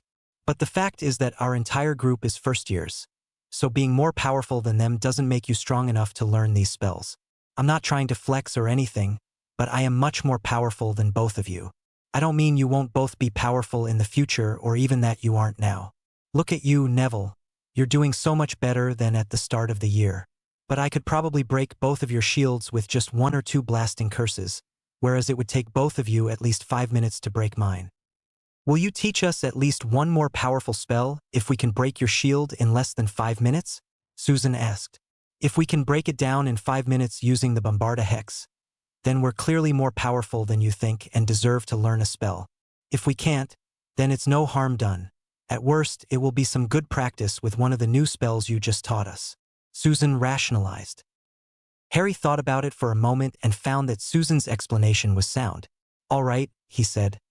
I'm willing to do this on the condition that you both stop casting as soon as I say stop. If I get cursed after you've taken your shot at me, or if I lower my shield after you keep firing after I say time, then I'll get you both off the team. Harry paused and looked at them intently before continuing. This is potentially dangerous, and both of you need to take this seriously. Get into your positions now. I will yell out when to start and stop, and I expect both of you to listen as soon as I say stop, but I'll hold up my shield for a little longer. Once everyone was in position in a small triangular shape with Harry facing the other two, he said, I will use the Protego shield. It's pretty standard and not that much more powerful than the one I taught you today. Something you'll likely be able to do by the time we enter the dueling tournament. Ready? Harry asked. At their nods, he said, Go! For about 3 minutes, the pair fired off their spells. As time went on, their spells slowly started to weaken, and they began breathing hard. Eventually, Susan had to stop and take a breath, while Neville continued firing off weak spells. Harry hadn't faltered once and just stood there with a look of boredom. Eventually, 20 seconds after Susan stopped firing, Neville did as well. That's it, I'm calling time, Harry said. You guys did much better than most first-year students would have, but it still wasn't enough. For now, though, I think we should head to lunch so you have some energy left for training with Flitwick. Yeah, good idea, Susan gasped. I'm more exhausted than I've ever been. Same, Neville grunted in agreement. All right, stop complaining. This is nothing compared to what Flitwick does to me, Harry laughed before walking off to lunch with the other two trailing behind. During lunch, everyone noticed how Neville and Susan ate much more than they usually did, but they didn't comment on it after realizing they had stayed back with Harry. The thought that crossed most of their minds was, it was a very exhausting lesson, and if they stayed back and did more magic with Harry, then it's no wonder they are eating more than usual. So, are you guys excited for our first lesson with Flitwick? Daphne asked. Yeah, I'm kind of curious where we will be training, though, because he just said to meet him in his classroom, Padma replied. If it's where I train with him, then I think you guys will be in for a big surprise, Harry said, a twinkle in his eyes. I know I was surprised by what I saw when he showed it to me for the first time, but then again, he might have a different area in mind for training, considering it's a bigger group. You can't tease us like that, Harry, Hermione complained. But you're not even going, Harry pointed out. That doesn't mean I'm not curious about where you guys will be training together, or where you train with Flitwick, Hermione rebutted. I guess so, but I'm not saying. Maybe you can convince some of the others to tell you, Harry said with finality. I hope we are actually dueling this time, Susan said. As grateful as I am that you taught us those spells we can actually use, I feel like the actual dueling would be much more engaging and fun than what we were just doing. Harry paused before saying, I'm not sure I agree with you. I don't know how Flitwick will train us as a group, but if he does it anything like what he does with me, then you will all be exhausted and pushed further than you ever thought you could go. But enough speculation. let's get going for now. We'll see you girls later. He waved to Hermione, Hannah, and Tracy, who stood up to go back to the hospital wing. After a short walk to his classroom, Harry and his friends stood outside of Flitwick's classroom. Once Harry knocked on the door, they heard a squeaky voice call out, "Come in, everyone." Once everyone was inside and seated on chairs transfigured by Harry, Flitwick began, "All right, everyone. I am very excited to sponsor and train one of the first teams that Hogwarts has presented in a long time. I want to confirm that everyone still wants to do this and isn't having second thoughts about joining the team." Flitwick paused as everyone nodded in agreement. "Great. Let me show you where we will be training once a week together. I also expect you to work on your skills outside of these lessons as well. It is very important if you want to do well and not let down your teammates. But for now, let me show you where we will be doing most of the training." With that, Flitwick hopped down from his chair and tapped the bookshelf, which collapsed inward to reveal the same doorway Harry had seen many times before. "Welcome to my dueling room. This room has everything we will need, but you can only practice here if I let you in. There are specific wards on the door that will not allow you to enter without me," Flitwick explained. "When we have our group training sessions, I will be focusing on 2 of you at once, who will be dueling, while the rest focus on accuracy and speed in that area over there." Flitwick gestured toward the target area. "I will set spells for you to learn in between our lessons, and you can come to either me or Harry if you need help with them. I do expect you to work on your accuracy and casting speed outside of lessons, and Harry will make you all a target range inside of the dueling area of your den, so that you can practice without needing this room. At the end of this lesson, I will explain in more detail how the rounds in the tournament may work. But for now, I want all of you to watch each other duel me so that I can get a good sense of your abilities and power. First up is Ms. Bones." As Susan walked up to the dueling platform, she felt her heart racing. She ran through some of the spells that Harry had taught her that morning and realized that she would have been nearly useless without them. Once she got into position, Flitwick called out, "Whenever you're ready, you may begin." "Expelliarmus!" she shouted. When Flitwick simply turned sideways and the spell whizzed past him, she realized he was too fast for her to hit with individual spells. So, she started casting as fast as she could, showing all her repertoire: Expelliarmus, Stupefy, Langlock, Petrificus Totalis. By the time she had called out her final spell, Flitwick had already raised a shield and decided to end it, feeling he had a good read of her.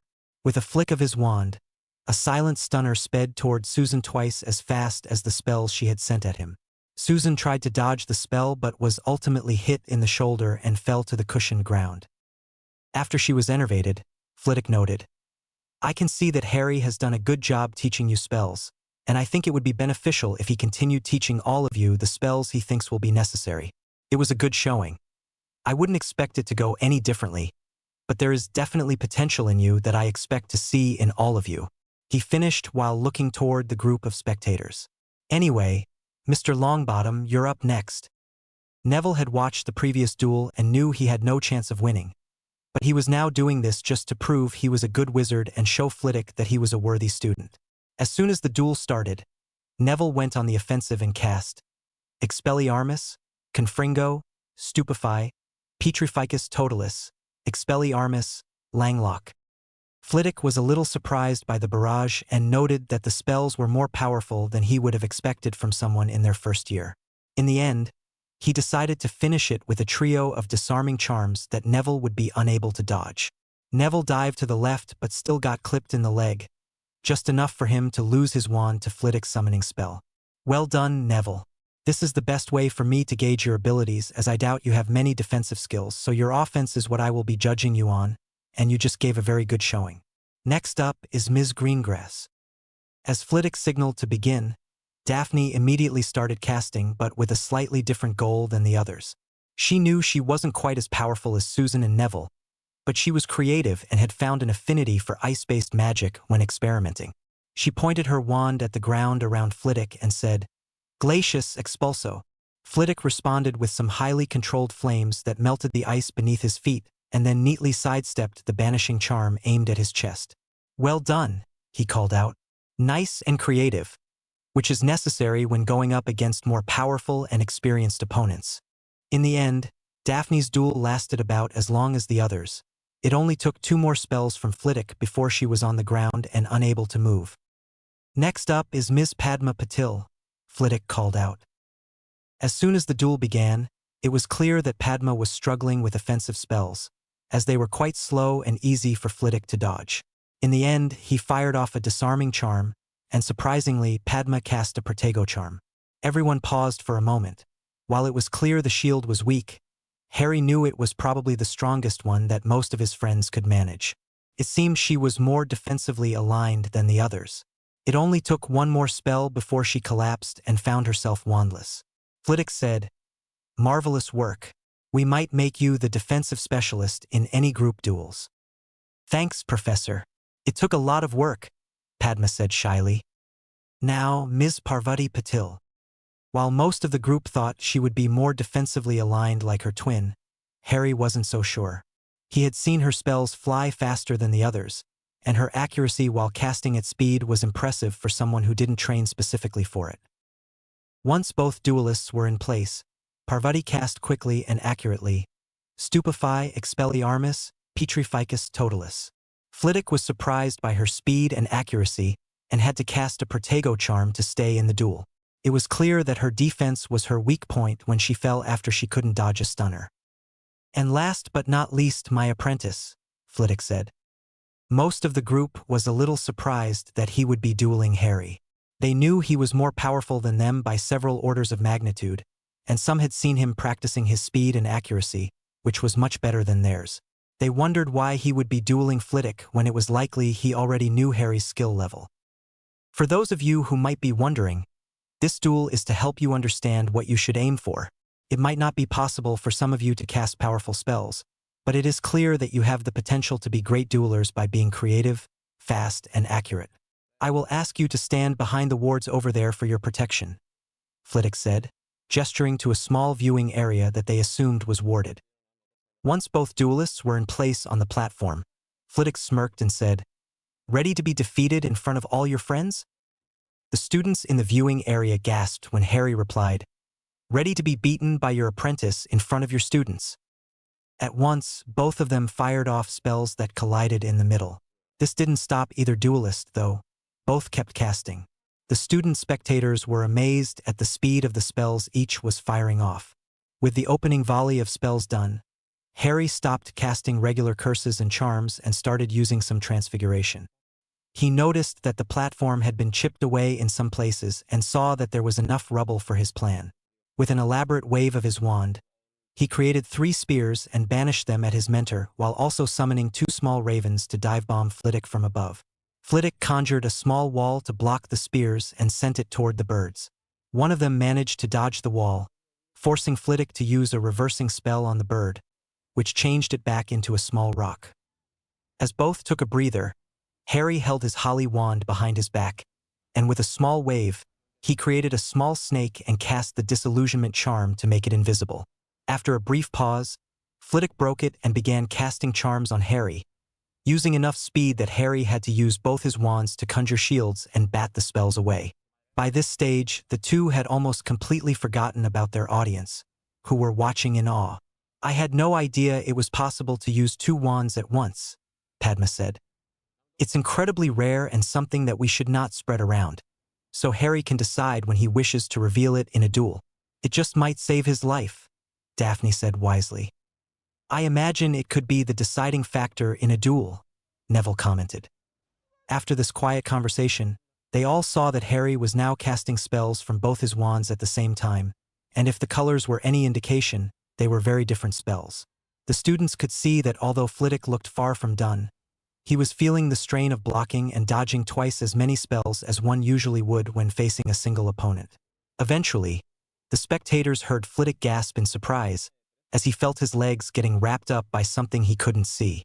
It took just one flick of his wand to vanish the conjured snake, but the damage had been done. A cutting curse had hit his shoulder, and blood was now dripping down his arm. "Well done," he congratulated. "That's the first time you've hit me. It might be time for me to step up my game a bit." Harry knew that he had been holding back in terms of speed, power, and spell variety, But even he was shocked by the barrage that came at him after Flitwick's comment. There were stunners, bone breakers, cutting curses, and more, all cast with the same speed and accuracy. Harry had no reprieve and knew he couldn't last long. But he decided to do his best, valiantly blocking, dodging, and batting away various spells before inevitably being stunned and disarmed. The viewers were stunned into silence by the end of the duel when Harry finally fell to the ground, stunned and bound. After reviving Harry and dealing with their injuries, Harry and Flitwick made their way over to the spectators, and Flitwick said, "That is something you should be aiming for. I know that all of you have different strengths, but I also know that all of you have family magic that you didn't get to use, and all of you have the potential to do what Harry just did. For the rest of this lesson, I will show you some drills that I have Harry do every lesson, and I hope you will practice them outside of our lessons as well so that you can improve quickly. At the end of this lesson, I will explain a bit more about what the dueling tournament will look like and some potential strategies we can use throughout the various rounds. But for now, follow me," he said, gesturing to the accuracy range that Harry was very familiar with. "I will have Harry set something like this up in your den so that you have somewhere to practice if you have the free time. But please make sure you do it for at least 15 minutes twice a week. I want to ensure that you all do well in this tournament, and accuracy and casting speed are very important. For now, Harry, you already know how to use this, so I will just have you duel 3 of the dummies on their medium level with only 1 wand.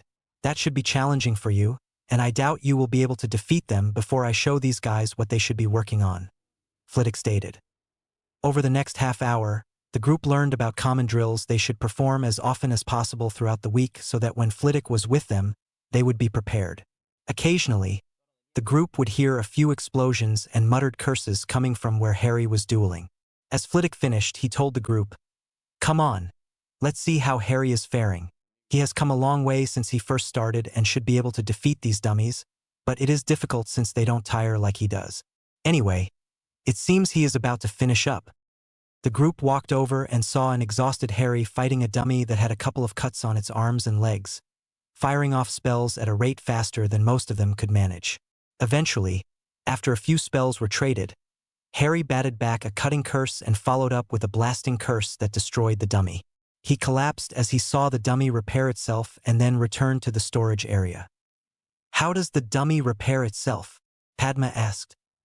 "Well, there is a small room that contains all of the materials the dummy is made from. This means that whenever it is sufficiently destroyed or a specific rune is pressed, it will repair itself using those materials so that it does not become structurally weaker than it would be when new," Flitwick explained. "I'm sure all of you will become familiar enough with the dummies in the coming months. Anyway, I want to talk to you in a bit more detail about some potential strategies we can use in the tournament. Harry, come on over here," he called out to the boy, who was struggling to his feet. "Coming, master," he mumbled. Once all of the students were seated in the viewing area and facing Flitwick, he began. "So the first thing you will all need to know is the various types of duels that will happen in the tournament. Normally, in the World Tournament, there are 6 rounds, each knockout. In each round, there is one type of duel used for all participating teams. There are 64 teams in each tournament, with most schools putting forth a team and some individuals who have formed their own teams filling in the rest. There are 4 different types of rounds to be decided between. The first is a 1v1, where each player is given a rank. The lower the number, the better the duelist, and the first battle is between number 6 on each team. Once one person loses, the next number comes in from the team of the defeated. Sometimes number 6 can defeat 6, 5, and 4, or sometimes number 3 will win for the team, but it varies. In this example, you would want to put your strongest duelist last to maximize your chances of defeating the already weakened opponents on the other team. The second option is a 2v2 battle. Each person on the team is put into pairs, and those pairs will once again be ranked and put in order. The lowest ranks will go first, then the next, and finally the last. It is essentially the same principle as the 1v1, but in pairs. The next option is a 3v3. This one is slightly different, as the trios are seeded and will battle their opposite seeds on their own. If each team has 1 win and 1 loss, the 2 winning trios will then fight to see who wins. The 6v6 is essentially a free-for-all, but in this case, the fighting area is larger, with more lifelike terrain that you can use for cover. It is also likely that it will come down to the stronger fighters. "So what you're saying is that in most cases it will come down to Harry?" Daphne objected. Does that mean our training is useless and we're just there to soften them up? Of course not, Ms. Greengrass. It's just as likely that Harry won't get to battle in the 1v1s, as the first seed is last to battle and the rest of you may have already defeated everyone. That shouldn't be something you worry about. It's about being the best you can be and defeating as many of them as you can, Flitwick explained. But for now, I don't think that's something you should be concerned about. In a couple of weeks, you will see just how much you can improve with hard work. We will continue our practice on Sunday afternoons unless a Quidditch game is on. In that case, we'll skip that week. However, I encourage you to still train in your den that afternoon. For now, I would like you to learn the Bombarda Curse and the Protego Charm. If you need help with either, you can come to me or Harry, but please be careful. The Bombarda Curse can be dangerous, and I don't want any of you using it on anyone else unless in a dueling situation, he finished seriously. But for now, I believe it's nearly dinner. Off you go. As the group walked out of the room, they talked excitedly about what they had learned and how amazing Harry's duel with Flitwick had been. It was very exciting to watch. I never thought I would see spells moving so fast, Padma exclaimed. I wonder when we'll be able to do that? Daphne asked. It might take you a while if you don't practice as much as I did, Harry responded. But I guarantee that if you put in the work, you will be able to do it within a few years. This is going to be awesome. I might even try to convince my aunt to teach me some family magic so that I can duel even better, even if some of it might not be legal in a dueling tournament, Susan explained. That's a good idea, Neville said. I reckon my gran would be okay with it now that I've shown her I'm not a failure. Stop talking like that, Neville. Remember that belief is key with magic, and the more you speak like that, the more likely it is to come true, Harry said passionately. But I don't think I'll be able to access my family grimoire to learn from until I am an adult or emancipated. There was a grim silence for a moment before Susan said, It's fine, Harry. I'm sure you would still be able to beat us anyway. Let's talk about more exciting things, like Quidditch in 2 weeks, Harry suggested. Oh right, you're playing against Hufflepuff, right? Padma said. Yeah, Harry replied. Neville had a mischievous smirk on his face when he said, So then, Susan, who will you be hoping will win? After being put on the spot, she froze for a second. Harry took this opportunity to tease her, saying, You wouldn't betray me, would you? While looking at her with fake hurt in his eyes. Of course not, Harry, but I do want my house to win the Quidditch Cup, Susan said. My heart, Harry exclaimed dramatically while clutching his chest. Oh, toughen up, you big idiot. You'll be fine, Daphne said, slapping him on the shoulder. It'll be fine. I'm a bit nervous, but I've put in the work with the team, and I'm sure we can play well. It just depends a bit on the Hufflepuff team, who I'm sure will play well too. Anyway, let's head to the den for a bit before dinner. I want to get some homework done before going further ahead on Transfiguration because I'm struggling with the Duff to Pillow one, Padma said. I'm sure Hermione can help you with that, Harry advised. I have some new charm spells that I need to practice before our next lesson. All right, let's go. I'm sure the rest of us can find something productive to do before dinner, Neville stated. As the group made their way to the den, they spent the next hour doing their homework before the 3 girls who had been with Madame Pomfrey came back, chatting excitedly. Hey girls, how was it? Harry asked while sitting on the couch in front of the flickering fireplace with a thick tome in his lap. Hermione walked over and flopped down onto the couch beside Harry before saying, I never realized how much of a taskmaster Madame Pomfrey was.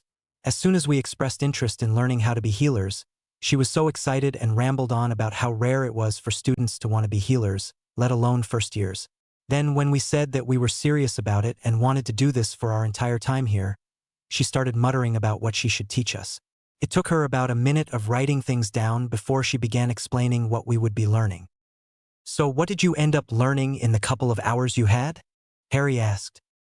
Hermione took a breath before explaining. We mostly focused on how to diagnose issues.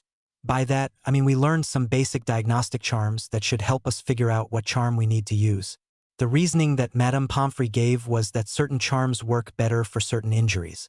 For example, an uncommon healing charm like Vulnera Sinenter works best for major injuries with a lot of bleeding. This charm would be best to slow the bleeding but would likely leave a scar that would need to be fixed, depending on whether dark magic caused the injury, as it almost always leaves a mark unless there's a very skilled healer performing the counter curse. A smaller charm like Episky is better for smaller gashes or even fractured bones and will leave no mark if performed by even a moderately skilled healer. That makes sense. But did you enjoy it? And do you think you will keep doing it? Harry asked. Oh yes, it was great, Hermione assured him. But I think I might take a quick nap before dinner because I'm exhausted. Hermione then tucked her feet under her and laid her head on Harry's shoulder. Harry looked down at her with a fond smile before going back to his book on advanced charms. Over the following weeks, everyone continued to practice for their respective lessons and made progress. Hermione, Hannah, and Tracy put into practice what they were learning on the others, who would occasionally injure themselves during training. On the morning of the Quidditch game, Harry was hardly eating. Come on, Harry, you know you'll be fine, but you still have to eat breakfast so that you have enough energy to play well, Hermione said. Harry managed to have a slice of toast before Andrew called all of the Ravenclaw team to head to the pitch. As all of the players put on their protective gear, Andrew stood in front of them and said, "All right, ladies and gentlemen, I know that we Ravenclaws are usually more studious than athletic, but I believe in this team, in us. We have put in the work and we have the plans. Cho, the Hufflepuff Seeker, is very good, so we want you to catch the snitch if you have the chance, but make sure to delay him as much as possible. Even if you don't catch the snitch, we might still be able to win. Jason, Charlie, keep the bludgers away from the chasers, but if you see Diggory going for the snitch, do what you can to slow him down, but make sure not to hit Cho. Jason, just do your best and follow Charlie's lead. Julie, do what you do best and keep the goals safe." Andrew then turned to Roger and Harry, who were at the end of the bench. "Now, I know this is both of your first games, but we have worked hard. Harry, I've never seen someone with talent like yours before. Roger, your ability to read others' plays is amazing. If you put those skills together with my strategies, we will be unstoppable. Harry, I know that if worst comes to worst, you can probably run through most teams' defenses, but we want to try to play as a team unless it's really necessary." After giving them a nod, they heard the commentator introducing the Hufflepuff team. With their nerves settling, the players walked out with looks of steely determination as Lee Jordan introduced them. Give it up for the Ravenclaw team with Julie Kim as keeper, Jason Price and Charlie Cassidy as beaters, Cho Chang as seeker, and Harry Potter and Roger Davies as chasers, alongside Captain Andrew Sample. As the crowd roared, the Ravenclaw team flew out as their names were called before landing in the middle of the pitch. "All right, I want a nice clean game, ladies and gentlemen," Madam Hooch instructed, giving a stern look at both teams. "Captains, shake hands." Harry saw both Andrew and a large boy step forward into the circle, and they shook hands while saying, "Good luck."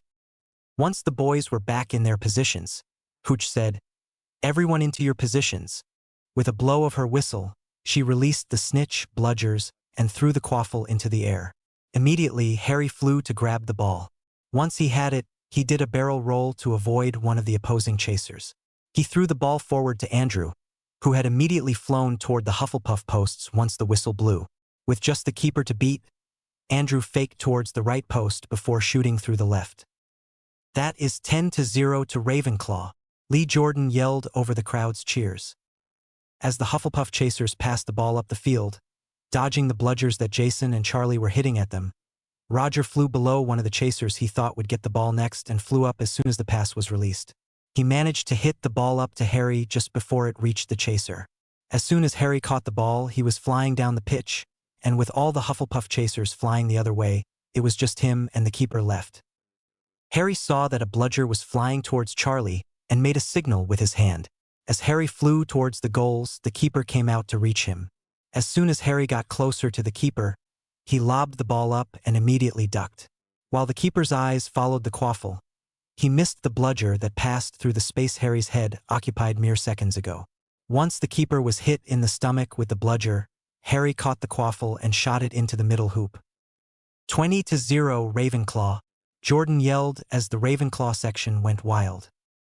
With the keeper out of commission, the Hufflepuff chasers struggled to stay in the game.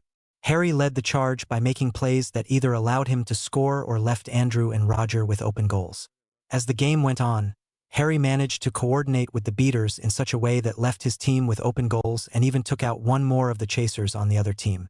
It took only 15 more minutes for the score to reach 120-0, with Harry scoring 7, Andrew scoring 3, and Roger scoring 2. Looking down at the chasers, Diggory felt worried and realized he needed to catch the snitch quickly. As he scanned the pitch, he noticed that the opposing seeker was in a steep dive. With frantic movements, he started diving toward her, scanning the ground to try and find the snitch. When he saw a small glint of gold, he grew anxious as he noticed how close Cho was to the golden ball. Just as he was closing in on it, he noticed a bludger coming at him from the right. After dodging the bludger, he looked back to where the snitch was and saw that Cho had caught the winged ball. They have done it, ladies and gentlemen. In one of the most dominant games of the century, Ravenclaw has won the game 270-0. Lee screamed. As the crowd went wild, Harry and his teammates all met in the middle of the pitch to celebrate. The crowd rushed onto the pitch to join the players, and Harry managed to make out all his friends leading the way. Harry let out a small grunt as his friends slammed into him. With all of Harry's friends hugging him, the Ravenclaw team started making their way toward Ravenclaw Tower. "Let's celebrate," Harry heard someone yell. Harry went to get changed, and by the time he returned downstairs, the party was in full swing. As he made his way toward his friends, who had been invited to join the celebration, Andrew grabbed him. "Here he is, everyone, the man of the hour. The man whose flying was good enough to score 70 points. I have high expectations for the Ravenclaw team in the next 7 years," he yelled. At the end of his exclamation, the common room cheered. Harry looked down, a red tinge on his cheeks while rubbing the back of his neck. After a round of applause from the Ravenclaws, he was able to continue to the corner of the room to sit with his friends who were led in by Hermione. "Well played, Harry," Daphne said. "Yeah, great job," Neville added.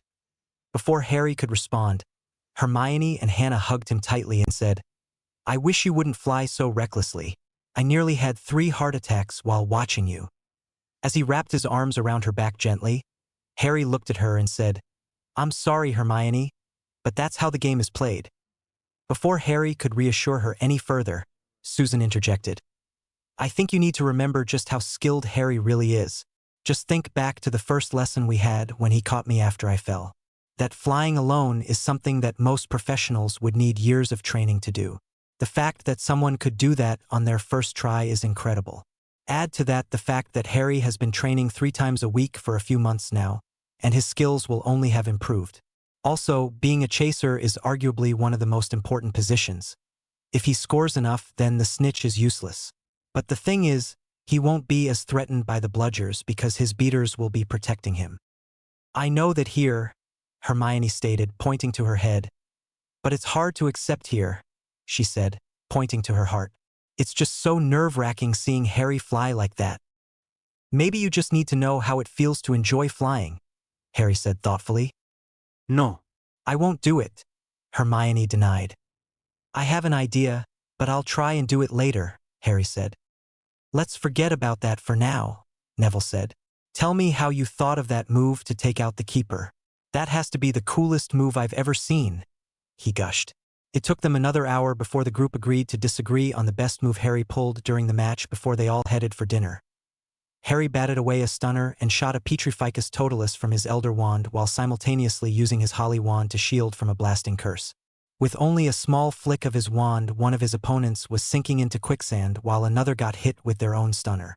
There was evidence that this battle had been going on for a while, with the floor being dug up in multiple places, the scorch marks on the walls and the sweat drenching Harry's shirt.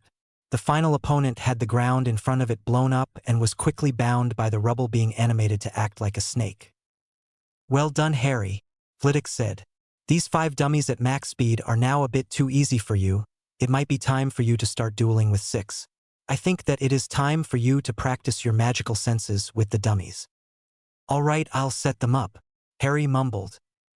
With a wave of his wand, 4 dummies were set up in a line. With another wave of his wand, the setting was changed so that they would fire 2 spells per second, which was their middle setting of difficulty. As soon as Harry put on the blindfold, Flitwick yelled, "Go!" Immediately there were 3 spells that were launched at him, and with another half-second delay another spell came at him. Harry shielded the first 3 and batted away the next. As the barrage of spells continued, Harry started moving around the dummies. The dummies were also moving around as they were shooting so that they could always fire spells at Harry. This meant that Harry had to keep sensing the buildup of magic from all around the platform, and the exercise slowly got more difficult as the exercise went on as the dummies spread out more. In the end, Harry lasted for 10 minutes while displaying incredible acrobatic skills while blindfolded to dodge the spells. His shields were also lasting for longer, and his batting of spells was even more accurate. Harry found that when he would hit the spells into another dummy that they would pause for a second, which gave him a bit of breathing room. This helped Harry to also work on his accuracy when batting spells. It had been a couple of weeks since his first Quidditch match, and there was only 3 more weeks until the Yule break. After his training with Flitwick, they sat down to talk as they usually did. Instead of talking about Harry's parents or what they would do in the next dueling lesson, this time Flitwick brought up the team dueling. "So Harry, how are you feeling about the team dueling tournament?" Harry paused for a moment to think about his team. He knew that Neville was becoming quite the powerhouse. Daphne was quite skilled with the water and ice-based spells along with some other basic elemental spells. Susan was doing well with incorporating transfiguration into her dueling strategy, while Padma and Parvati were becoming an incredible duo with Padma's knowledge of defense strategies and Parvati's intensity with her casting. "I think that we are doing pretty well. There might be some weaknesses and we haven't properly been able to practice in a 6-on-6 battle, but it's going pretty well. I just wish that we had some other people to practice against to see how our teamwork is going," Harry explained. Flitwick paused for a moment before saying, "I might be able to help you with that. I know of a few older years who might be able to give you all a good challenge. Because they are older and probably more knowledgeable, I might give you a 4 versus 6 and I might hop in to slow you down if it's clear that you are too much for everyone, but I'm not so sure that I'll need to do that, so that it is a bit more even, as you could probably stop most of them in a 1 versus 3. "That sounds really good. I think that the practice would be good," Harry said. "I will bring them to the next team dueling lesson. Don't tell the others so that they can't prepare for it," Flitwick stated. "It will be a good lesson in adaptability for them." "Can I get any hints on who they are?" Harry asked. "Well, you know at least one of them from your Quidditch team, another is an opposing player, the third is probably your biggest opponent as she wants to become an Auror and is a 7th-year student who is quite skilled. The last member is someone else who has performed in numerous dueling tournaments, and while he hasn't won any of them just yet, he has gotten to at least the semi-finals in each of the tournaments he participated in. He is also a Quidditch player. Be warned that it is only the 2 eldest ones that have had any actual training for dueling, and the younger 2 might not be as much of a challenge, but I still think that with their knowledge they will give your friends a good challenge," Flitwick explained. "I don't think that helped much, but I'm sure that my friends will put up a good fight against them while I attempt to hold you off," Harry said. "Anyway, I'll have to see you later. I said that I would meet up with the others for a bit of dueling practice before dinner." Once Harry walked into the den, he was greeted with the sight of Susan and Neville dueling it out. The others were spectating, and Hannah was cheering for Susan, saying, "Go Susan! You can beat him." As Harry snuck over to the other spectators while trying not to distract the duelists, he said softly, "Neville win this." The girls turned around in shock at Harry's sudden arrival and candid statement. "What do you mean?" Daphne asked. She had been watching the duel, and Neville was struggling to deal with Susan's transfiguration of objects which she would banish at him while adding some hexes or jinx in her barrage. Look closely at Neville. He is playing up how much he is struggling so that Susan continues to use transfiguration. He is naturally more powerful, and Susan will slow down long before he does. Just consider how much more power-intensive transfiguration is when compared to Neville blowing them up or throwing in a shield. No matter how limited her transfigurations may be, she is still using much more energy against someone who is already more powerful," Harry explained. The others looked slightly more closely at the duel. They noticed the sheen of sweat on Susan's face and how Neville was just breathing slightly deeper than usual. The way that Susan's spells seemed to be moving slower and her transfigurations weren't lasting as long.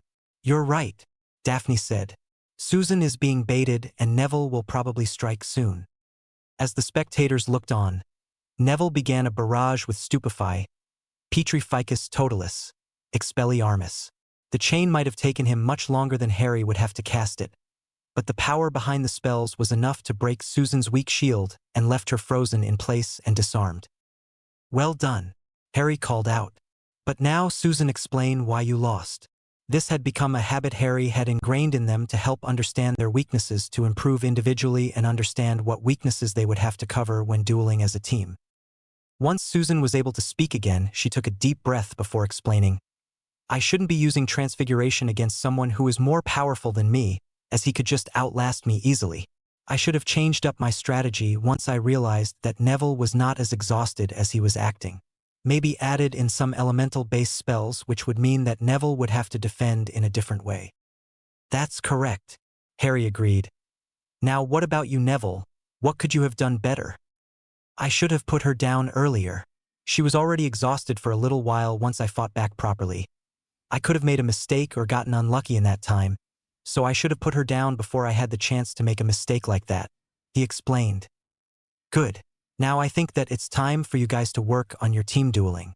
The teams will be Neville and Daphne versus Padma, Parvati, and Susan. I understand that Neville and Susan are already tired, but sometimes you'll need to duel while already tired, so I think that this will be a good opportunity for both of you. Tracy, Hannah, and Hermione, maybe you three should move back a bit and get ready for some basic first aid. I expect that there will be a few cuts and maybe a broken bone that might need healing. Standard dueling rules, and once you are disarmed or incapacitated in such a way that you can't get out of it on your own, then I will be taking you out of the area so that you don't get caught by a stray spell," Harry explained. "Go!" Immediately, Daphne and Neville fired an explosive curse at the ground in front of their opponents. With the cloud that surrounded them, they then sent 3 stunners each into the cloud. Once the cloud cleared, they saw a flickering blue shield that looked as though it was barely holding on. As the shield dropped, Susan and Parvati sent their own stunners and disarming charms at the pair. Daphne and Neville dodged in opposite directions, and Daphne shot a glacius spells at the ground the trio were still standing on, while Neville shot a banishing charm from the opposite direction. As Susan turned to Daphne, she slipped on the ice and was stunned quickly. When Harry had levitated her over to the viewing area, Padma had already shielded Neville's expulso and shot her own disarmer off in response. Parvati had also turned to Daphne and tried to overwhelm her with spells that would have been much more effective if Daphne had not put up a weak shield to stop the first few before dodging the rest. On some unseen signal, Padma and Parvati turned around to change opponents. Neville took it in stride and sent a barrage of spells at Parvati, while Daphne struggled to adapt and sent one more spell at Parvati before being caught by a Petrificus Totalis and falling to the ground. After being clipped by a banishing charm from Daphne, Neville then caught her with a stunner and she fell to the ground. At this stage, Neville's shirt was soaked with sweat and he was breathing heavily, while Padma was only breathing slightly harder than normal. Knowing that Neville was a powerhouse compared to her, and even when he was exhausted would still break her shields quickly, she sent a barrage of spells at Neville as quickly as she could. At this stage, Neville showed the benefits of working out with Harry every morning and dodged all of the spells with some quick footwork and lucky dodges. With 2 stunners sent at Padma, the first broke her weak shield and the second hit her in the chest. Hermione, Tracy, and Hannah all started their treatment of the group, and as the worst was some small cuts from the blasting curses at the beginning, they managed to fix everyone up without a scar. As the duelists were all enervated, Harry said, "Well done, Neville and Daphne. I'm quite impressed with how you work together. But what could you have done better?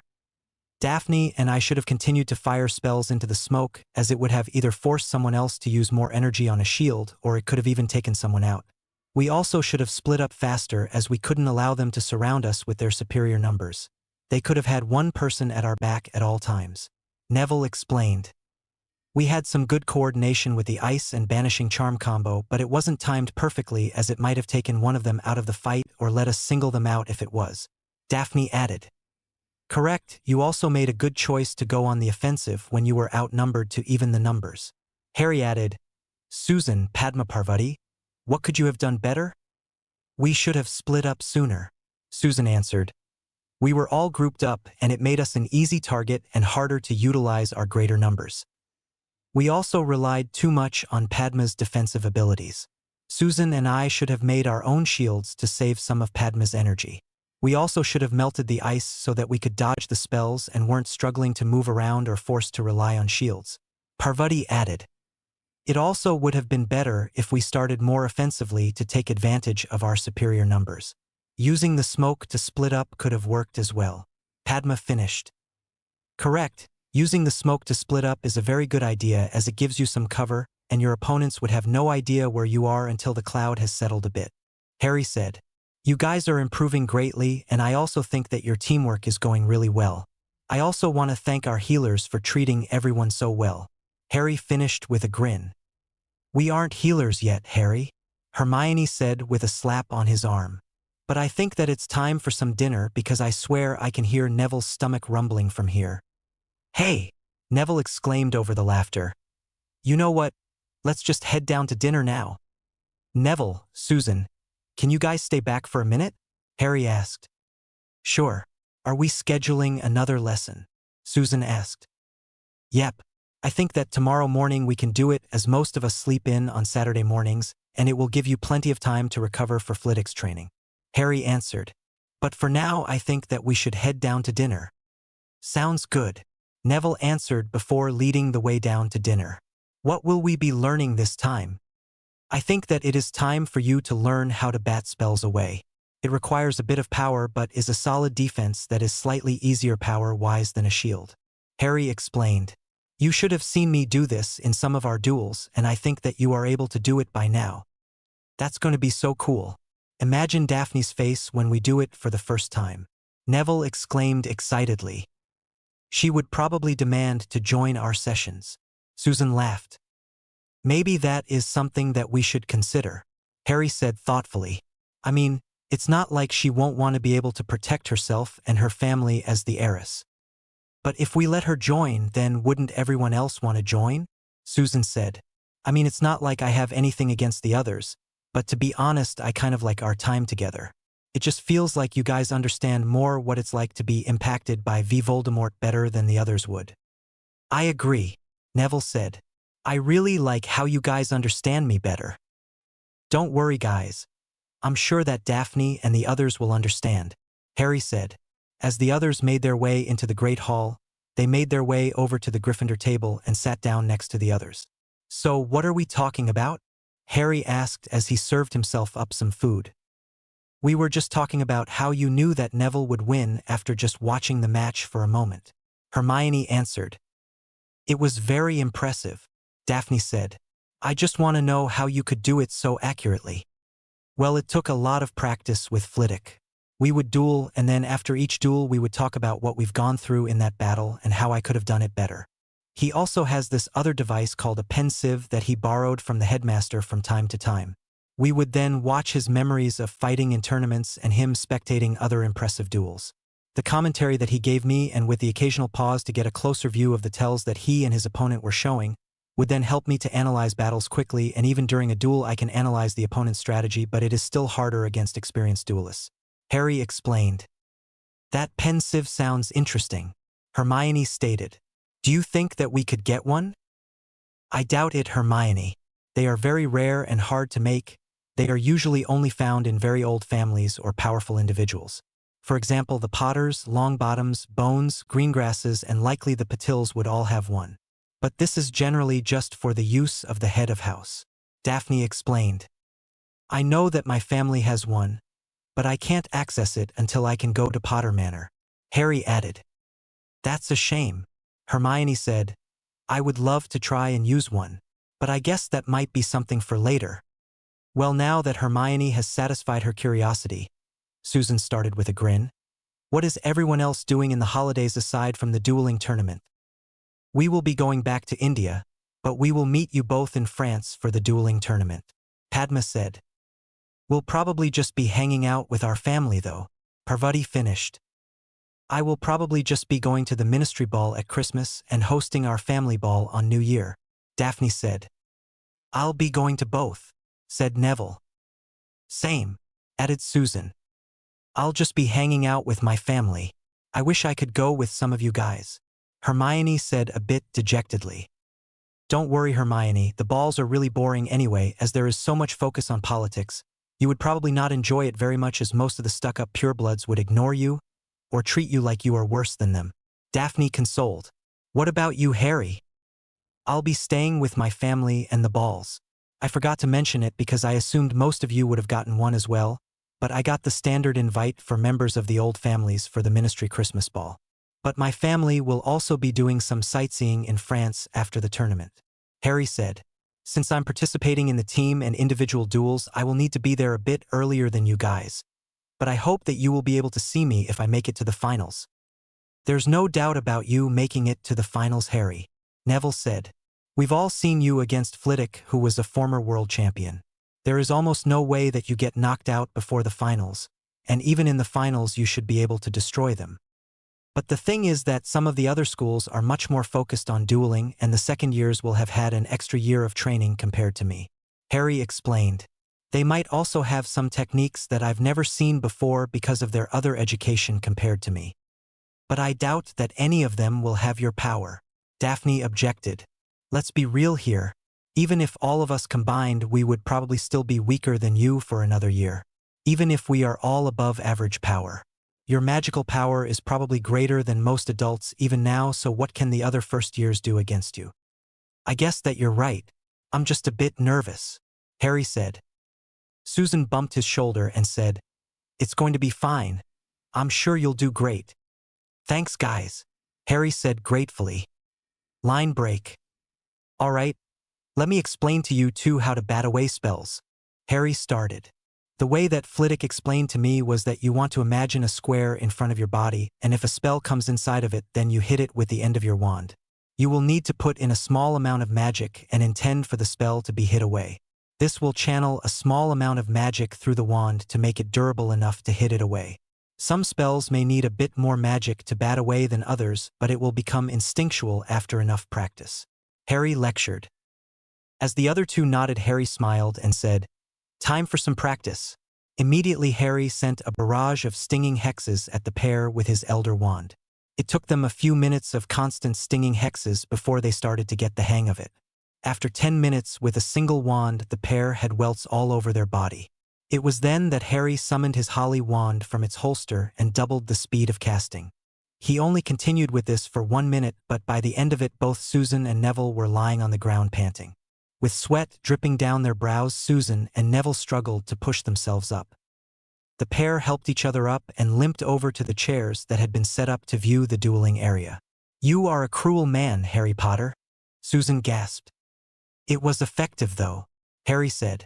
I have also noticed the beginnings of some magical sense coming from the two of you.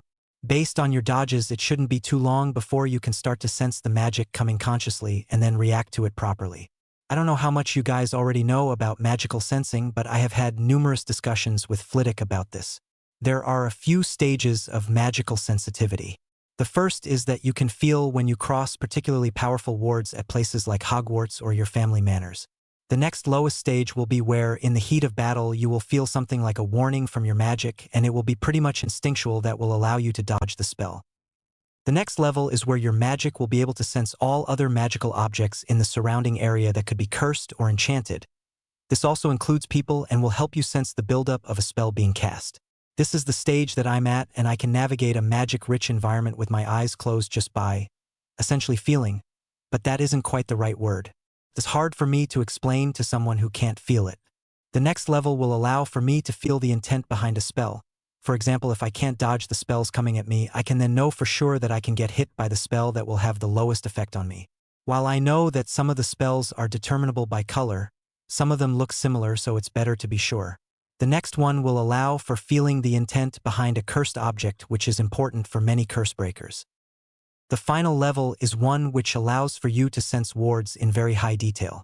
This requires lots of practice to understand fully what information that your magic gives you, but it will help take down wards and understand their intent. Harry explained. I would hope that soon you will sense spells a bit sooner and be able to react consciously to spells being sent at you. That sounds really useful, Neville gasped. But I don't get why you had to send so many spells at once. It will help you learn it faster and help with your batting skills, which are still a bit lacking, Harry replied. Besides, haven't you seen Flitwick randomly launch spells at me while in the halls? That is so that my magical sense gets better, and currently I can generally sense people in about a 10-meter radius. The rumored maximum was Merlin with 100 m, but to be honest, I am just hoping that eventually I will be able to reach 50 m because I will be able to dodge any spell from there no matter how fast it is traveling or if I'm expecting it. But that is just if I'm dodging it consciously. Something that will also help you to understand what you are sensing is for you to learn occlumency. There are numerous benefits, but the one that will help you most in combat is being able to perceive things faster. This will allow you to understand the warnings that your magic gives you and react faster. What will also happen is that you will be able to cast faster as you can move faster due to your perception of time. Harry explained. I've just got the basic mind shields from occlumency, so I don't think I'm there just yet. Susan explained. Yeah, same. Neville agreed. Do you guys have enough books to get to the 7th tier of occlumency? Harry asked curiously. No, I am being tutored by Auntie, who is about a 5th level, I believe. Susan replied. My gran had just taught me the basics, but has promised to teach me more over the holidays, because she didn't think that I could do it before. Neville said. Oh well, I am learning from books, and Flitwick has said that once I have reached the highest level that I can go on my own, that he will help me as he is a 5th level and can get me up there. Harry said. I will also get some access to the books in my vault once I can get emancipated and have access to my family vault. That's a good idea, Harry. But when can you get emancipated? Susan asked. My auntie said that it was very rare for minors to be emancipated.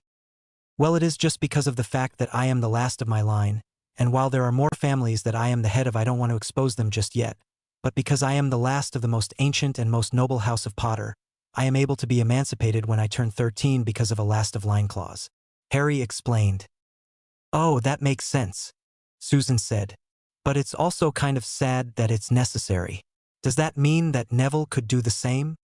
No, he can't actually, because of the fact that both of his parents are technically still alive, and his gran is the regent, which means that he isn't the last of his family and can't get emancipated. Oh well, I guess that on that depressing note, we should probably meet up with the others in the library because you guys know how Hermione is when we are late. Susan finished with a grin. Line break. As the group was walking and talking excitedly towards Flitwick's classroom, Padma wondered aloud, I wonder what we are going to do in this lesson. This led to some speculation from the group, but Daphne noticed that Harry stayed suspiciously quiet and asked, You know what it is, don't you? Normally you will throw out some wild theories to throw us off and make us nervous, but now you aren't doing that.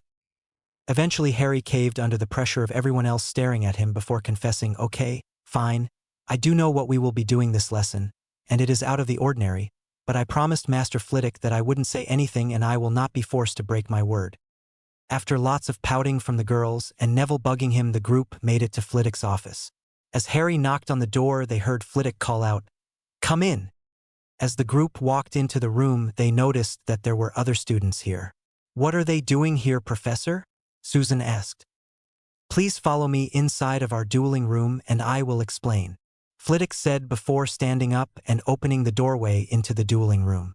Harry was observing the other students and noticed that only the girl was not looking surprised as the room opened. Today all of you will be dueling as a team against these older students. Let me introduce all of them to you. Pointing to the older students one by one, he first pointed at Roger, who Harry knew from his Quidditch team. This is Roger Davies, who is a 3rd year and on the Quidditch team with Harry. He then pointed to the kind-faced brown-haired boy and said, This is Cedric Diggory. He is a 3rd year as well and played against Harry as Seeker in the first game that Ravenclaw played. Flitwick moved along the line and pointed to the mean-looking older boy. This is Marcus Flint, who is a 6th year who regularly participates in dueling tournaments and has gotten to the semi-finals in all of his recent tournaments. Finally, Flitwick pointed to the eldest girl who had bubblegum pink hair and a kind smile. This is Nymphadora. Don't call me that. The girl yelled out as her hair cycled from pink to red and back. She then glared at the first years and said, Call me Tonks if you want to be able to sit down in the next week. Tonks, Flitwick finished. She is a 7th year and hopes to be an Auror, and I have helped her to train for the past few months once a week. She has also been helping to prepare Cedric and Roger, since I informed them of this plan about 3 weeks ago. I will set up the dueling area to be slightly more lifelike, which will make the terrain uneven and have cover for you to utilize. I will allow Harry to duel with you guys, but I might jump in against you to just duel Harry if it is clear that he is overpowering everyone else. Flitwick explained. I will give you 5 minutes to plan while I create the dueling area. Immediately the group of 6 first-year students huddled up and began to plan. Alright, so we know that Tonks is likely the biggest threat with Flint a close second. Daphne summarized. I think that if we set Harry on Tonks, then Susan and Neville could probably take on Flint, while me, Padma and Parvati could probably take out Cedric and Roger quickly. Then we could gang up on Flint before taking on Tonks together. That's a good plan, but to be honest, I think that alone there might be a chance that Padma and Parvati could probably take on Cedric and Roger together because of their teamwork. So Daphne, I think you should start with the twins, but if it looks like with their teamwork they can take on Cedric and Roger, then you should switch to Flint because I think that he would be a larger threat. Harry added before turning to Padma and Parvati before saying, "How do you two think that you will fare against those two?" After sharing a quick glance, both nodded and Parvati said, "We should be fine with our teamwork. Just a quick reminder to all of you that these students will be more powerful than all of you, except possibly Neville with Cedric and Roger. So save your energy and capitalize on any mistakes that they make. Susan, your transfiguration might help, but don't waste too much energy on it. Daphne, you need to prioritize your enemy but use the environment to your advantage, and make sure that you utilize your elemental spells effectively. Neville, you will likely have to take the brunt of Flint's attacks, but make sure to dodge or bat away spells if you can, as it is less energy intensive. All right, everyone, come on over," Flitwick called out. Both huddles of students came over to the small professor, who began talking and said, "First years you will start on this side, other students you will start on the other side. When the whistle goes off you can start to move. The edge of the area you can duel in has a bright red line, so if you cross it or get knocked out then you will be eliminated. Standard dueling rules in regards to spells and getting knocked out if you are stunned or incapacitated in a way that you cannot get out of on your own. And if anyone is seriously injured, immediately send up sparks, and if you hear the sound of a gong, the battle ends immediately, and if anyone continues to cast spells, then you will be in detention for the rest of the year." He finished with a stern look. Once Flitwick finished speaking, the group of elder students went to the other end of the field, while the younger groups split up into their groups on this side of the dueling arena. As soon as the whistle started, Daphne walked forward with Padma and Parvati. The three girls were heading for Cedric and Roger, who they could see were going towards the right side of the area, which only had a few rocks to use for cover. As they crept around another rock, Daphne saw Roger and Cedric looking the other way. Daphne went back around the rock and signaled to Padma and Parvati that Cedric and Roger were there. As she counted down from 3 with her fingers, the trio rushed around the rocks and each threw off a stunner towards where Daphne saw the boys. None of these stunners hit anyone, and Daphne started to worry that it might have been a trap. As soon as this thought occurred to her, Roger jumped out from a rock in the direction that she was facing, and Cedric jumped out from the right of Padma. She managed to throw up a weak Protego that managed to block Cedric's first spell before Parvati managed to throw one back at him to slow him down.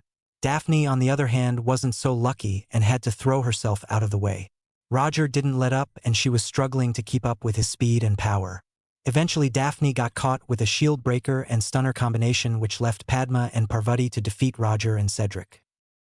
While Cedric was struggling against Padma and Parvati's teamwork, Roger had a moment to breathe and take stock of the situation. He noticed that Padma had a very solid defense that Cedric couldn't break through while still defending himself from Parvati. Roger thought that Cedric had another minute in him before he would be exhausted, as he couldn't stand up to the 2 first years. As Roger started to send spells at Parvati from behind, her final blasting curse managed to knock Cedric over. Padma, with some quick thinking, realized that she wouldn't be able to take out both of them, so she took one final shot at Cedric with a stunner, and Roger managed to stun her from behind just after she sent the spell. In the end, it was a slightly exhausted Roger who was left standing when Flitwick managed to get the other students out of the way and into the viewing area with some quick summoning and levitation charms. Meanwhile, Neville and Susan were making their way to the right side of the arena where they had seen Flint. The two were being careful and checking behind most of the rocks as they walked up a small pathway. The two could barely walk side by side and decided that they would rather fight in a more open area so that they could dodge and not be as affected by area of effect spells. The two found a small area which would have enough space for the two of them to fight side by side. After a small wait, they heard Flint walk into the cove. "Come on out. I know you're here," he called out. As the 2 small first years stepped out, they immediately fired off spells. Susan fired a blasting curse at the ground in front of Flint's shield and then a stunner. In the meantime, Neville fired off a shield breaker and a stunner. The large boy moved smoothly and calmly through the combo that the first year sent. His shield blocked the smoke, and as soon as he lost sight of the first years, he stepped to the side, and once he saw the 2 stunners pass through the space that he was moments before, he shot off a blasting curse in the middle of the first years and managed to force them to dive for cover. With the two first years separated, it was a bit harder for Flint, but he thought to himself, I just have to keep the boy pinned down because he is more powerful, and then I can tire out the girl.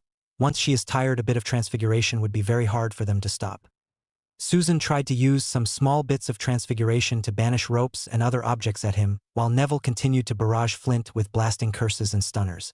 While Flint was struggling to hold his own against the variety of the attack, he noticed that after a minute Susan was already slowing down from the energy-intensive attack. As he noticed that, he started mixing in some transfiguration into his attack and conjured some animals to attack the first years. With Neville taking the brunt of the animals, he was struggling to destroy them before they made it to him, while Susan was still struggling with Flint's spells. All of a sudden he noticed something that made him smile. He saw Roger standing behind them, and he looked ready to fight another battle. Neville and Susan shared a glance at the weird feeling that they were getting from behind. All of a sudden Neville spun around and batted a stunning spell in the direction that it came from. Roger was staring at Neville in shock that he had managed to bat his spell back at him before the spell hit him in the stomach. Flint took advantage of this opportunity and shot 2 stunners at the first year's backs. Neville and Susan attempted to dodge the spells, but they were both caught by the follow-up spells and fell to the ground.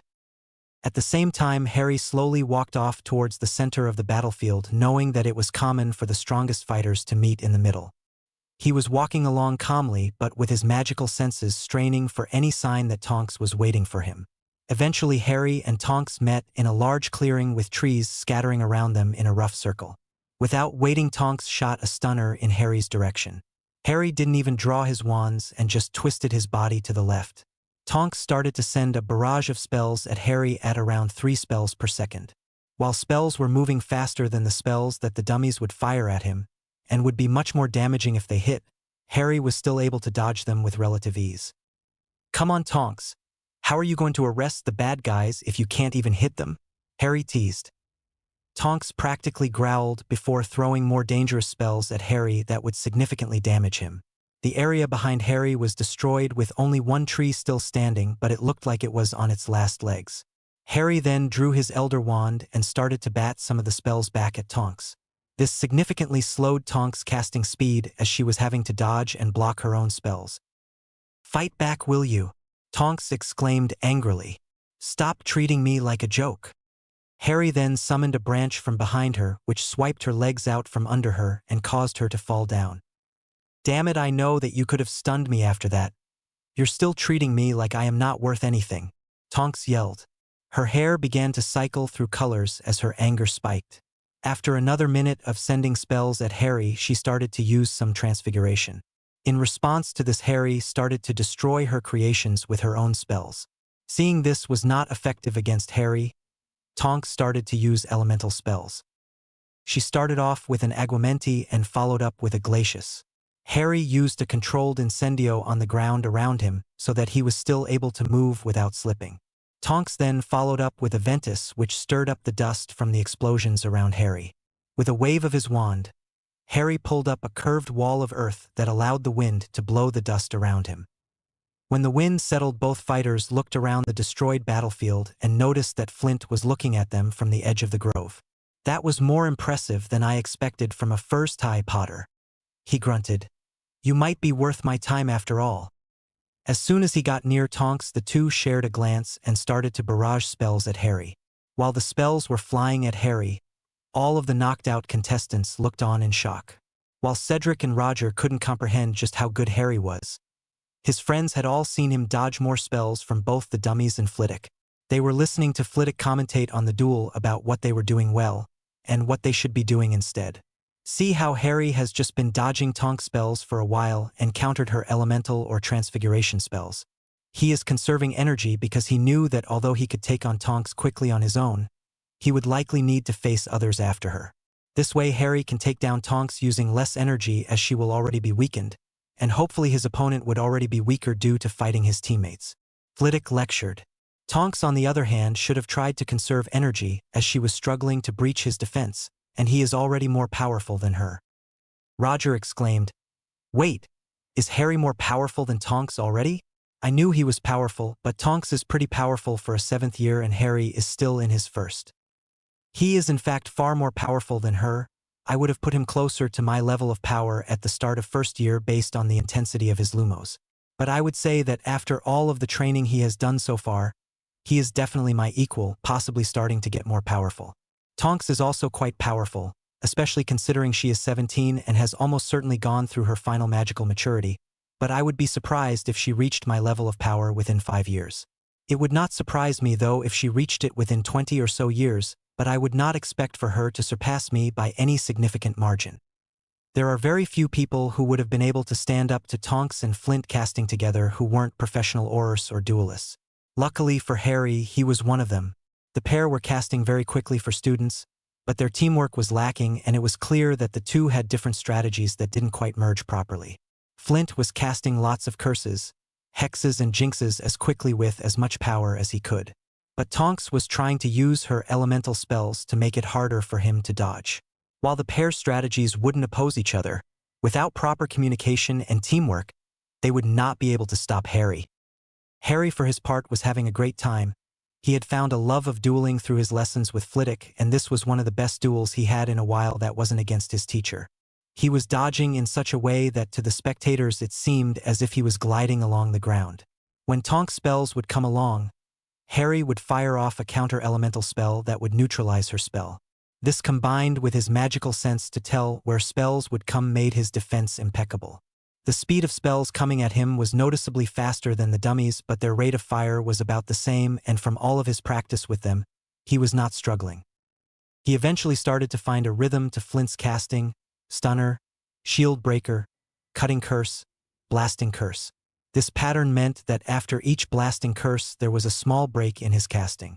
This pause allowed for Harry to bat back the blasting curse at the ground in front of Flint. This was close enough that he knocked Flint off balance for a second. It was just long enough for Harry's stunner to slip through his hasty shield and hit him in the chest. Tonks knew that she wouldn't win at this stage, but she decided that she would still put on a show. She yelled out "Incendio." Harry waved his wand and a wall of water rose from the ground to stop the blast of fire that came at him. Harry then shot out a Ventus spell at the cloud of smoke that filled up the battlefield. As Tonks felt the scalding hot steam hit her in the face, she covered her face with her arm as she yelled out in pain. Harry shot a stunner at her as soon as he could see her silhouette and hit her dead in the chest. As soon as the cloud cleared, all of the spectators cheered at Harry's victory. Harry enervated Tonks and healed her of the minor cuts along her arms from flying debris. The pair walked over to the others. Susan ran at Harry and launched herself at him to give him a hug before babbling. "That was so awesome. Your transfiguration and elemental spells were able to defeat a 7th year." "Thanks, Susan," Harry smiled while returning the hug. "I'm sure your transfiguration could be better than what I actually showed with some hard work. Let's all come to my office so that we can have a discussion on what happened during the duel." Flitwick called out to the celebrating students.